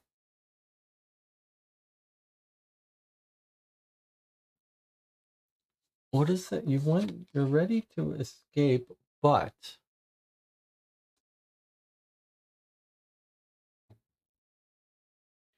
all right, let's bring this card closer. All right, everyone wake up, whoever has been asleep, because I need your help here.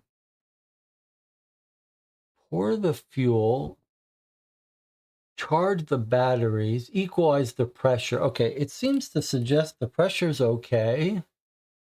Fuel's at max. Energy's at max. Destination is set to Earth.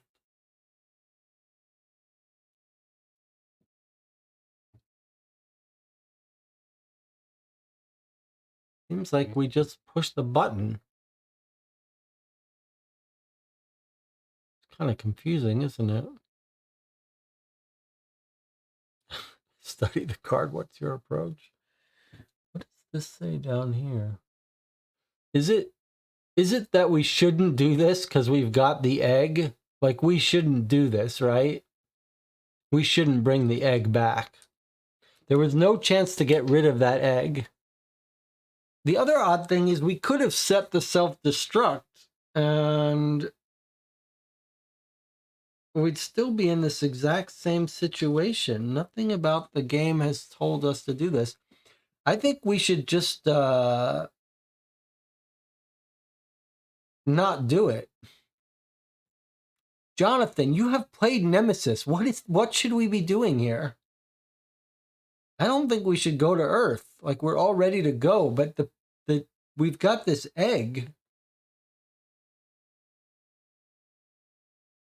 We should have set the self-destruct, but even if we had set self-destruct, nothing would have changed at this point. We'd still get here. Nothing gave us an option to change this. I think we don't do anything. Jonathan says we never took any contamination cards, so we should be good. It's true, we never took any infection cards. And maybe we did throw away the egg. So you're saying if we were infected, then we'd have to worry about going home? What do you do next to escape? Watch the escape. Do we just click the button, start? Jonathan says we should go home. We're not infected. Okay, here we go. Waiting for the start is always stressful. Will it work this time? Discard card 23, which was this card. Will it work this time? Okay. Time to go. The launch control list consists of 4 parts. Pour fuel is already done according to the fuel gauge. The battery charge are charged to the max, so charge the batteries is also ready. The pressure reading indicates okay, so there's no need to equalize it. The destination is already visible on the panel. Therefore, the only thing left to do is press the start button. Choose an option depending on your answer. What? What?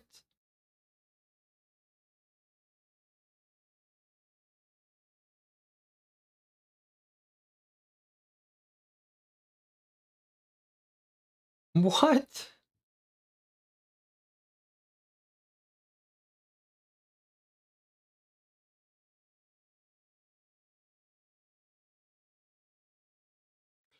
What do you mean correct answer, wrong answer? How do you get a wrong answer? It's not telling us how to check it. And it's not telling us to check it, and it's not telling us there's a puzzle. This feels like a trick. Like it's trying to convince us we really shouldn't be going back to Earth. But Jonathan says it's safe since we're not. Oh, I see. You're saying this is the answer. If we said just press the button, then we got it right. Okay, I see what you're saying. You're saying this is the way we check the answer. And we did say press the button, so we got it right. That was weird. Okay, card 27.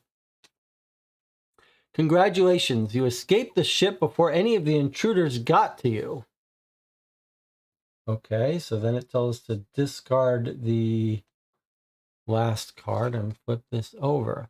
Check your result. Reveal the status deck. Okay, well, there's nothing in the status deck. Check if there's an information among the infection cards that you have been infected. Also check if you have the auto-destruction process card. Select the appropriate combination in the table below. So we're not infected and it's not armed, right? So card 29B. That's got to be the best outcome. So if we were infected and we self-destructed, we'd read 28A. If we're infected but we didn't set up the self-destruct, if we're healthy but we set self-destruct, healthy and not armed, this seems like the best outcome, 29B. I like that idea. Captain Jessica Kowalski, entry 92B. The ship was infested as hell, intruders everywhere. Thankfully, my crew was very professional and we avoided casualties. Captain Cooper and his crew are also safe with us. We will take a few days off to catch up and recover. Money from the contract should arrive soon. Sweet retirement is finally in sight, but the infested ship with the Queen on board is now headed towards Earth. Let's hope the corporation knows how to deal with those monsters. Not clear whether we should have done that. Okay, let's look at our other answers here, and then we'll talk about this. If it was infected and armed, let's see what ending we would get. The ship was infested as hell, intruders everywhere. Due to their infectious secretions, most of my crew is now in isolation. We've become living incubators for the larva. I ordered my engineers to trigger a reactor meltdown. Soon this ship will cease to exist. Together with the intruder queen, her offspring, and the precious cargo, we're doing our part to save lives and keep Earth safe. Over and out. Okay. What if we were infected and didn't arm? That sounds bad. The ship was infested as hell. Intruders everywhere due to their infectious secretions. Most of my crew is now in isolation. We've become living incubators for the larva. We cannot go back to Earth. Let's hope the corporation knows how to fight these monsters because we've done all we could. I've led a great life and I have no regrets. With the money from this contract, Adam should be able to make his dreams come true.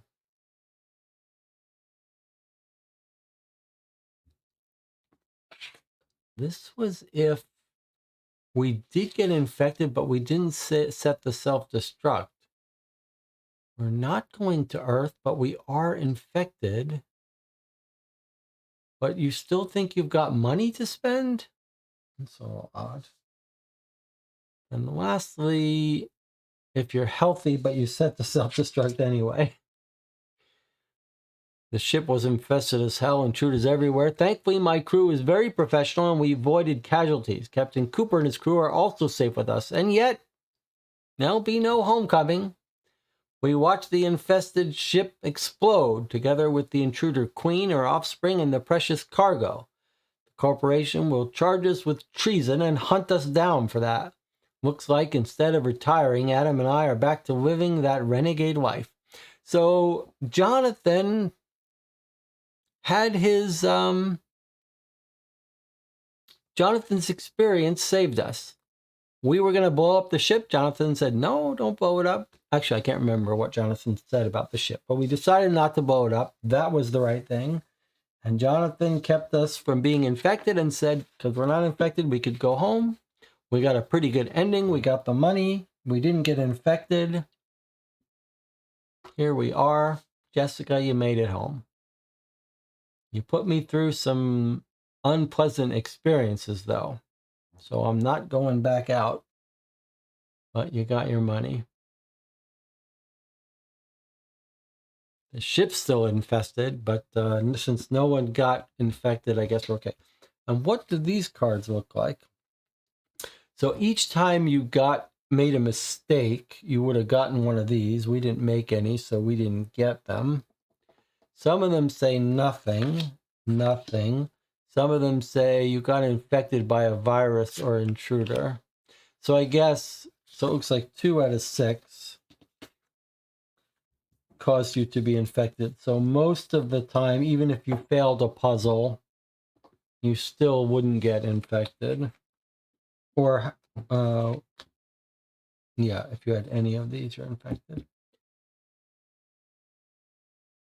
Okay.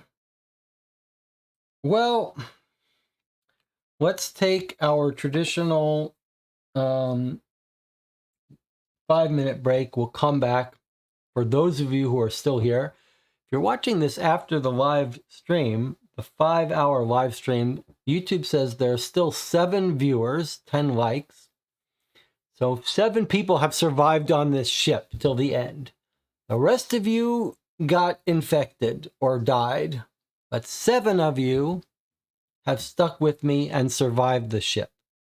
So we're going to take a 5-minute break, and then we're going to come back and talk about the case. Talk about how it compares to Side Quest 7C. I'll see you in 5 minutes.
So we're back to talk about our experience playing the game.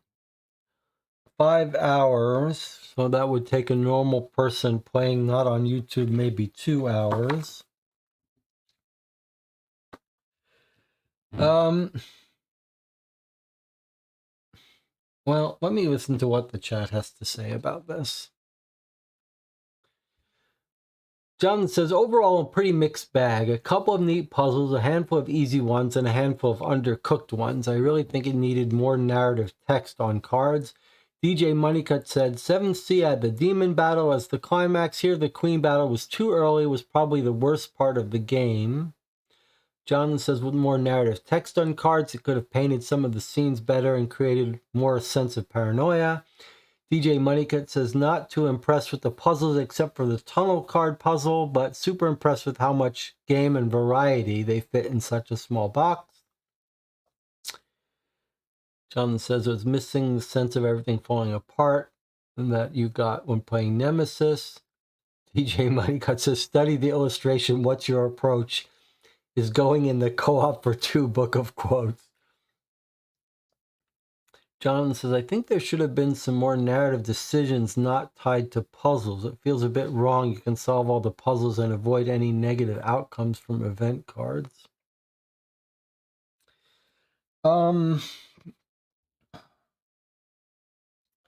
So I guess on the positive side, there are a couple positive things to say. First of all, I really like what they're trying to do here with this small side quest boxes. They really are packing a lot into these, a lot of variety. And unlike most of the card games, they're like going above and beyond with these physical items that you punch out from a couple punch boards. They do make it almost like a whole tour of little puzzles in addition to the card-driven thing. And, you know, you got to give them some credit for sticking all these weird puzzles in with these things moving around and the 3-dimensional box. However, having said that, this box really had lots of places that I found unpleasant. And it doesn't compare well to the 7C experience. The 7C side quest was full of humor and fun puzzles and variety. It had all the good parts and none of the bad parts. And this game, there were a couple of okay puzzles and then one really beautiful puzzle. This 3-card puzzle, what they managed to pack into those 3 cards was, I've never seen that before. Probably not invented here, but boy, is that clever. That you just work with these cards over and over again to build this unique path that spells out instructions just with these 3 double-sided cards. Really quite remarkable. But other than this, and maybe this was kind of cool, but other than those, there were 3 times, as I counted, 3 separate puzzles where we got the right answer, but felt very unhappy. It was very unpleasant that that was the right answer because it felt like we came up with it and weren't confident. It seemed like there might be more possibilities. It was just the most likely one. There was a bunch of times when the task that the game wanted you to do was so poorly worded that it was just pure frustration. And there was lots of frustration here. Frustration in how these creatures were supposed to move. This crazy thing where we meet this enemy and it said study the picture and choose your approach. Very ambiguous, confusing. And then the answer said basically, hey, if you came up with any answer that involves cold, because the egg was cold, didn't like cold, then you win. Just bizarre. And some weird things here about the final puzzle of getting out was look at this control panel and make sure it has fuel and power and battery and destination. And the answer is don't do anything but push start because everything else is already solved. Just bizarre. So, and then this whole thing with laying out this map in the beginning seemed like, oh, this is going to be cool. We're going to be exploring this map. But basically the game was you're just going to have to go to all of them before you get off the ship. Pointless. Totally pointless. And then early on, we got a decision about do we want to self-destruct or not? And that decision got made based on nothing. It was too early to know if we needed to do that or not. What was the point of that? There was no logic you could use to decide whether you should self-destruct or not. And that whole mechanic of building cards up in your status, even though they didn't really do anything, very odd. And seemed pointless. I do like how some of the puzzles you could get wrong and you'd be safe, and then the other puzzles were open-ended, but if you got them wrong, you paid a penalty, you might get infected. I liked the attempt to add some danger. And there were some little hints of humor in this game and decisions right at the end. I liked that system where, depending on your state and what you chose to do, you get a slightly different ending. But most of the endings had the 90% of the same text and one little twist. So it was kind of lazy there. And because you couldn't choose to arm it after the fact, like not based on logic, that's a shame. It would have been more interesting, as Jonathan said, if they had given us some decisions we could make at certain points that were more thematically interesting. And as Jonathan said, it was really missing some needed narrative, thematic, scary text to make us feel like we were in this world and in danger. Maybe if the puzzles were better, all of that could be forgiven, but the fact that there were most of the puzzles were either easy or bad or frustrating, a miss for me. I mean, I think it's very easy to recommend 7th Sea side quest for its humor, and because they did such a good job writing the humor, I think that would be a better choice going forward. Can't recommend it. Oh, the art, DJ Moneycut says the artwork was worse. It's not just that it was worse. Like, it had a style. It had a style, but it was like muddy, and so it was hard to make things out.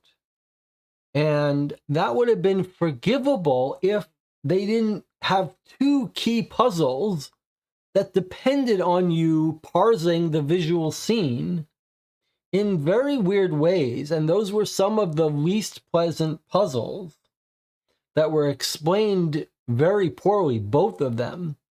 So it was adding insult to injury that we couldn't really figure out what we were looking at. We couldn't figure out if we were what it wanted from us.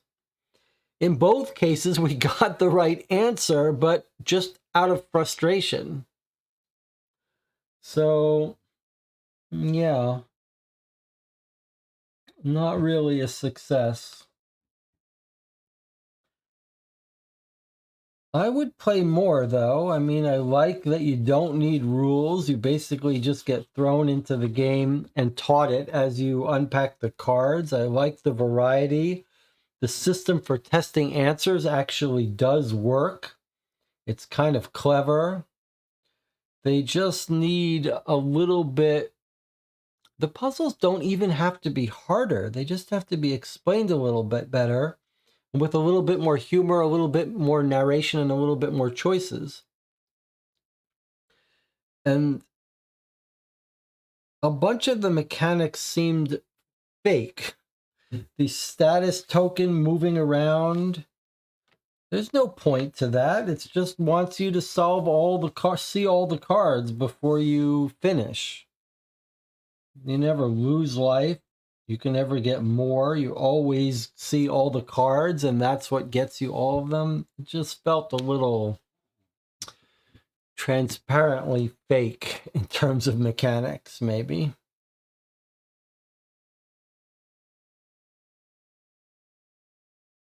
And then a couple wasted opportunities. Like this thing, maybe it could have been fun, but it was too fiddly with trying to understand how these things move. It's a problem that some of these card-based games run into, where they're like, well, we have to fit the instructions on one line of text on the card, so it feels a little ambiguous, and then it seems like a waste. Like it seems like there was only one place we were ever going to go, and we didn't really have to run it forward to find that out.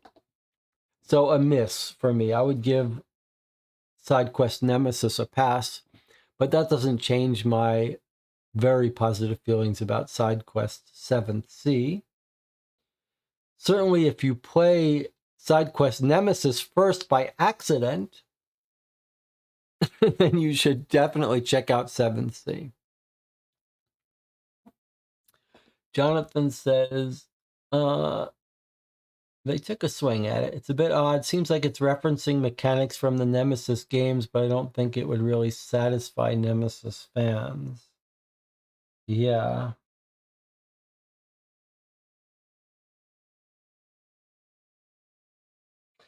The moment at the end when we were deciding what to do held a little bit of promise of excitement at the end, but then for all the endings to be basically the same, for us not really be able to make a choice there, would have been more interesting if we had some couple choices at the end, like maybe the self-destruct choice at the end.